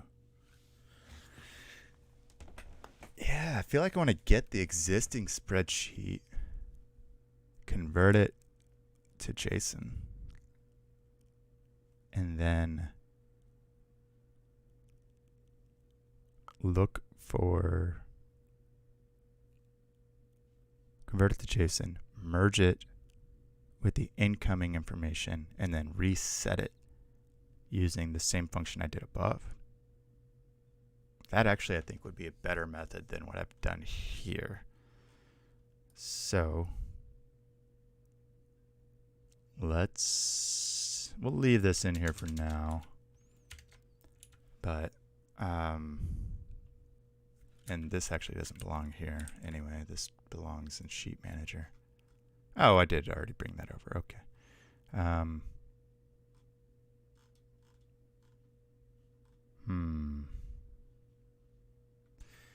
We're going to call this function merge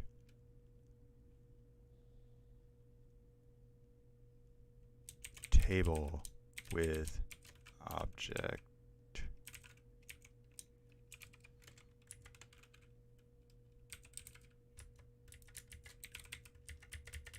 array.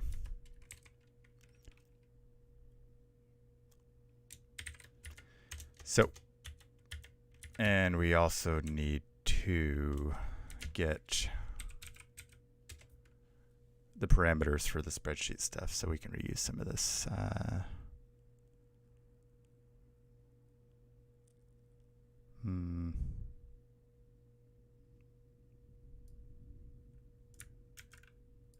So we can take that.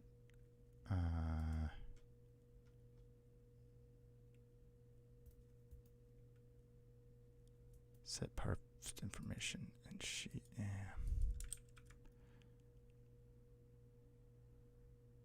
Get or new sheet. Okay. So we've got our target sheet.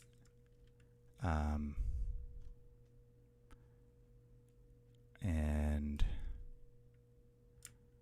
we'll need this to validate that we actually found the spreadsheet that we were after.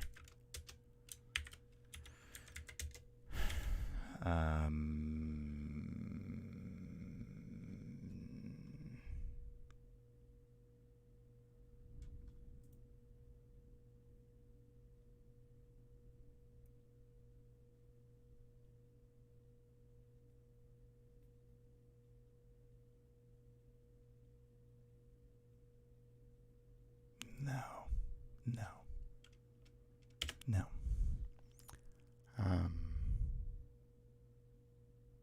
We have the spreadsheet, or we created a new one. Our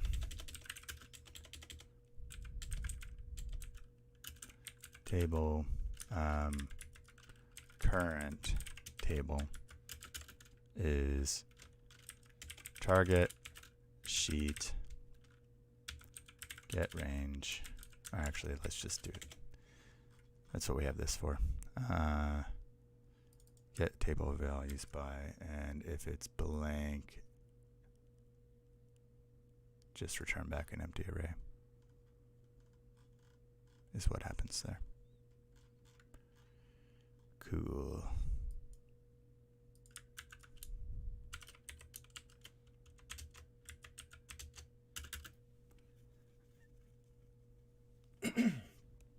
So,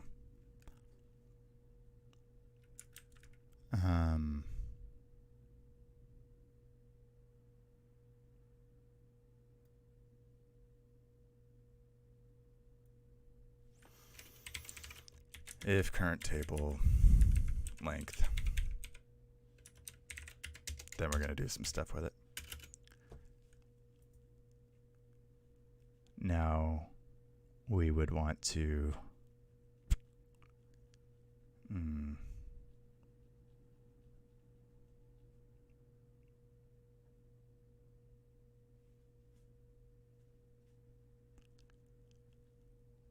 I think I might have some utility for this already. Table to JSON. Ooh, it's pretty old.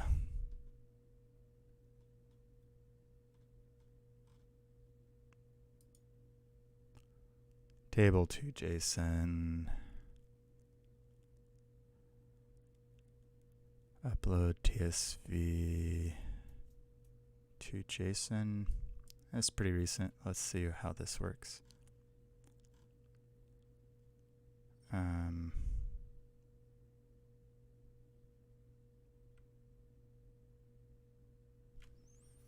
TSV to JSON. All right.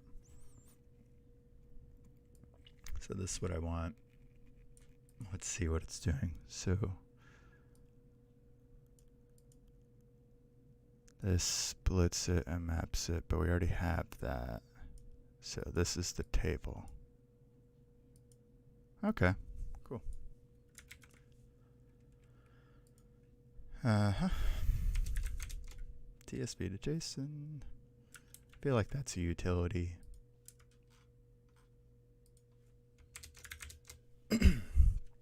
And let's just take table.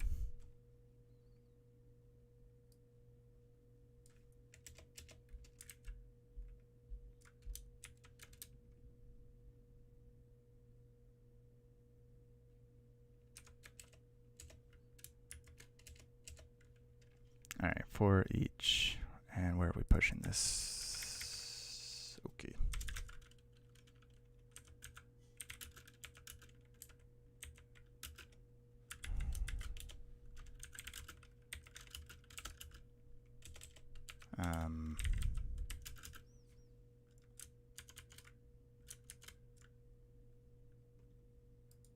Yeah, I just had it global so that it was easy to access.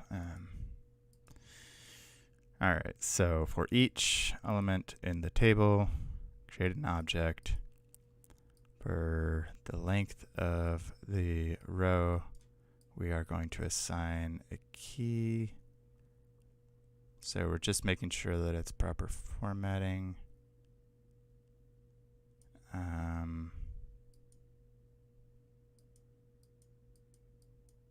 And that key gets the value of I, which is the value in the table. And so the first item in here will be actually the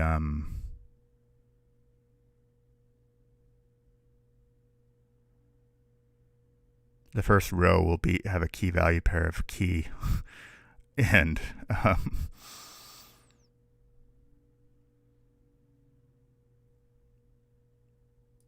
what?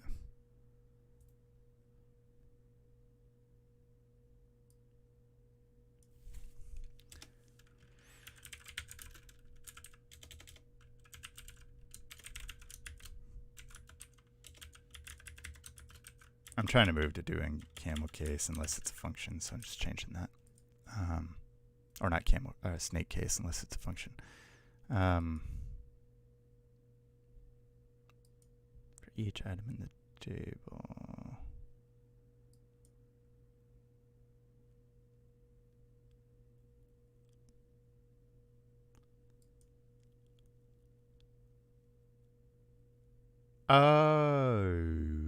Okay. Guess that makes sense, does it? That doesn't seem right.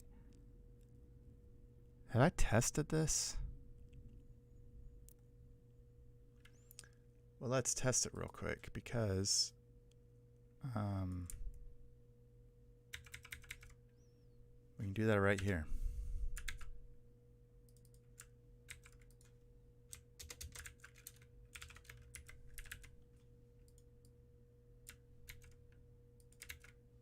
Hoisted.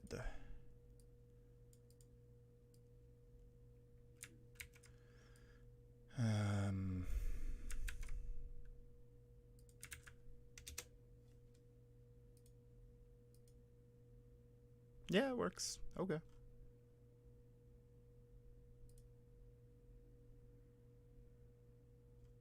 It's all out of alignment, but it works.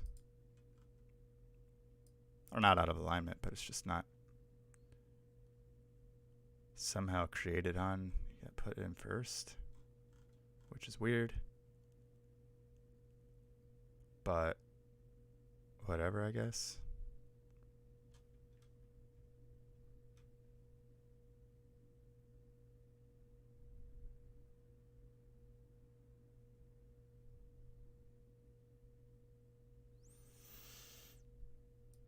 It's fine, I guess.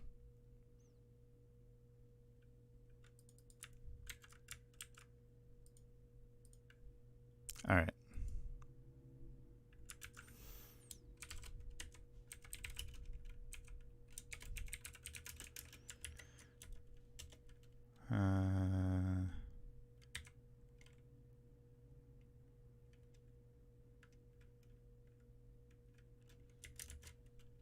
Current. It's a little wordy, but I think probably better to be wordy. All right. So now we just want to merge these two arrays.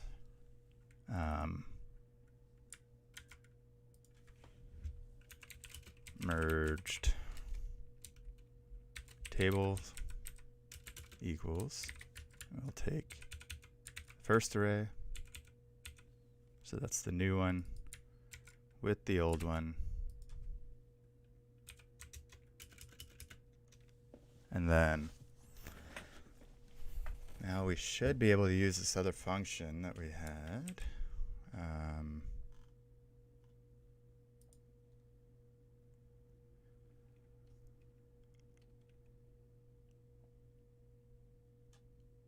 Which is really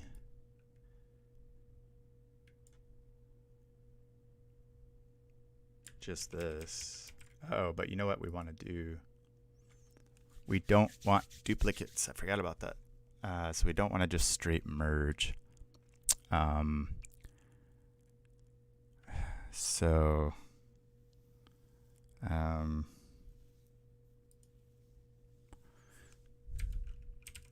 Unique ID. So this will be the unique ID. Let's just write it out here. Unique ID is the header object key we want to use for deduping.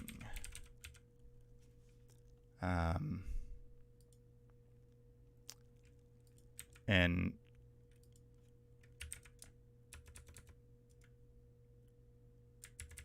we'll do multiples, right?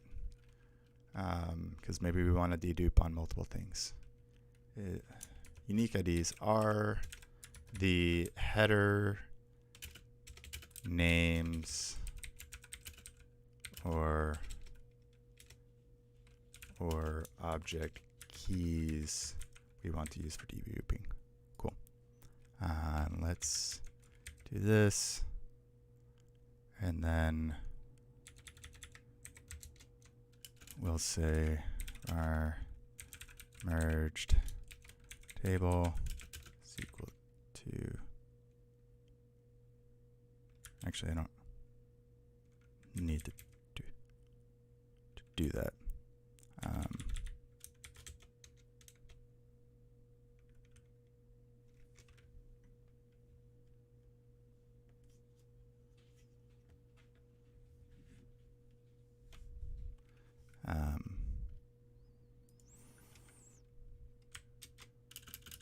I can say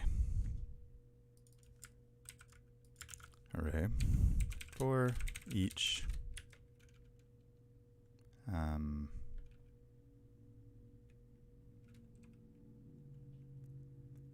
record.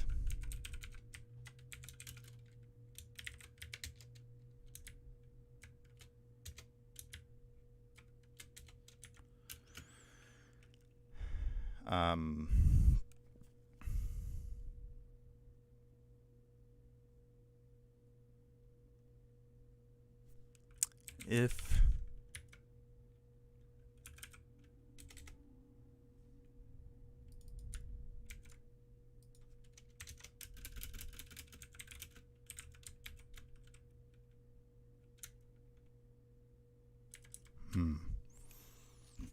think for a second.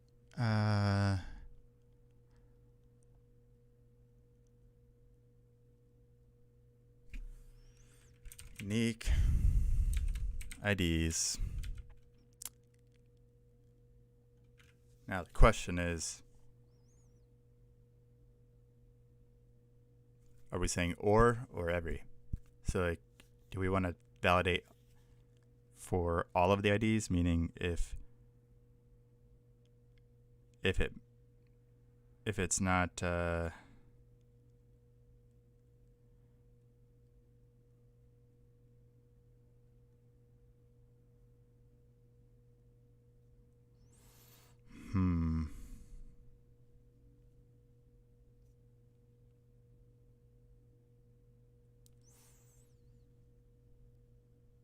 I think doing more than one ID overcomplicates this, and I don't know how useful it is. Unless we do it as or. So we're going to say If any of them are a match,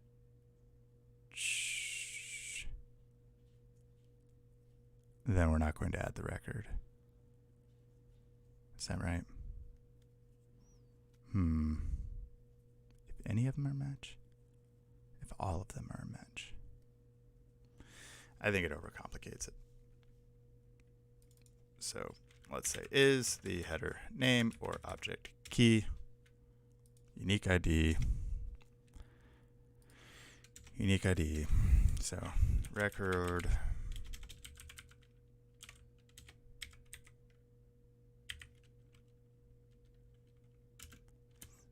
and so is this even a thing that exists?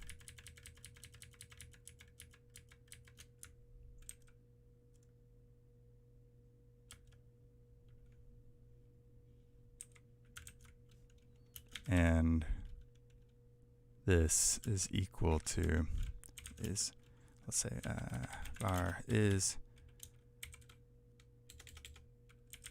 in sheet. All right, is equal to the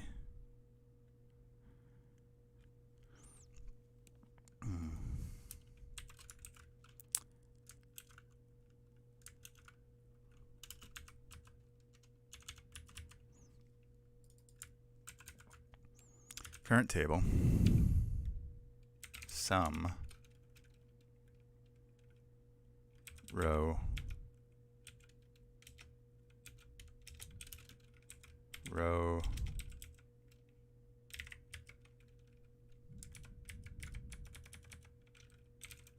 unique ID.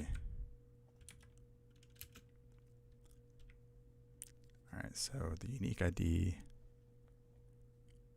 exists. What I'm trying to account for, or what I'm trying to think through, is a situation in which the incoming header or key does not yet exist in the table. Like, it's probably not going to be an issue, but it could be. And so I just want to account for that, because if it doesn't exist, well, I want to add it. So if that exists and the record exists and the record is equal to the row, then it's in the sheet. Else we want to add it.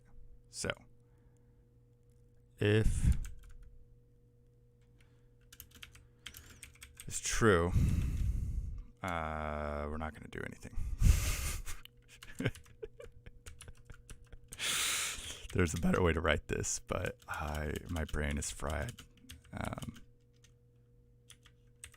And I want to see what's happening. Console log record exists.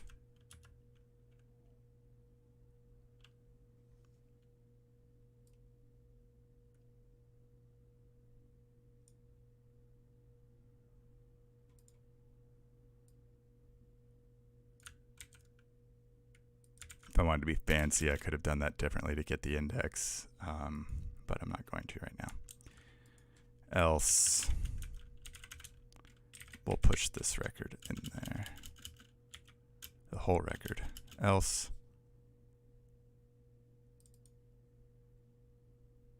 shit, this is going to cause it to grow. So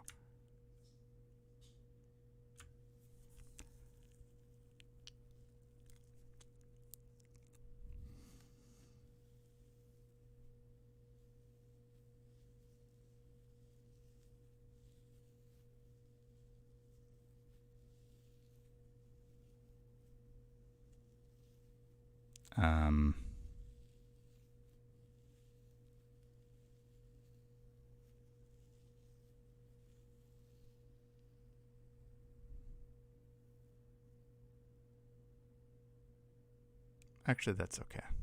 That's okay. I think. We'll see.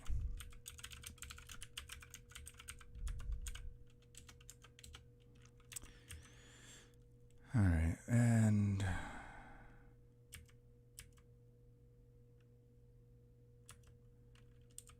Now that's done. Now we would just want to dump it in there. We can just use this like we did.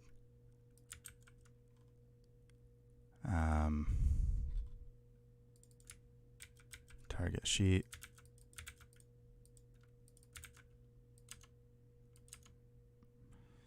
And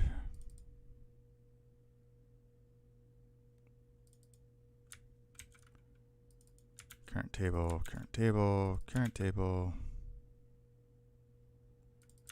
target sheet.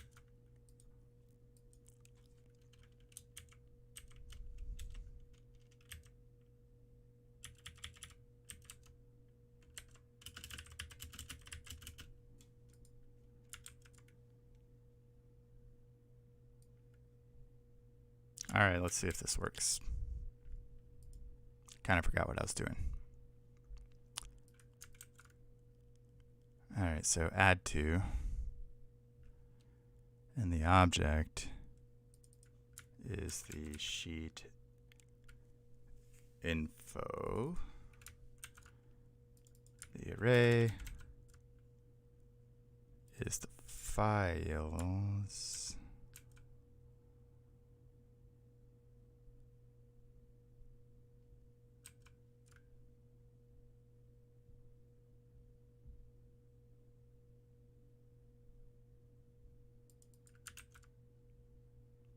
And I forgot that I need to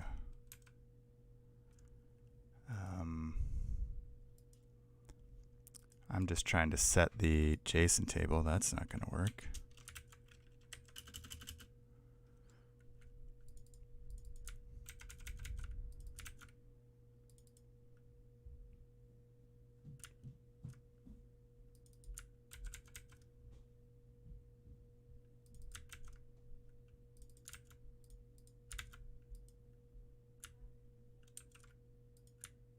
All right. And then finally, the ID that we want to hit is email, I guess. Oh,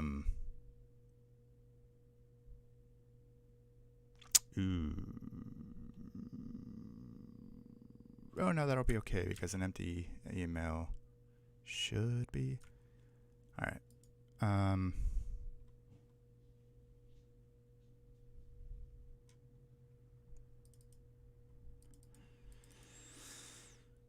Merged versus set.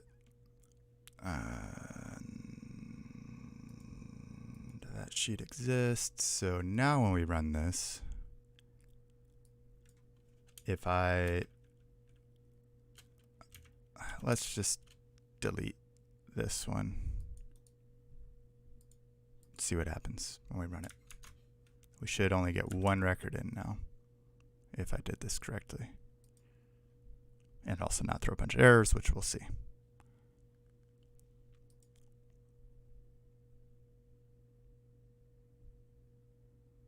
Oh, you know what? I just created a new spreadsheet. No, because today's date will be the same. But I need to take that out because add to is not defined. Oopsie. Whoopsie whoop.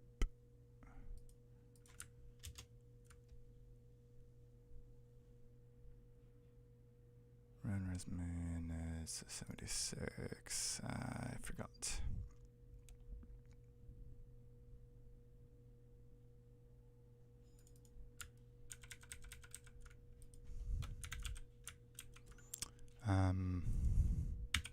What was the other thing I was seeing that was an issue?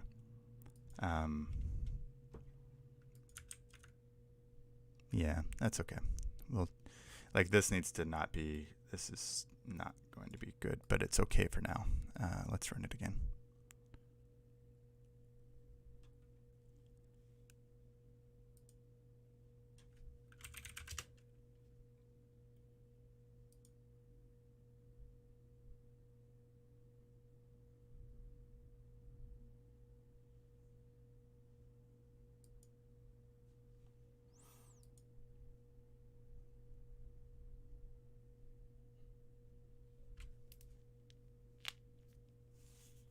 Has anyone else noticed that Google's now like automatically fetching content out of the and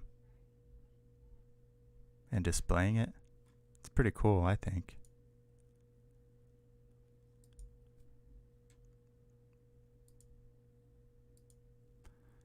Whoopsie. That's what I get for changing stuff. Line 13 in utils.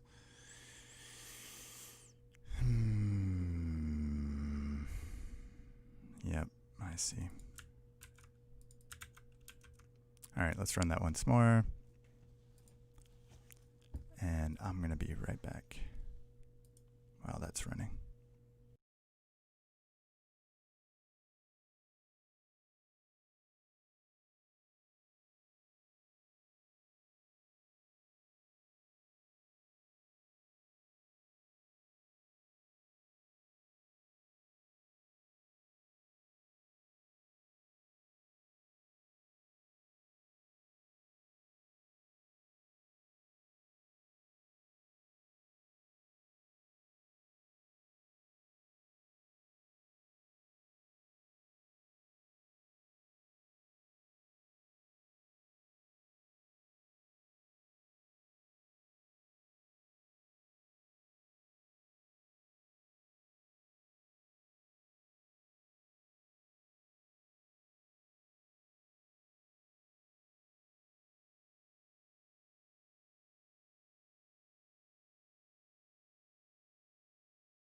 All right, it looks like it completed. Let's see. Yeah, it only added the one. Very good. Perfect. As expected.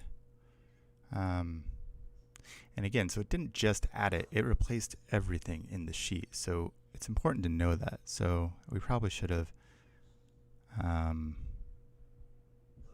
it's fine because it takes everything currently in the sheet and replaces it basically with a new table. And the reason we do that instead of just inserting the additional information is for the alignment. Doing it this way maintains the alignment that we had. So yeah, that's really kind of why. So yeah, I guess this is pretty good for now. I would have liked to have done more, but I wasted almost 2 hours chasing down something that I shouldn't have been messing with. And so this is going to be it for now.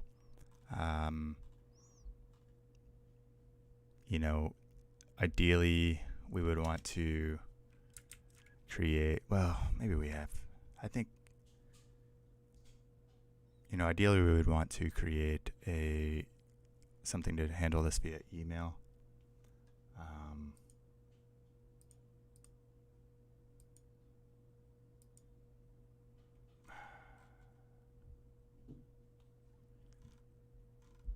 Couple things though. One, this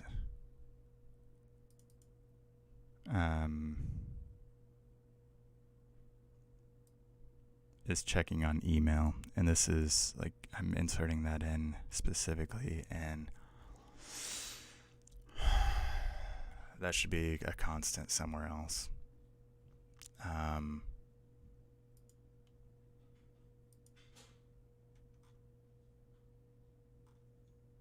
But this does seem to work fairly well, as is.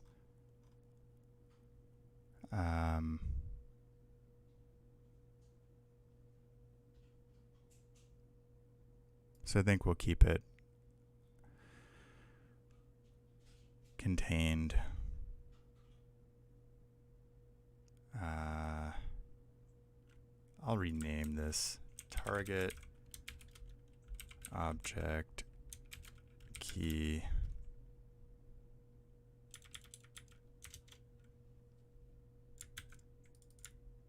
and we'll just put this up here.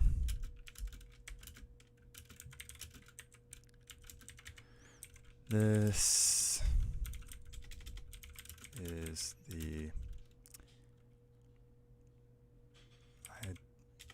key header we want to dedupe against.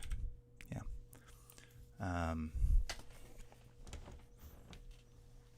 Oh, one thing I didn't think about doing that we'll do now is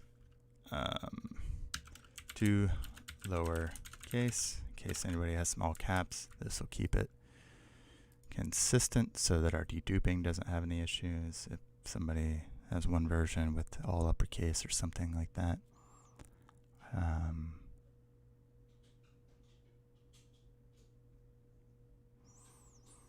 And I'm going to do the same thing here. Not that we would be deduping,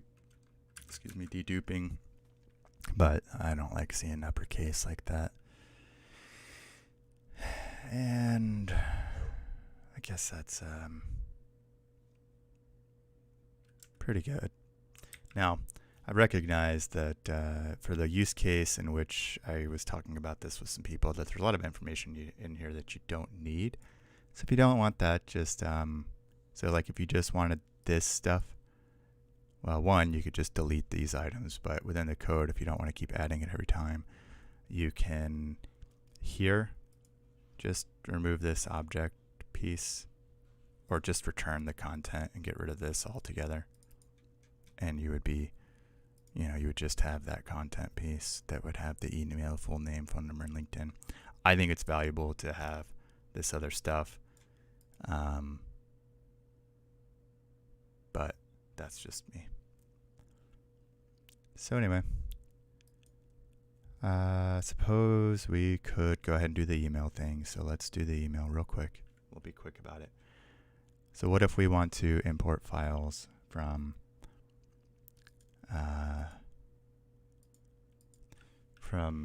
emails? So let's say we wanted to set up some monitoring, and if we received emails on this inbox, or emails with resumes on this inbox, we wanted to go ahead and import them into our spreadsheet email manager. And I've got some stuff that does this. I'm not going to rewrite it all. So here, let's run through this. So this domain X, this allows us to basically qualify what email domains we want to look at. So if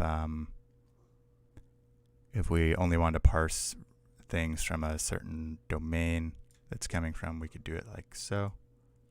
And so you could put in your different domains that you wanted in this regular expression.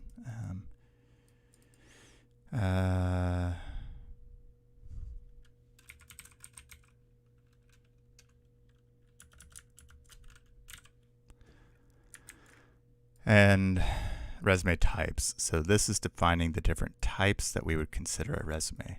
Now, what we're doing here is PDF, the doc files, so the old version of Microsoft Word, the new version of Microsoft Word, so docx, RTF files, which are like real text formats. I think that's what you'd get in Mac, and then plain text files.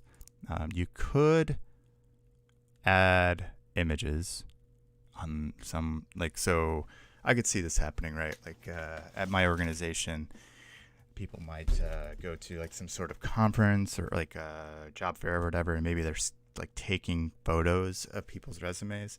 And if you did that, you could use this same application to convert the like PNGs or JPEGs into text. It's not going to be great, but it's probably not going to be too much worse than PDF, if I'm being frank here. And so, might as well do it.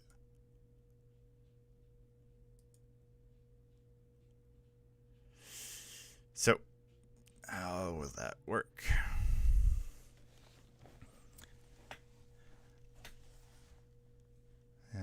So we're going to get messages by subject. And so the subject, we're basically going to pass through a regular expression. In this case, we're going to use this. which is just looking for the word resume. If resume exists in the subject, and we know that's whatever we want to pass through. The number of items to read, I had it set as 5. 50 might be better for you if you're going to run this on some sort of time loop, which is what what you would probably want to do, although I'm not going to set that up right now. And so basically we would read the last 50 threads that we have in our Gmail, understanding threads versus messages. So you can kind of display things differently, but if somebody replies to a message, that's the thread. Like, it's the first message that comes through, and every subsequent reply is a message within that thread. So we're going to get the threads, we're going to loop through the messages, we're going to check the subject. If the subject matches the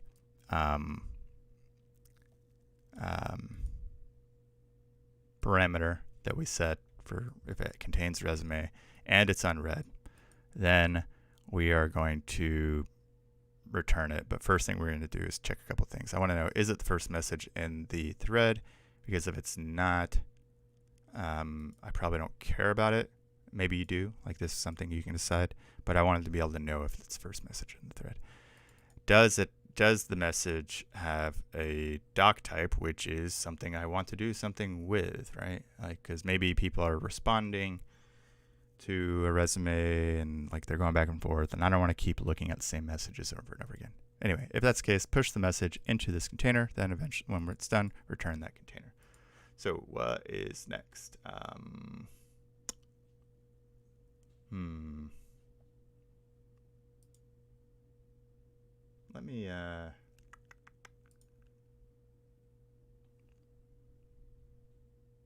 Let me go grab some other code, because I don't want to rewrite all this stuff right now.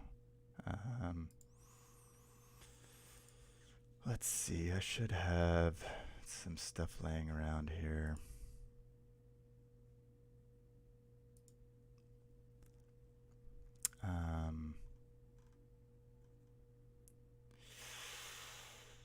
No. Let's see. Maybe it's in here.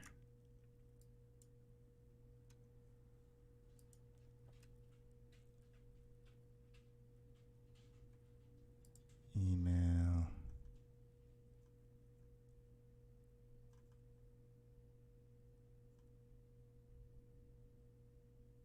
All right, process resumes from, so we're going to say messages and get messages by subject, and that subject regular expression that we're going to pass through, subject X. So now we've got all of those messages. Now we want to do something with them. So maybe we want to look and see, is it from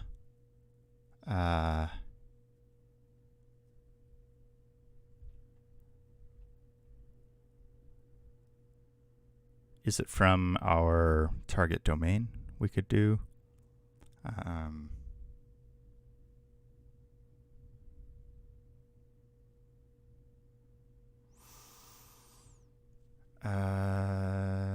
well, let's just map over it. So messages map message will be represented like so. And let's zoom in a little bit and see a little better. All right. So,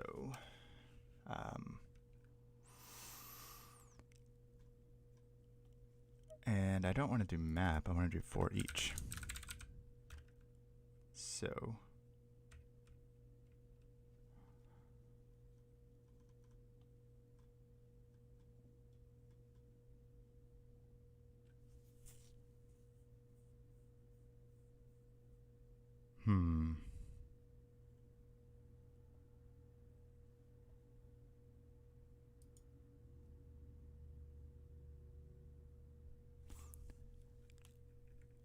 instead of doing this here,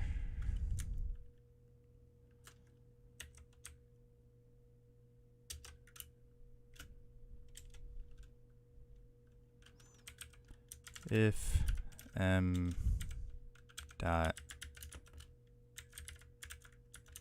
then push, oops,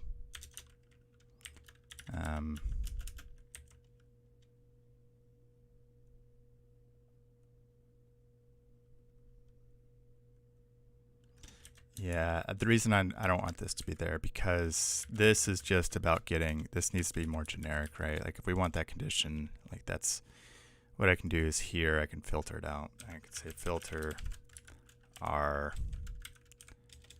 message, or filter message dot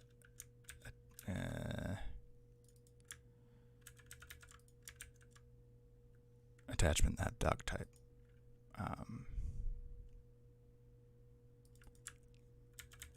And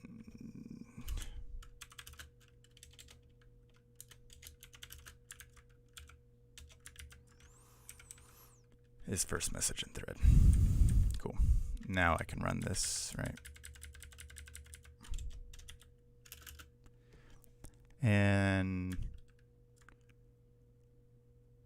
now I could say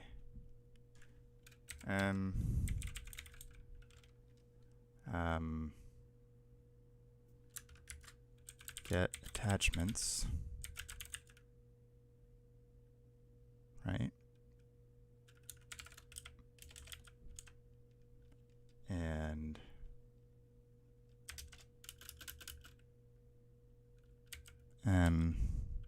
or attachments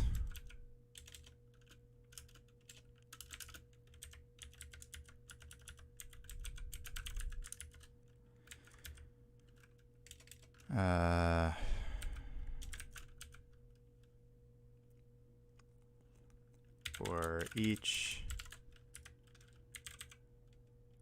attachment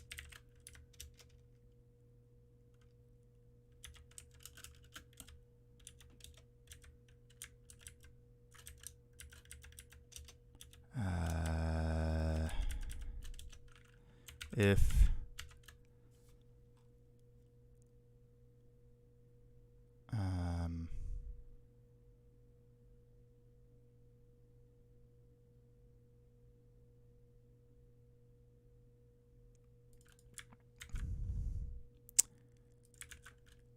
some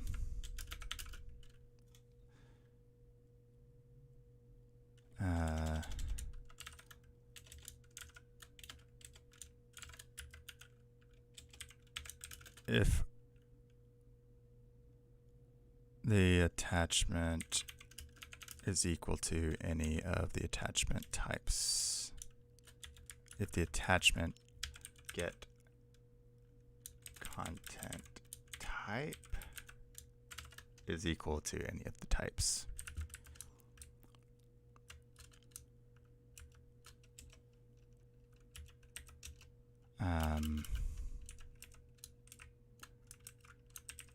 Then we need to do some stuff.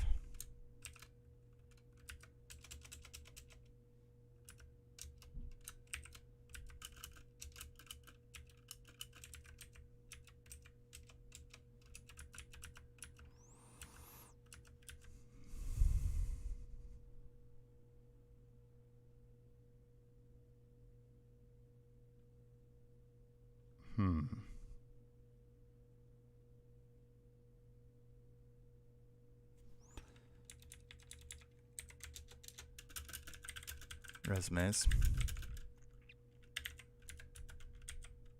Yeah.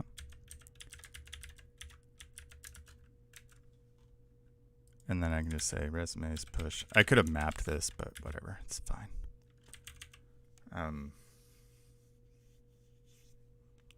Push that in there. And then finally, what I can do is I should be able to come back over here to resume parser.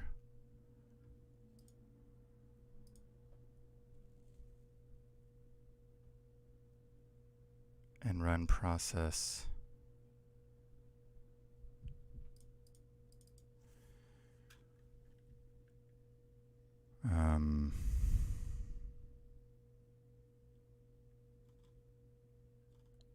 get files and target, takes that. What is this doing again?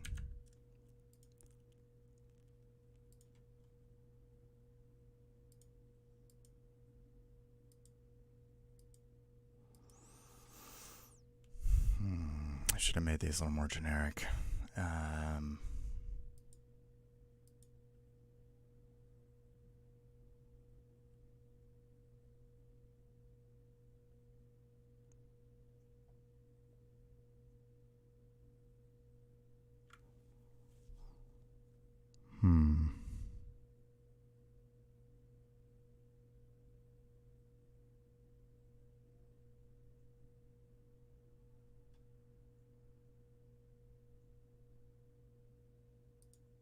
So this needs to come out.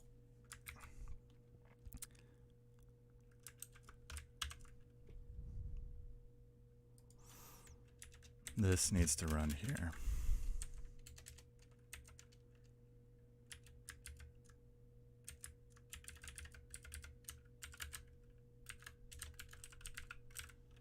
That will be called this. This will take files as an argument as well.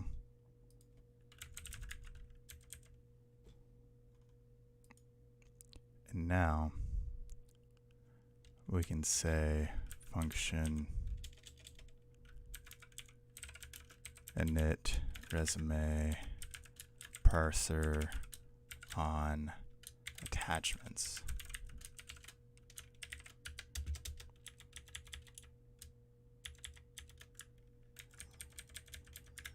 And then I can just say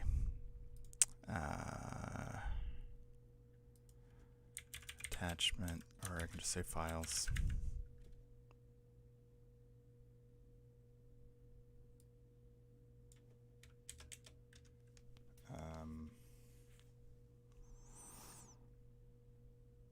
And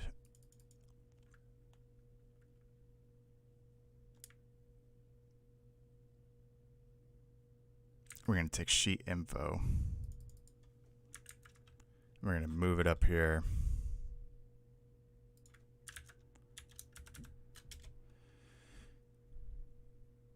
To be constant. Okay. And also going to get rid of this. And we're going to rename this.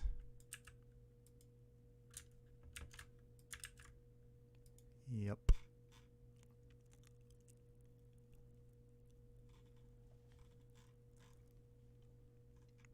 And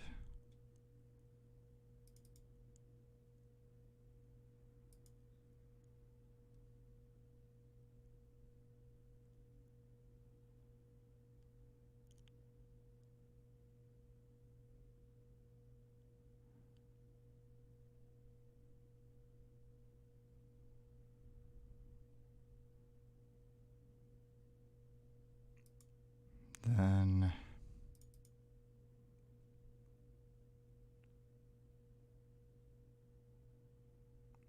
I really don't even need that separate function,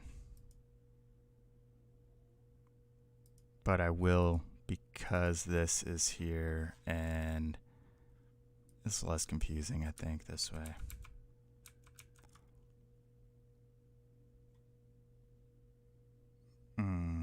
Damn it. Get files in target folder. How does that work? I think I forgot about something.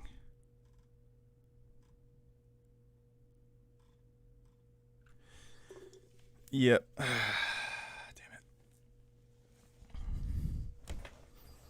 it. This takes an ID instead of just the files, which is why I needed to do this differently. But that's fine.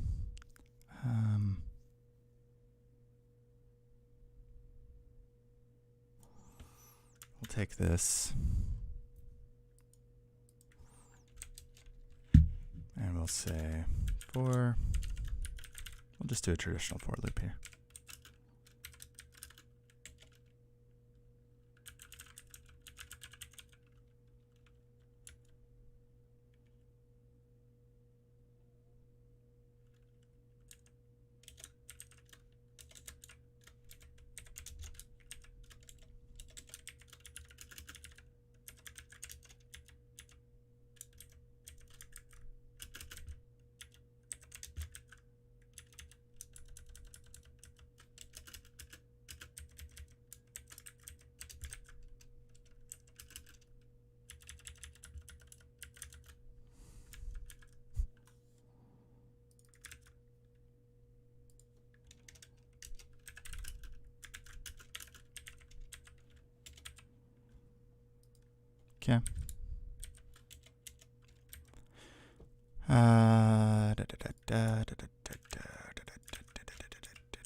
All right, so there's our file. Oh, 921. What did I? Oops.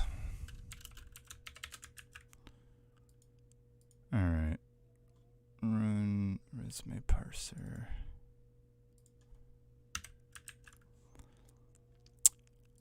So,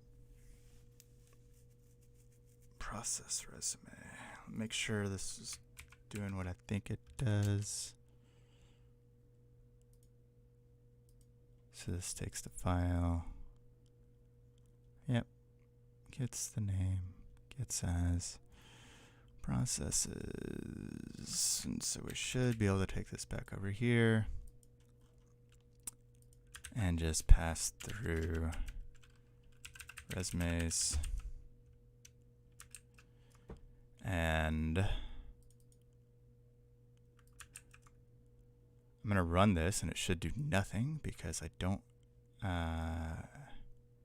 well, actually, if resumes length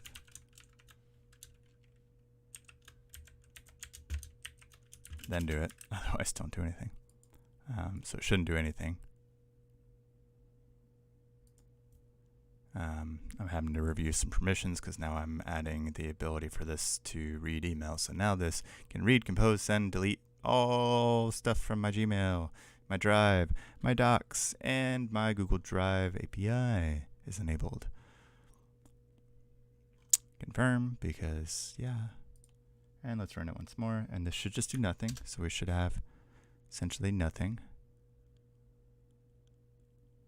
Come back.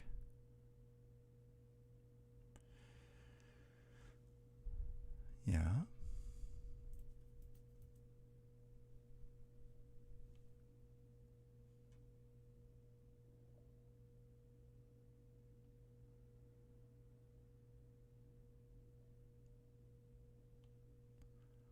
Oh boy.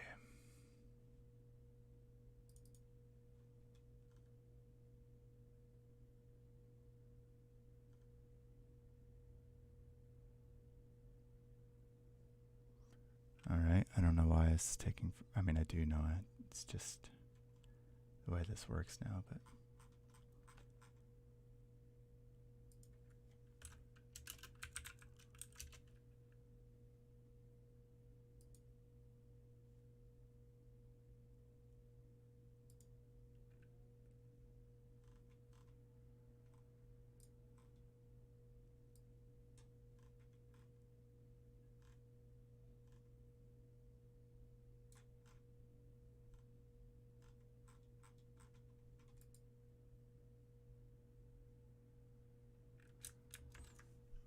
I don't know why this is taking so long to give me back something, especially since there's nothing there. But I guess just wants to be a jerk.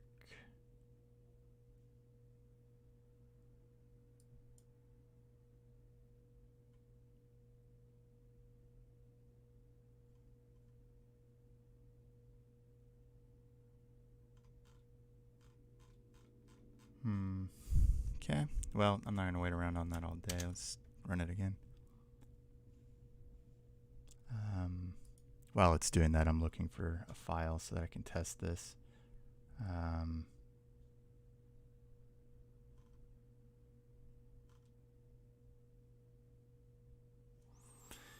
Let me just go edit one, I guess.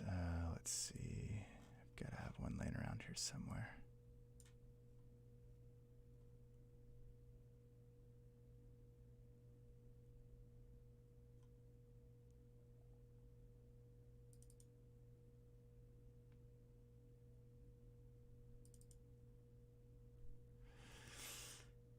All right, here we'll use Open Office here, and let me just.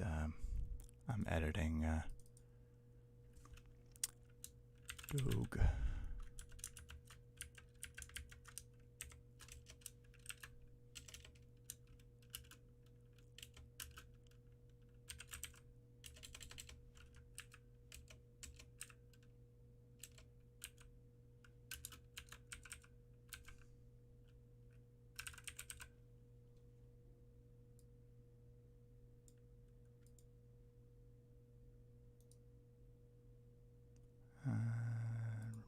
hyperlink and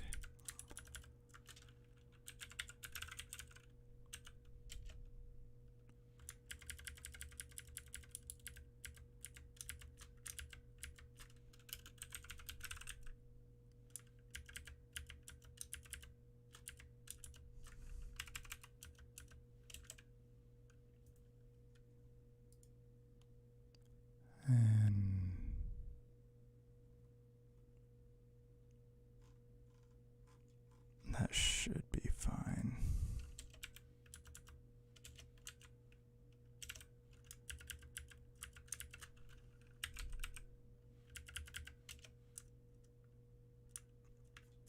All right, let me just save this as, I don't know why this is all messed up, but whatever.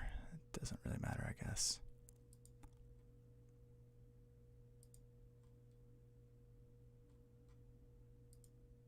One of the downsides of Google Apps Script is that it is a free service, and sometimes it's kind of trash. Like, it shouldn't be taking 5 minutes to load the damn logs.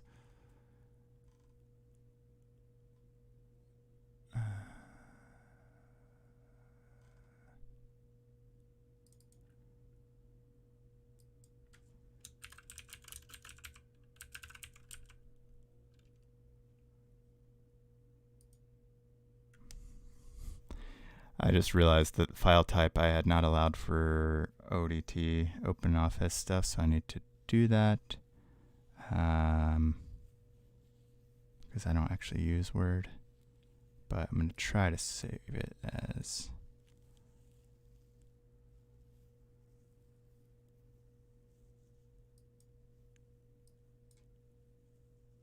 Well, yeah, it looks like it won't let me do that, so I'm just going to save it as an ODT file, and then we will grab the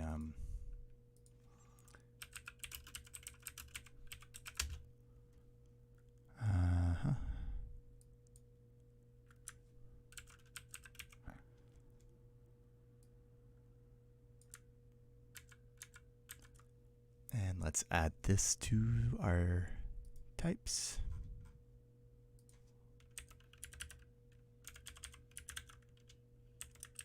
All right. And I'm going to email myself this resume.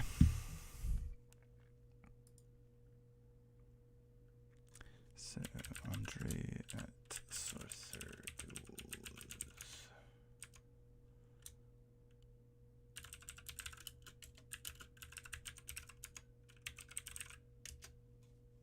And let's attach the document.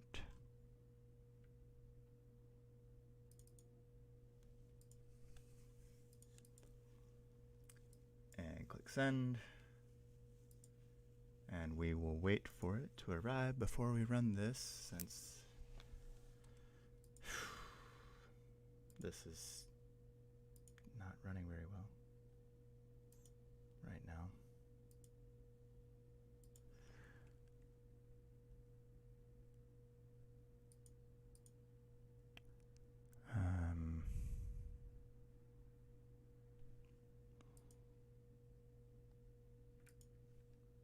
And let's see if it came through yet. There we go. All right, let's run this. First, 21.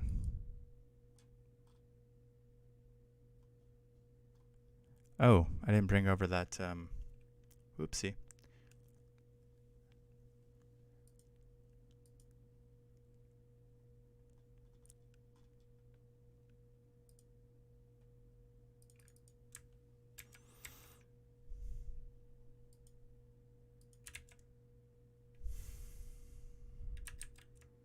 Let's try it again.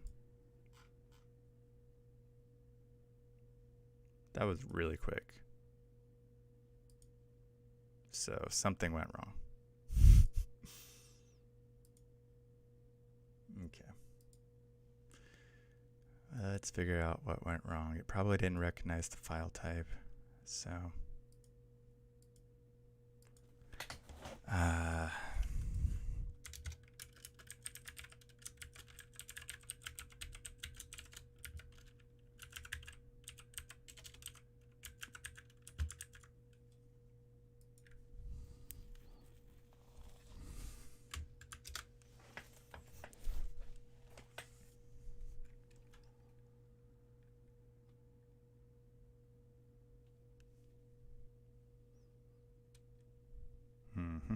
It didn't. So, why is that?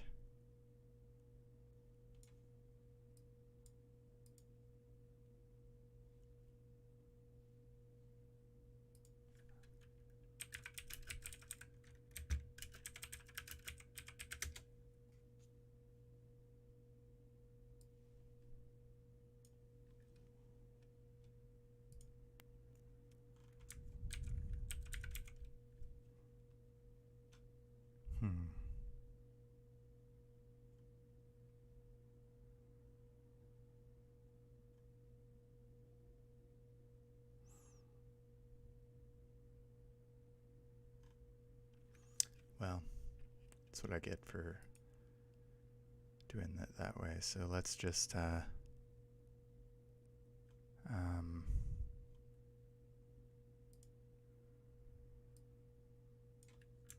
just take this out for now. Jeez, really?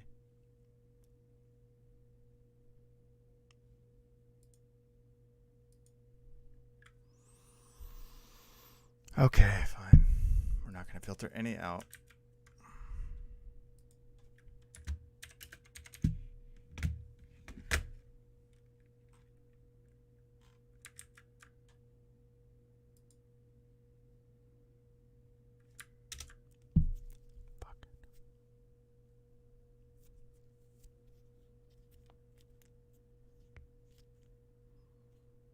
And of course, we can't get it to log anything.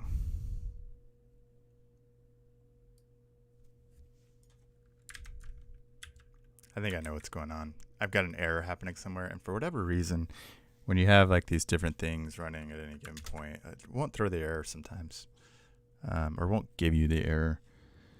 I've noticed this. I noticed this last weekend when I was working on something. It was really frustrating until I eventually found the error. Yeah, that's what's going on. So something's happening here. Well, I mean, as well, I should say.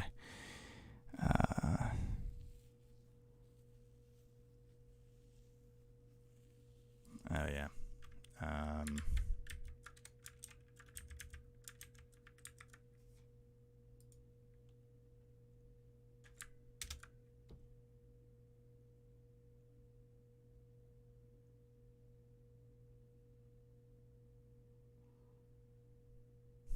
on.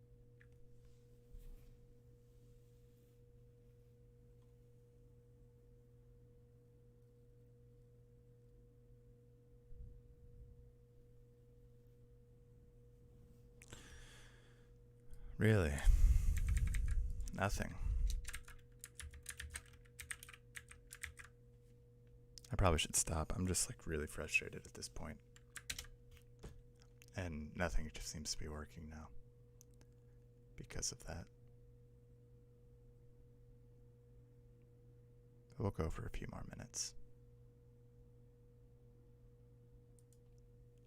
All right, so nothing's coming back here.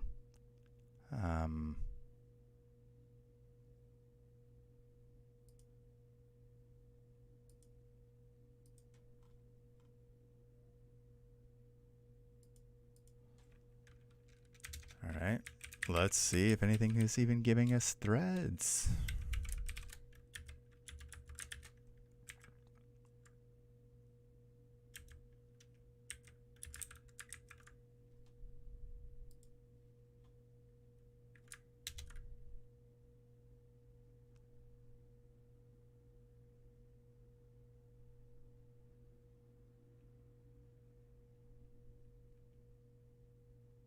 Okay, so we've got some threads. That's a good start.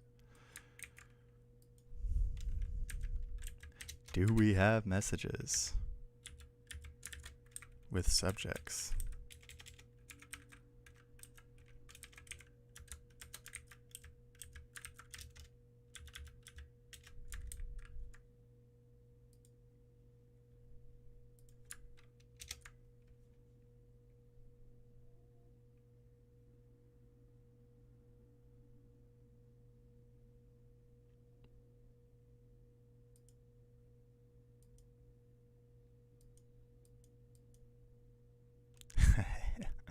I see what I did.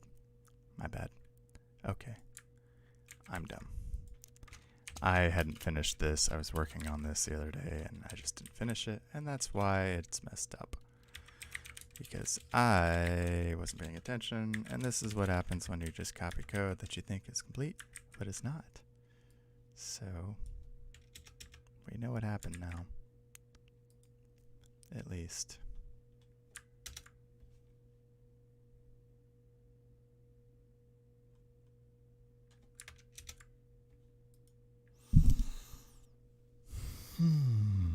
Yeah, we know what happened. It's just now not wanting to log anything.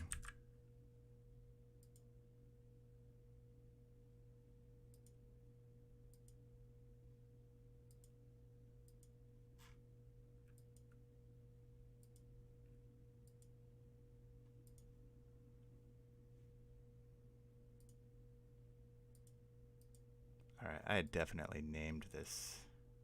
This is another thing that's really frustrating about Google. I'm getting to the point now where I probably am just going to stop using Google Apps Script after I'm telling you all how to.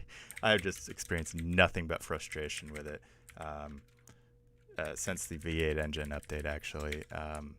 It's really cool. I'm glad that but like there's just so many damn bugs now that it's really frustrating. And I get like, part of my issue is just now was that I had not pushed everything, but like it should be logging a log. Like it's just hanging up like this is just unacceptable. It's unacceptable.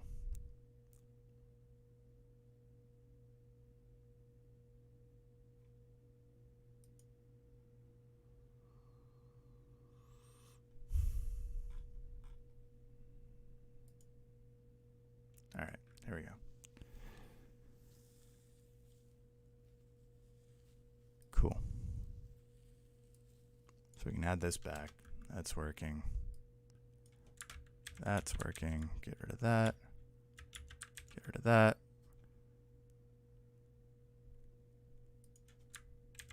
Get rid of that comment. And now, hopefully, get ID resume parser line 28. Line 28.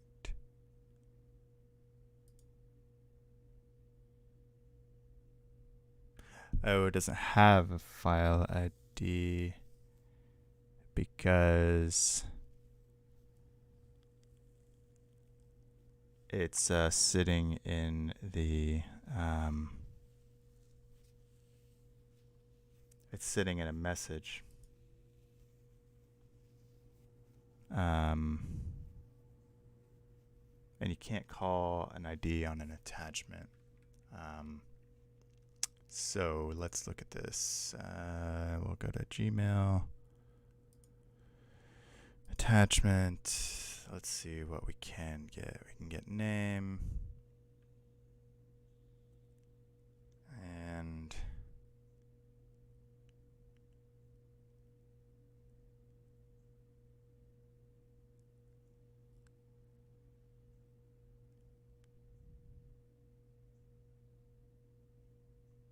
we can get a lot of it.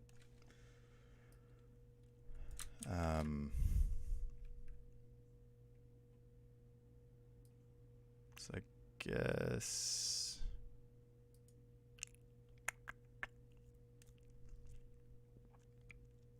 I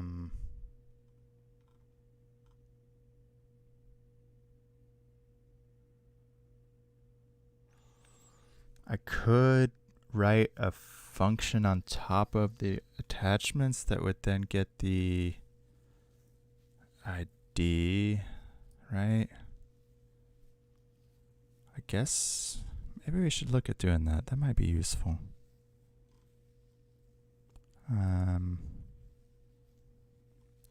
So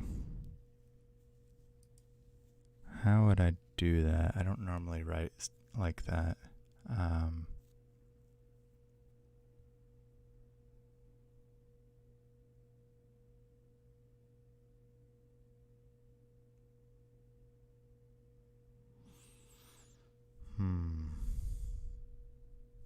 before I chase that down,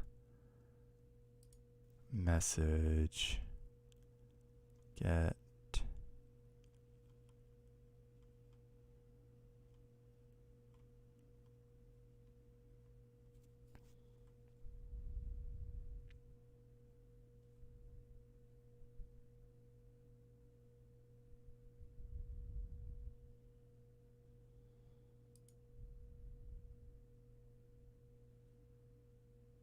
I can't get created date either. So I need to do some conditions here, which is fine. That's fine. We can do this.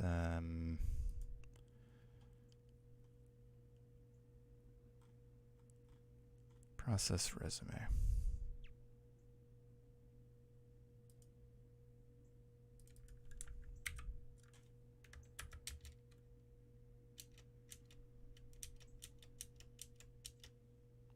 Takes it there.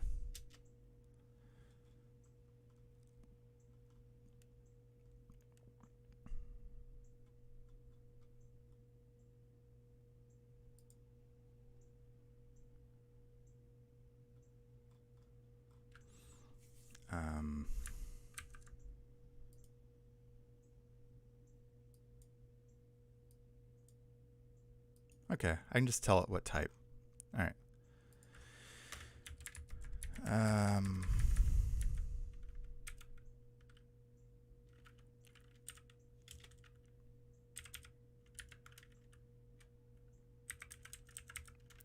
Drive.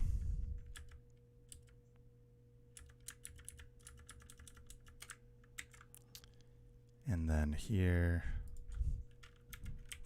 I'll call this type.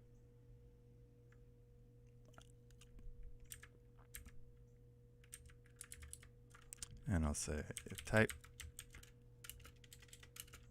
is equal to drive, get ID, else, file, message ID.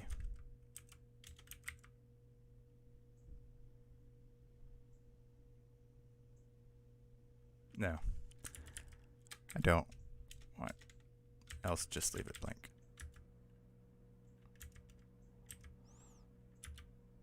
And additionally,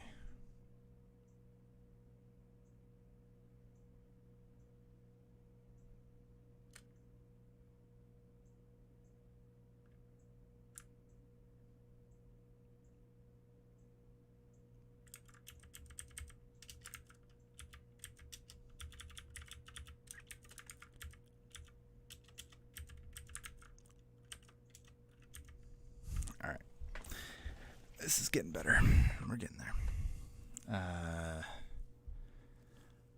And what else do we need to look at in the differences here? So Gmail attachment, get name works.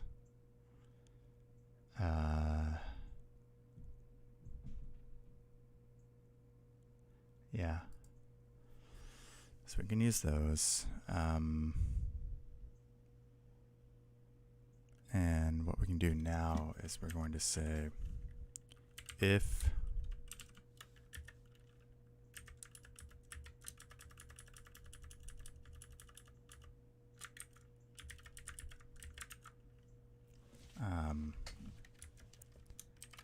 the type that we're passing through is a drive, then we will create this object.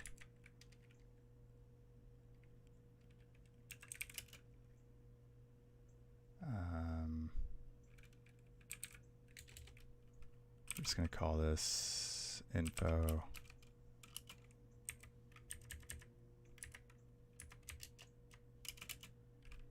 If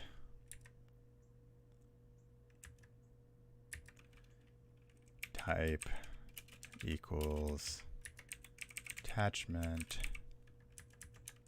we're going to do something else.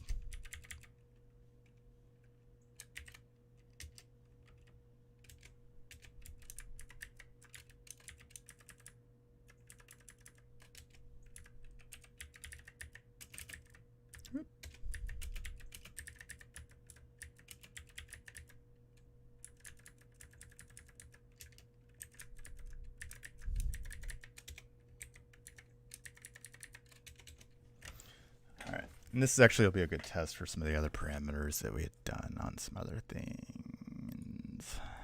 So for like when we were merging the table, because this is going to give us some different types or different key values and headers, which should be handled, but this is a good test for it. So file URL, we will say subject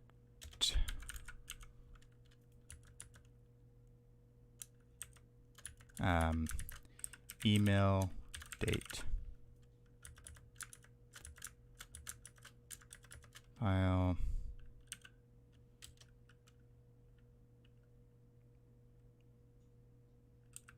date sent.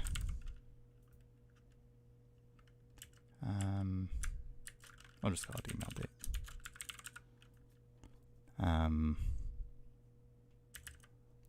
And file ID will be email ID. Email ID, and yeah, that's gonna be it.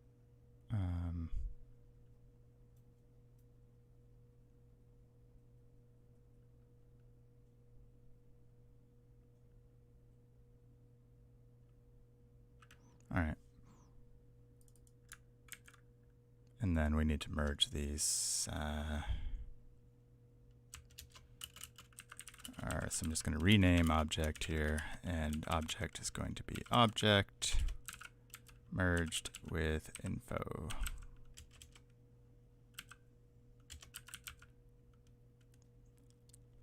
And that's not even necessary. Let's just do it like this.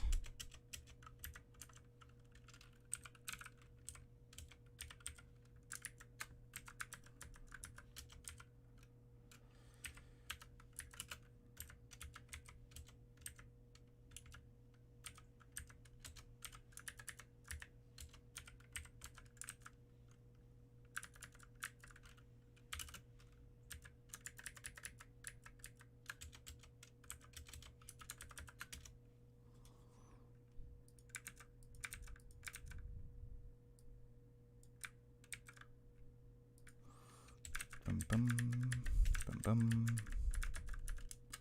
bum. Switch out the commas with the semicolons. Get rid of that. Oops.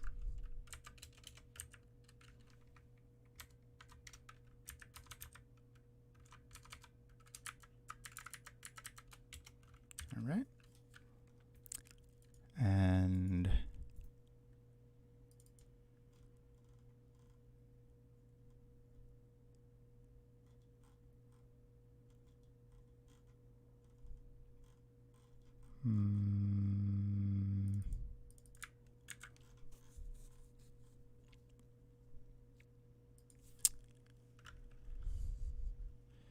init resume parser.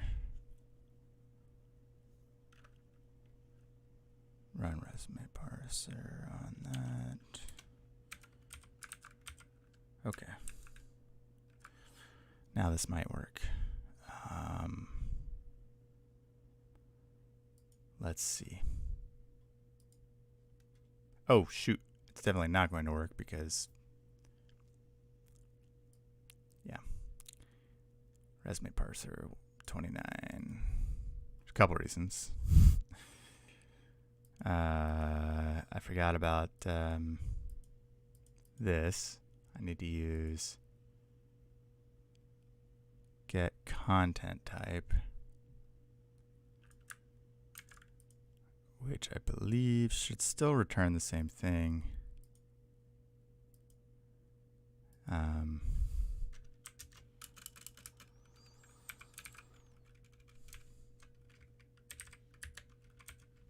I really don't even need this, but whatever.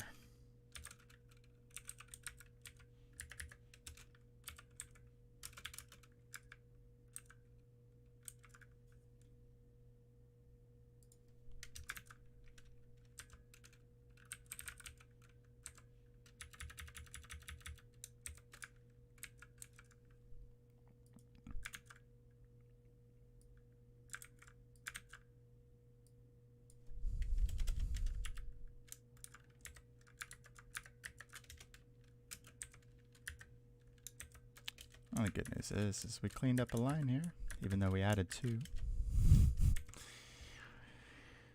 Alright, get mean type, get content type,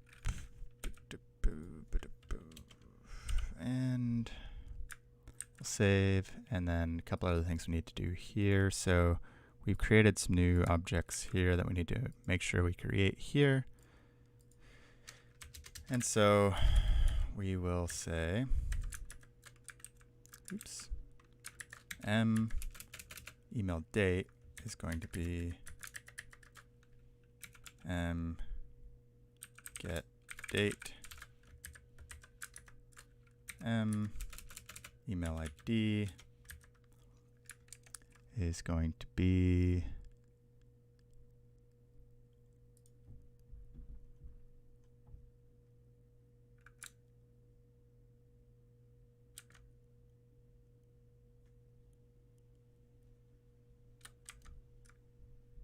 get date, get ID. We already have get content type. One other thing I do want to add that I forgot is I want to get from sender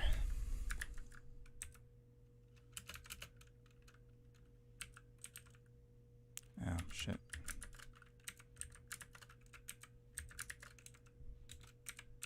Get from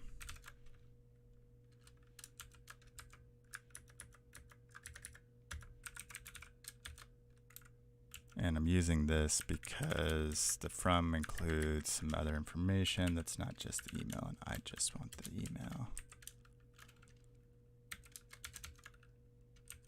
All right.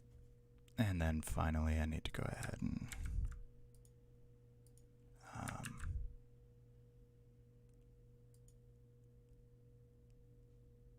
invalid or unexpected. Oh, oops. Let's quote. And let's add this object sender file object sender. All right. And hopefully that's it. Get content type is not a function on line 27 of email manager. Oh, shoot. Whoopsie. I don't need that.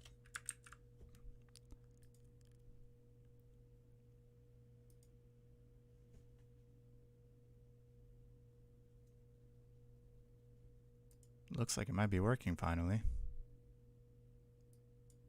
Nope. Column data does not match the column in the array. Details. Range has 12 because we added to it. Damn. Well, good to know. That's good that we tested it like this. So we know what the issue is, though. Do you know what the issue is?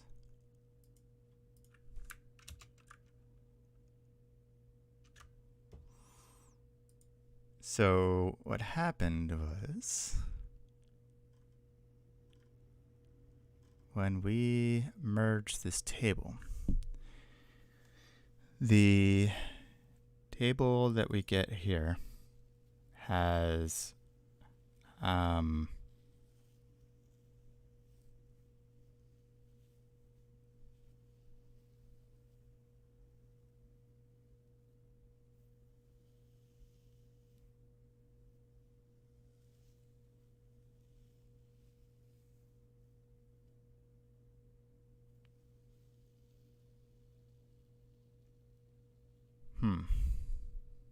interesting.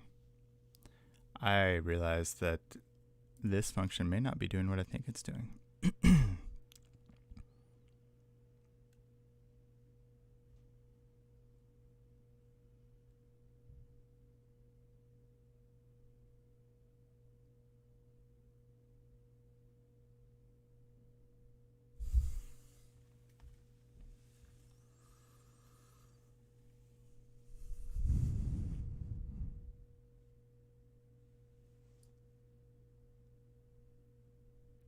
Yeah, it's not. Damn. Holy shit. That's a problem. I gotta fix a lot of code.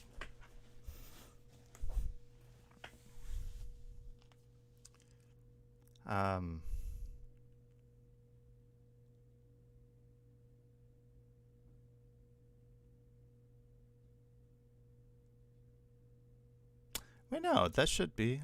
All right, let's think through this. All right, so first level, map, file array, get the object entries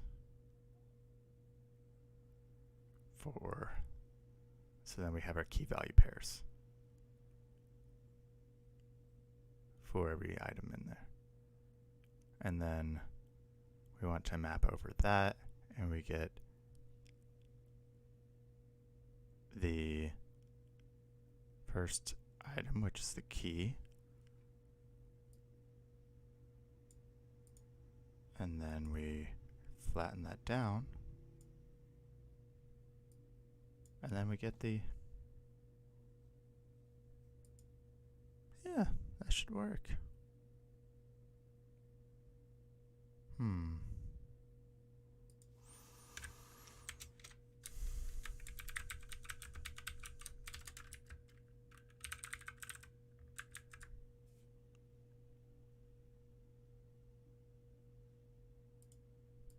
Curious.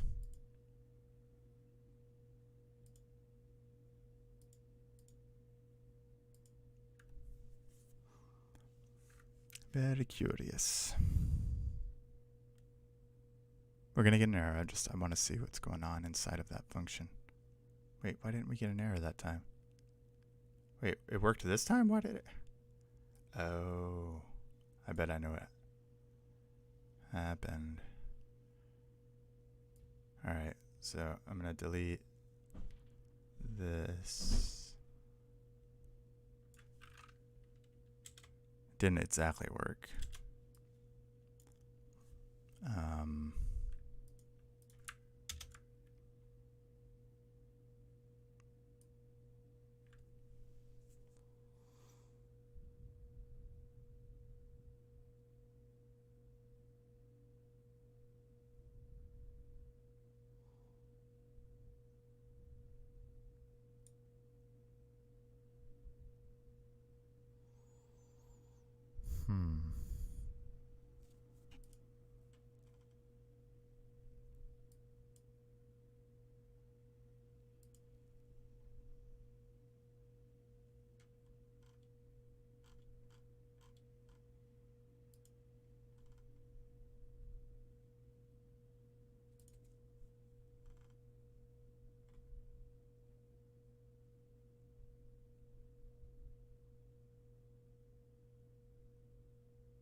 I wonder.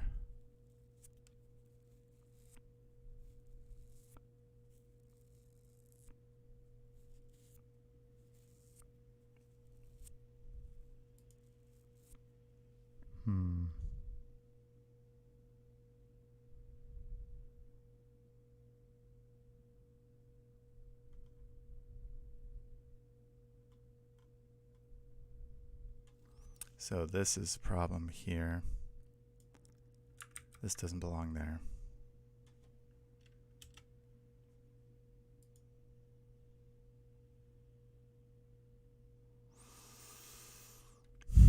I need to do something a little bit different here. So we're going to say object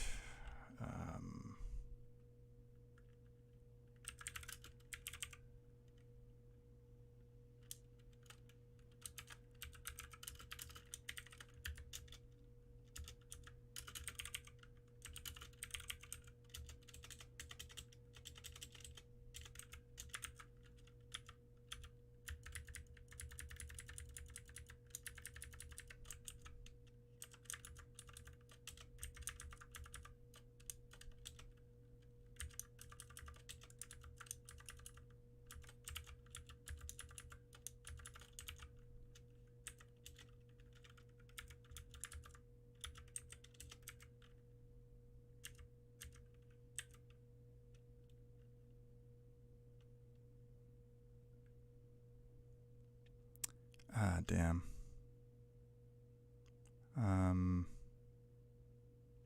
Well, I can still kind of salvage this though. What we'll do is we will up here. We're calling it too many times, right? Our message object.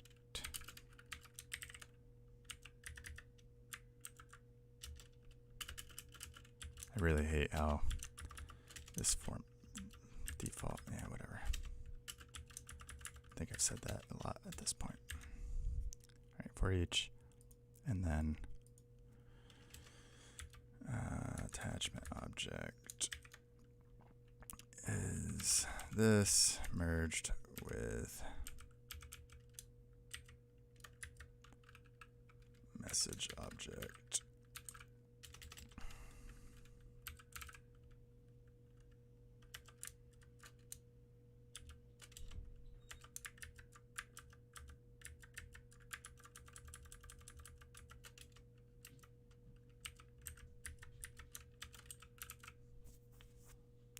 All right, and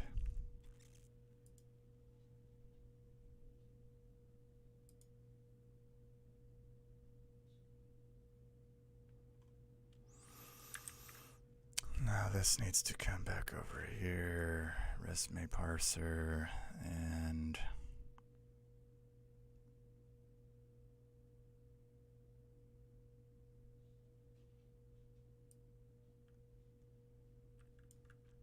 oh boy.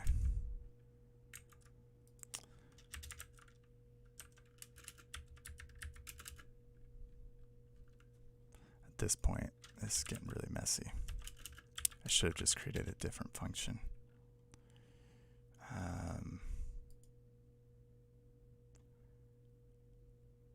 File dot attribute or attachment object get name, and I don't need this anyway over here anymore. Haven't needed it for quite some time. Do the same thing here, save some space since we're doing this the wrong way.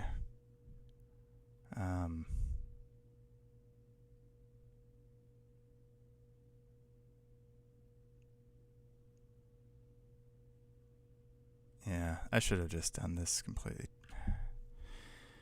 Should have just done this differently.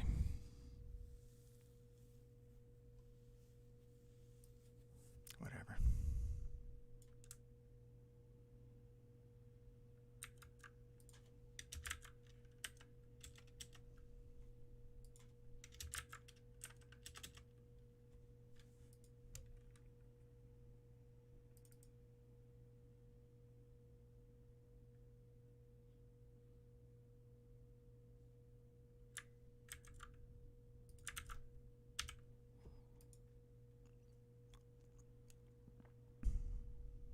All right, that might work. I don't know. We'll see. I feel like I didn't actually address the problem I was dealing with. Dismiss line 16, 36.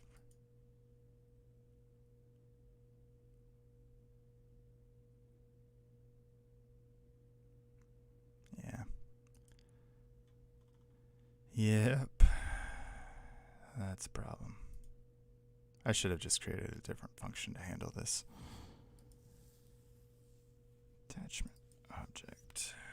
Attachment. Okay. Okay.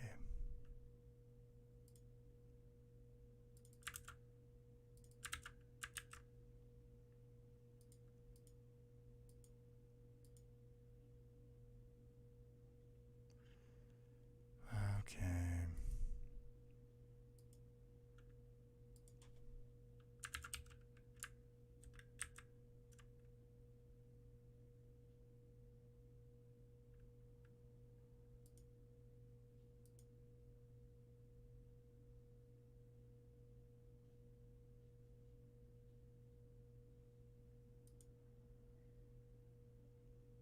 There we go. Got the same error. So what I'm thinking has happened is, yep, interesting. All right, so I have to get this again after I've done that, I think.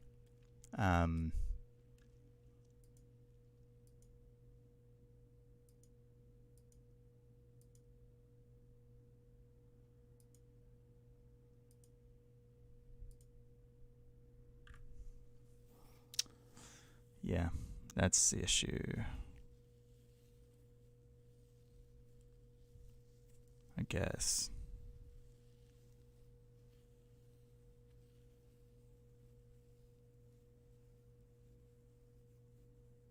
So the problem is,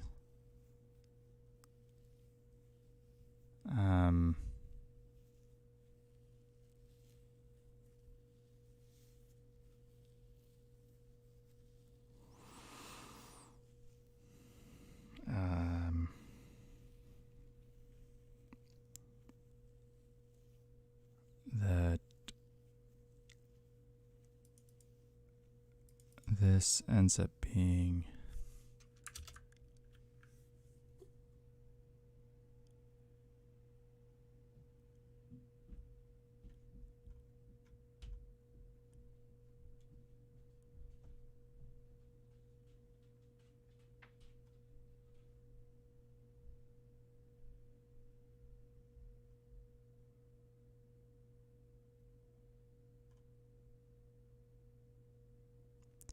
email ID. Interesting.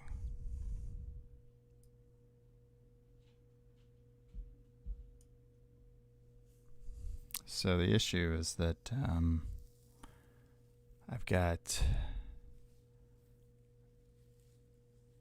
rows that don't extend out far enough initially. And so I need to think about how to do that over target sheet, get our new sheet, and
all right, let's find where these are at. So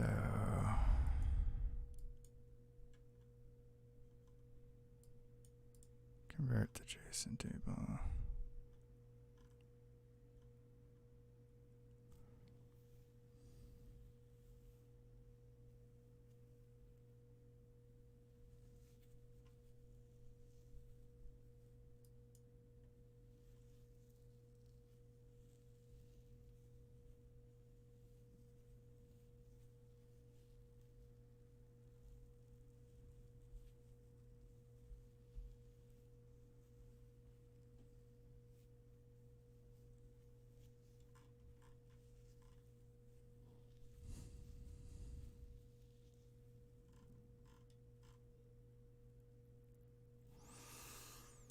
Oh man, I shouldn't have started this. I'm just messing stuff up at this point.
Okay.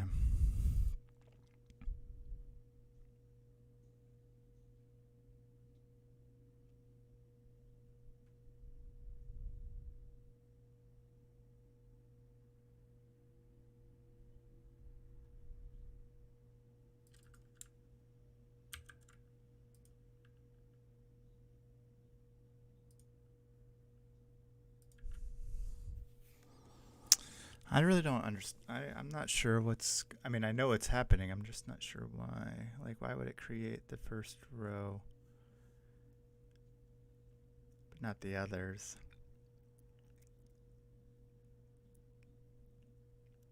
I mean, I kind of know, but I thought that this handled it.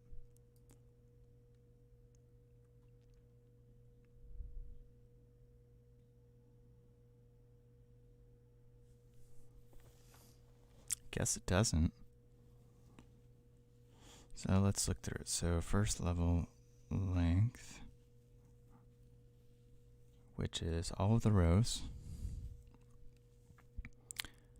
Then we have we're assigning an array value, a row value. The record itself. So that's the row itself. For the record itself, we're saying S. The record key, record KV, what would that be? Okay, so this is the key value set. Column key is 0. Okay, so that's the column. Okay. Is going to be the first item in the key value set, right? The place would be header index of the column key. And if the column key does not exist, what are we doing with it?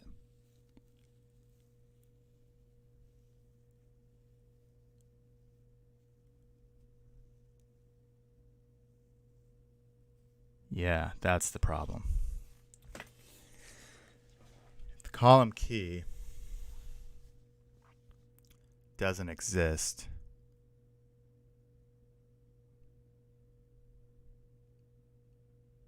in that record, it's not placing it anywhere. And I didn't think about that. However, I could fix it by starting with the resorting to have the longest record on top, but that's not optimal. I really should rewrite this function. I wrote this a long time ago, and it's difficult to read.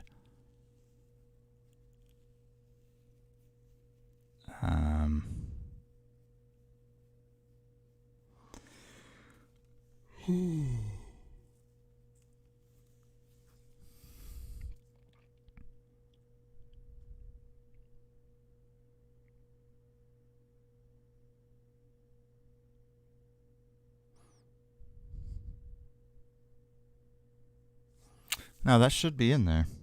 Yeah, this isn't a problem. That works. That's not my issue.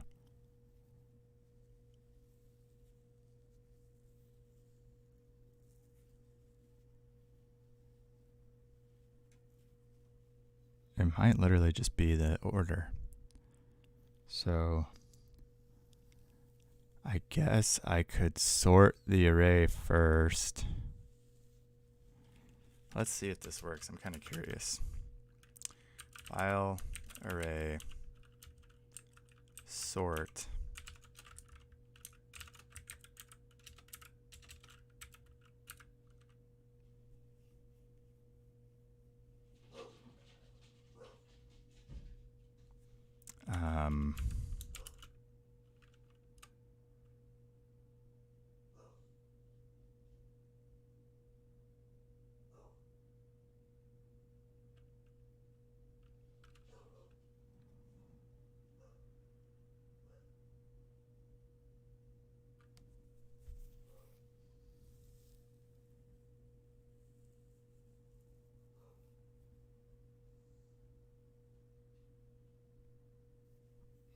Actually, I can do it on. I don't want to do this twice since I'm calling all the entries here. We could do first level sort AB A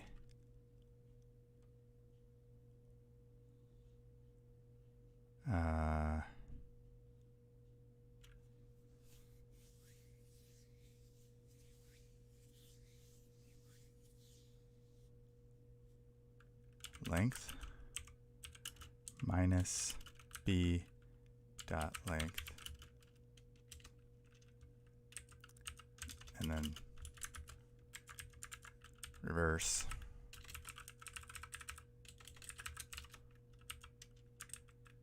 Will that fix it? I don't know. But what I do want to know is if that's even successful. So console log first level map r dot length. And if that's correct, I should have the largest number on top.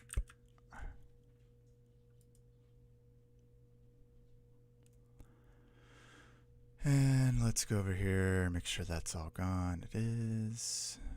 And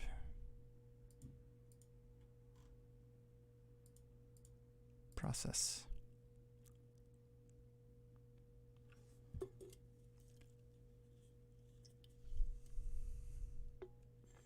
Oops. Fist level. Fist level.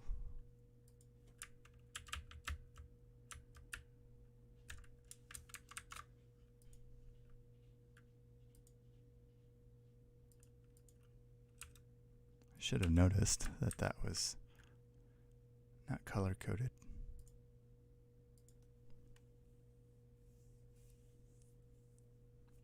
This was supposed to be like a couple hours, and I mean, I guess I did waste 2 hours, but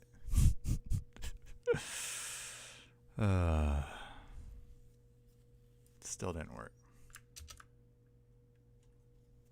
9999999 99999 1 2 3 4 5 6 7 8 9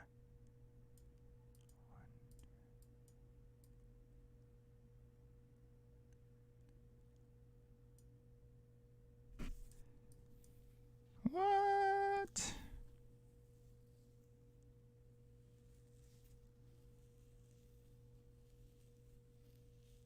Okay, maybe I am not pulling this correctly. Wait a minute, what was the header? No, I'm pulling the header.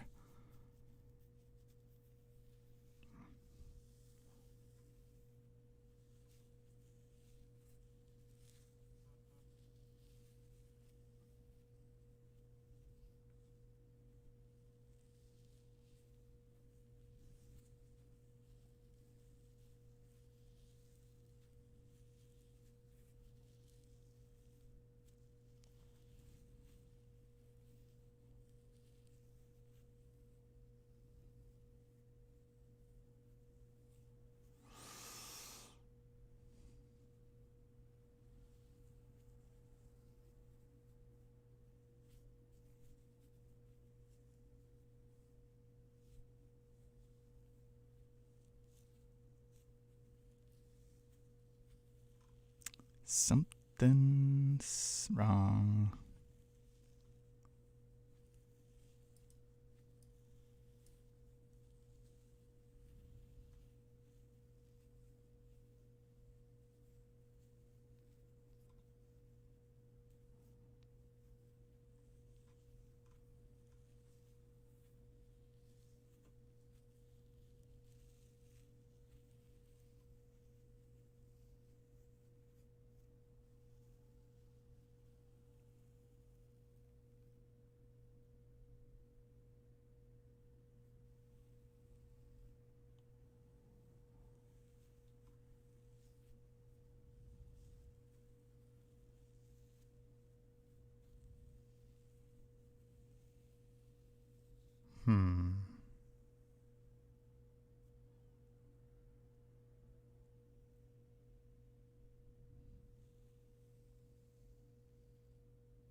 It's telling me the length is 9 on all of these. I'm literally looking at it right here. It's 12.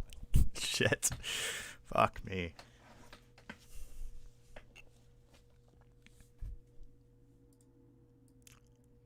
Two, 3, 4, 5, 6, 7, 8, 9, 10, 11, 12. At least one of these would have to be 12 for that to be correct.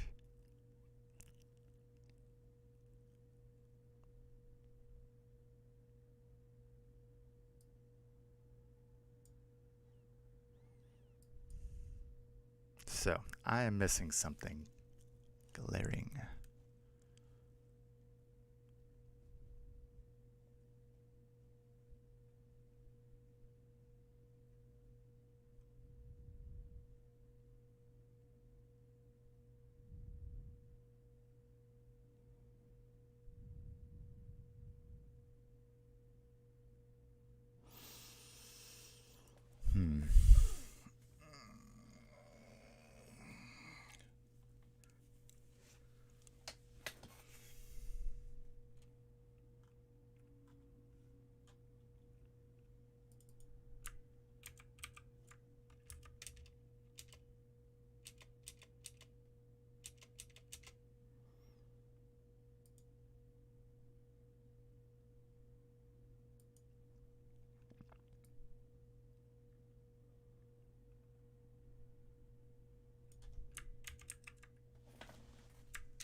And what's really weird is it works the second run.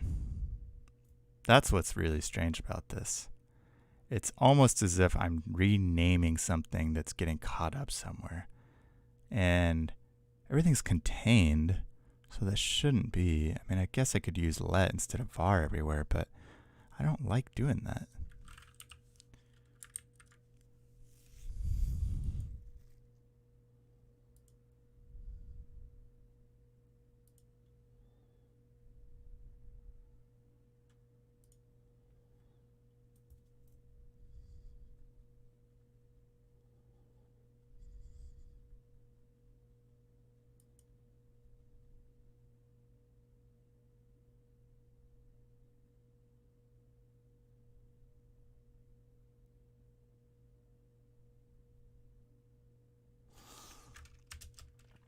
Console log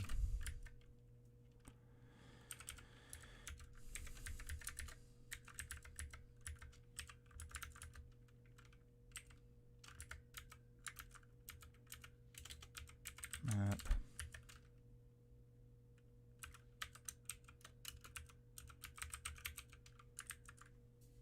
All right, we're going to run this again, see what's happening. And let me make sure I delete this, because I don't want it to work. I'm wanting to see the failure happen again. If I leave it, for whatever reason, it's going to work.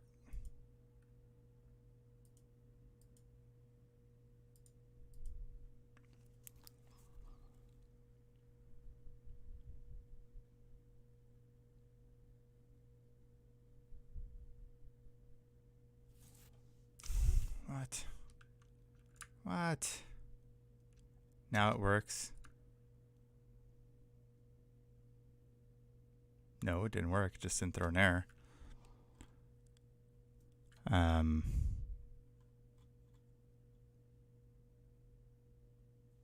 Or did I not delete it?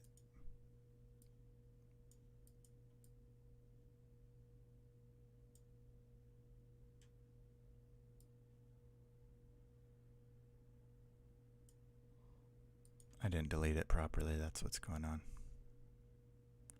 Oh shoot, and stuff's way out of alignment now too. File name, all this stuff is jacked. Alright, well, great. It looks like that is not going to work. And I don't, I'd like to fix this actually, but I'm just kind of tired and hungry. I haven't eaten yet today. And I've kind of worked up an appetite from all this.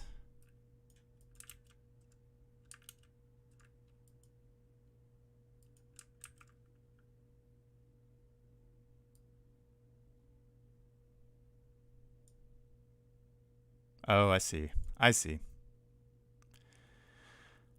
I see.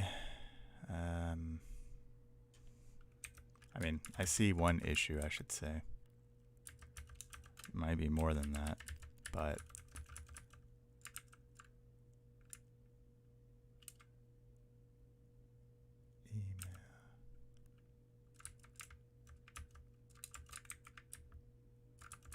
LinkedIn file ID created on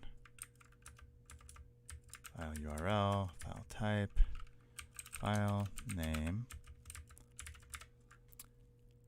and delete. So I cheated earlier, and that's what messed me up. That's pretty much it. So,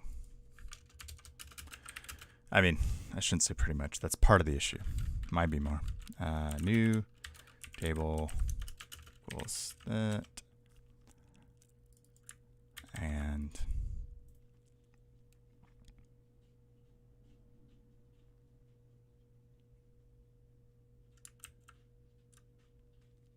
push.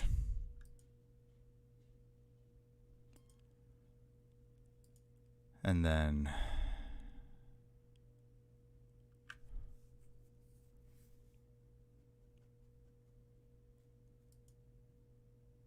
here, I need to say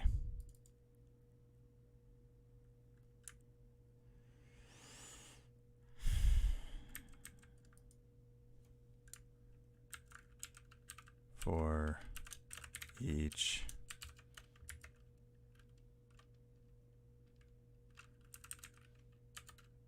record. And I should just be able to push because I've already deduped. And this is gonna probably screw me up again, but I'm just gonna do it. See what happens.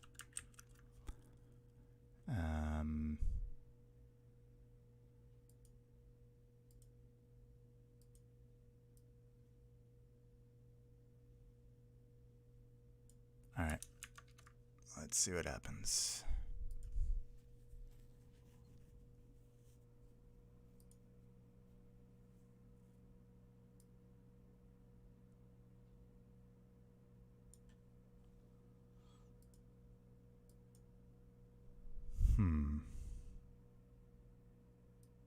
Nothing.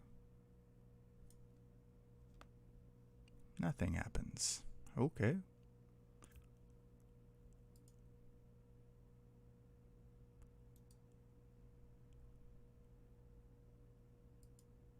Although we're getting dupes because this doesn't have an email address, so we're always going to dupe when there's no email address, which isn't ideal. So maybe we do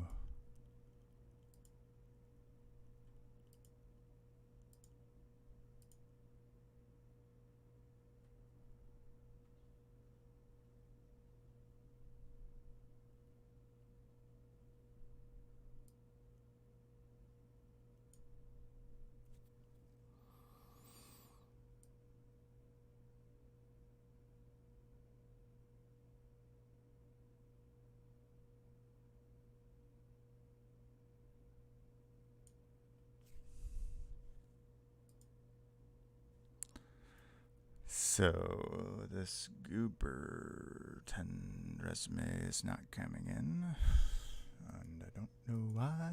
I mean, we got the errors to stop. That's cool.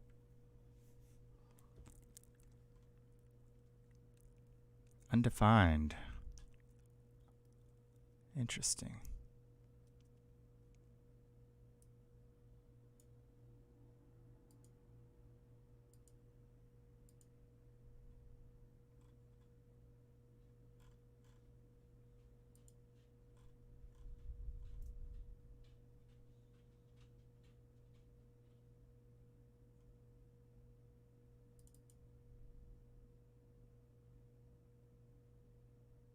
Oh, well, yeah, that makes sense, I guess.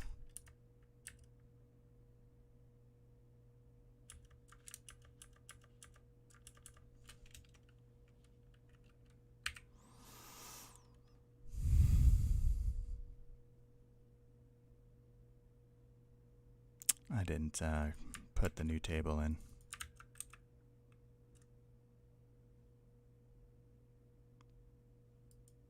I just was rerunning the current table.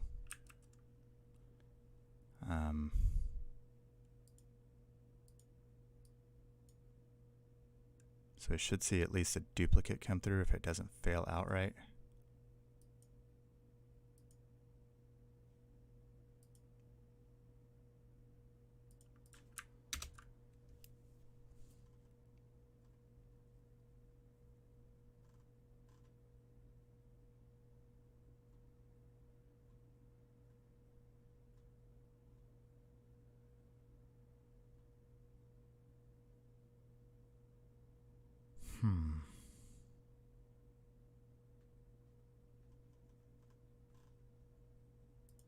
Okay. Let's keep stabbing in the dark. Good news is we're not overriding this like we were. So we fixed part of our problem. But not enough.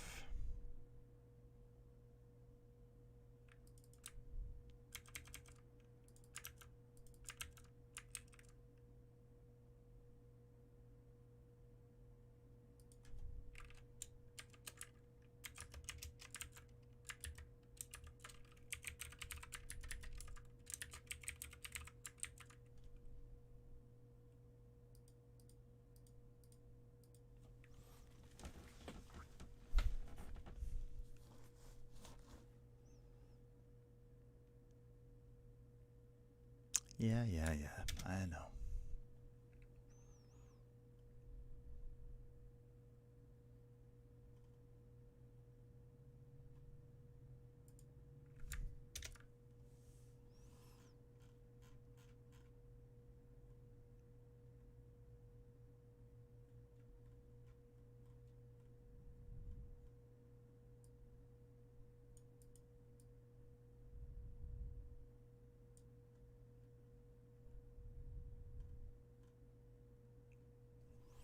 Something from 10.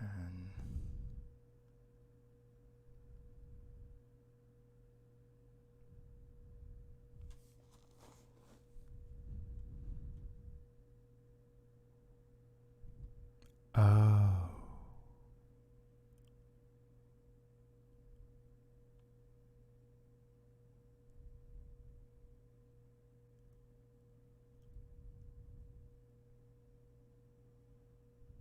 Hmm.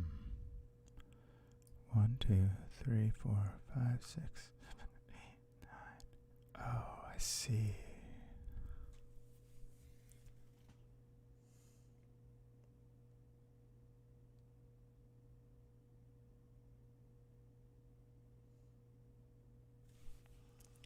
But the header should still be 1, 2, 3, 4, 5, 6, 7, 8, 9, 10, 11, 12.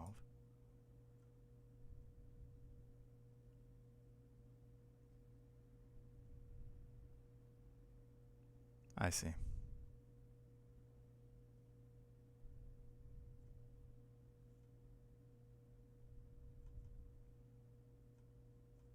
I'm not creating the empty. Let's see. 1, 2, 3, 4, 5, 6, 7, 8, 9, 10, 11, 12. I'm creating them here. So that's good. The problem is I'm not creating the empty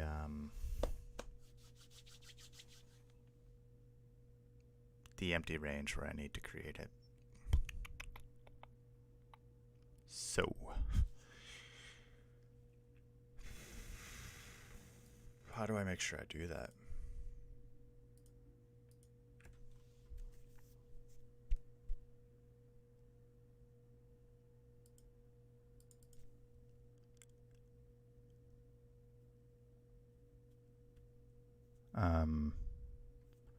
So I'm going to copy this and comment it just to preserve it, and I'm going to rewrite this. And so what I need to do is, instead of saying record, I need to say for the header length, and then get the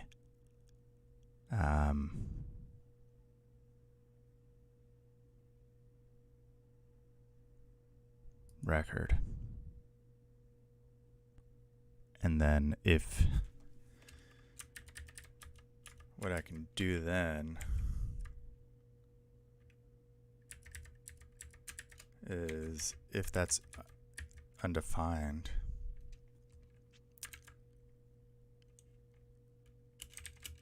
if that's true,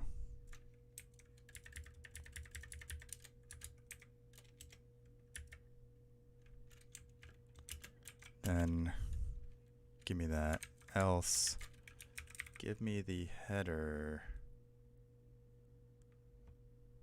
No. Let me think.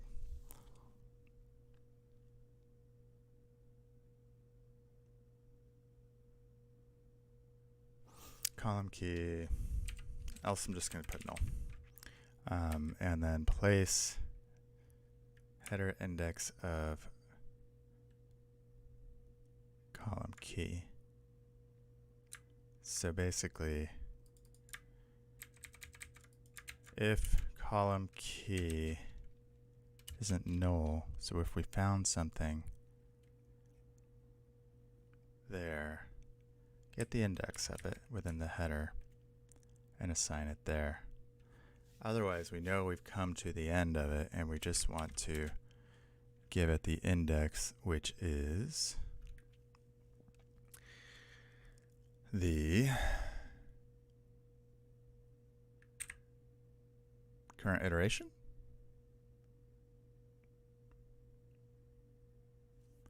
And then here, again, if kv is true, then we're going to place it. Otherwise, we're going to put in an empty string. And that might fix it.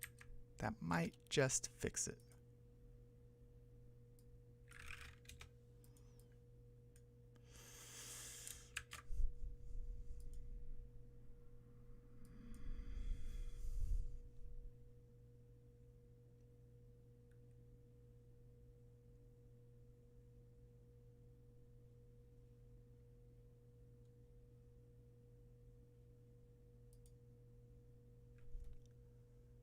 We did it.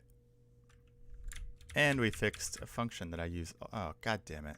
All right, so we didn't do it. But we got closer. Fuck.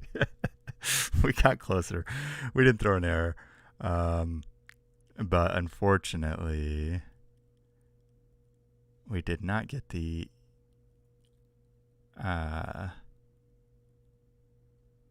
email information we wanted.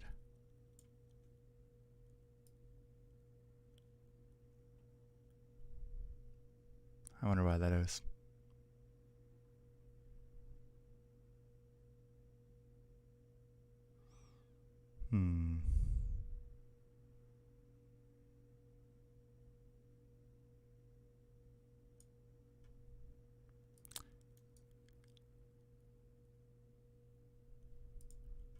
But otherwise, hey, good news.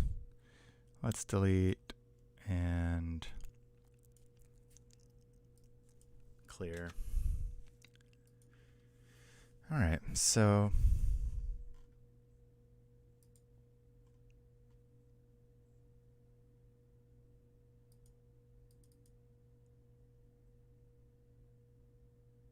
header length.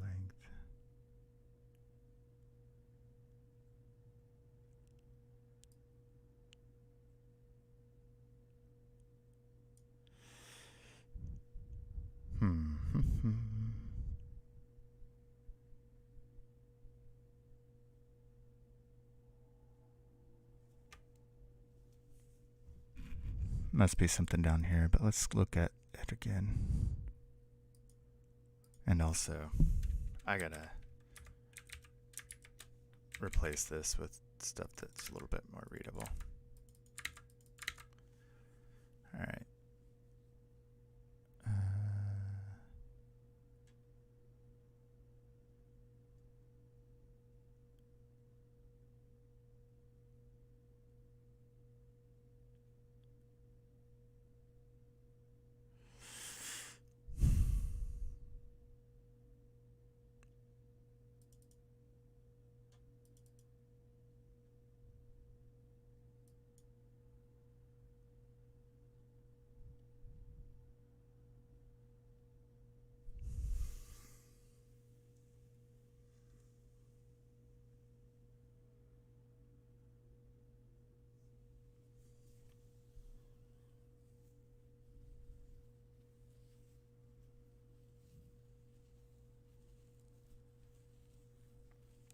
If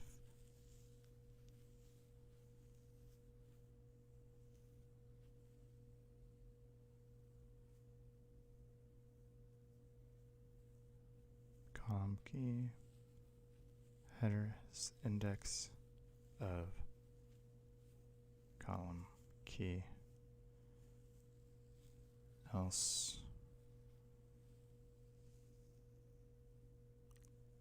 we just get the current index of the header. Then we are assigning that index to this array as a placement,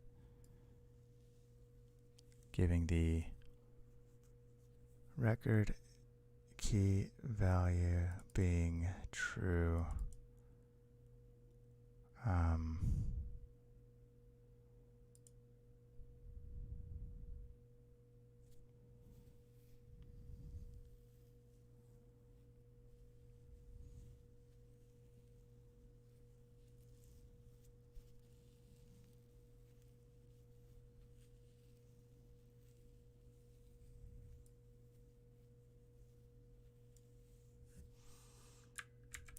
And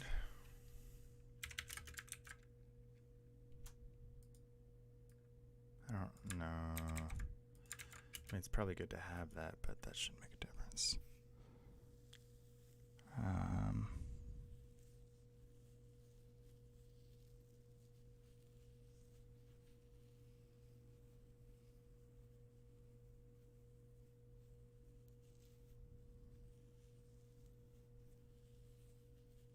And then here we're looping through the array, and if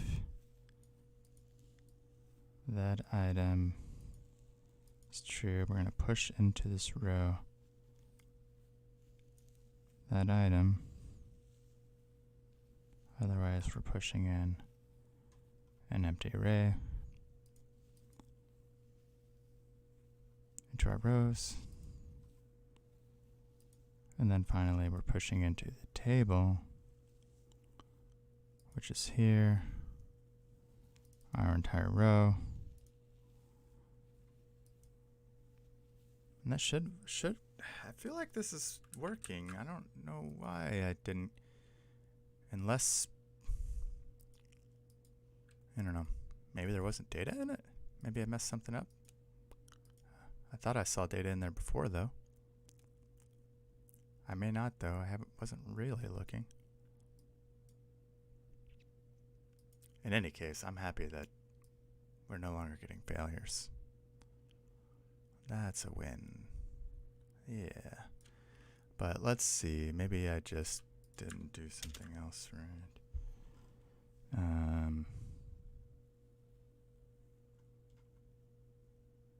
Yeah, no, because I've got the sender. This is showing up here. It's just not coming through down there.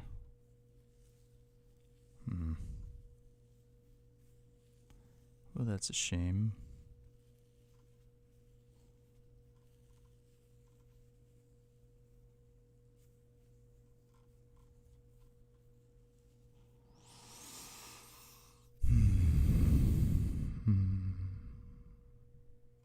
I don't know. Let's look at the table here, I guess.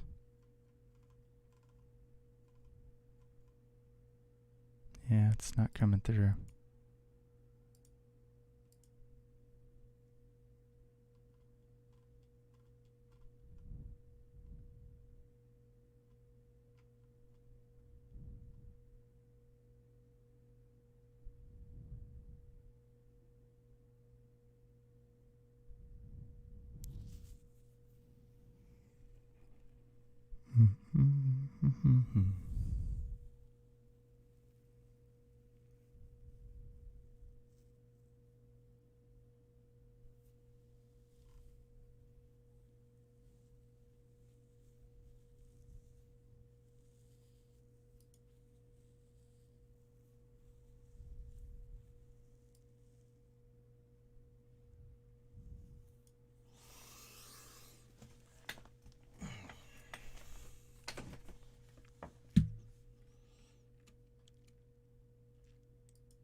Why?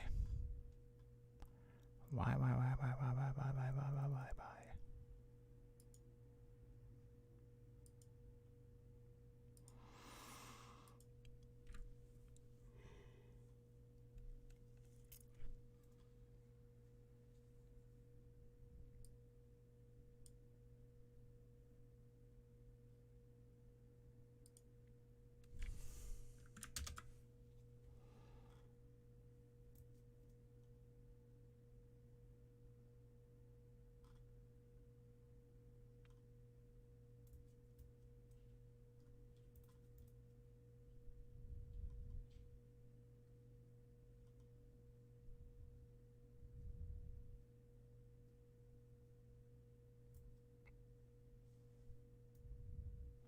There's still something going on though, because one of these should say 12 and they don't.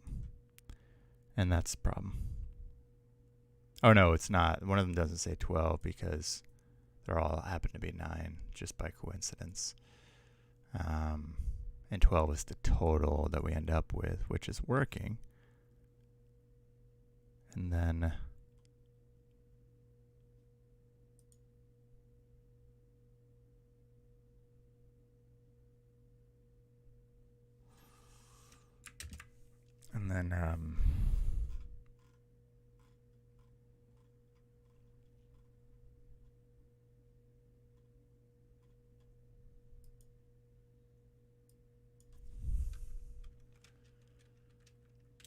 I don't think I need this stuff right now. And I definitely don't need this at all.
Maybe full name, phone, LinkedIn, file name, email, date,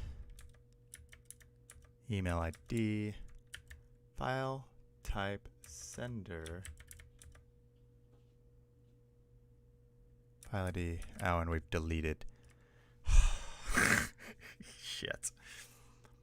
Now we've deleted a bunch of data. I think I figured out. Oh man, I gotta rewrite this whole function. I gotta rewrite this whole thing. It doesn't work the way I thought it worked, and it's because it's old. This was not. I made this when I wasn't as good, and I'm trying to rewrite like just garbage, and so I need to just rethink this entire thing.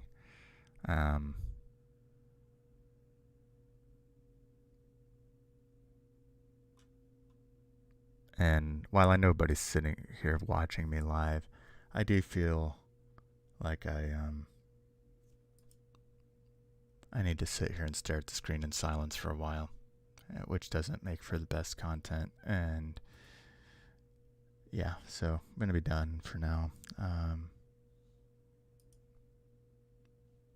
We'll have a part 2 on this, and then I'll share the code after the part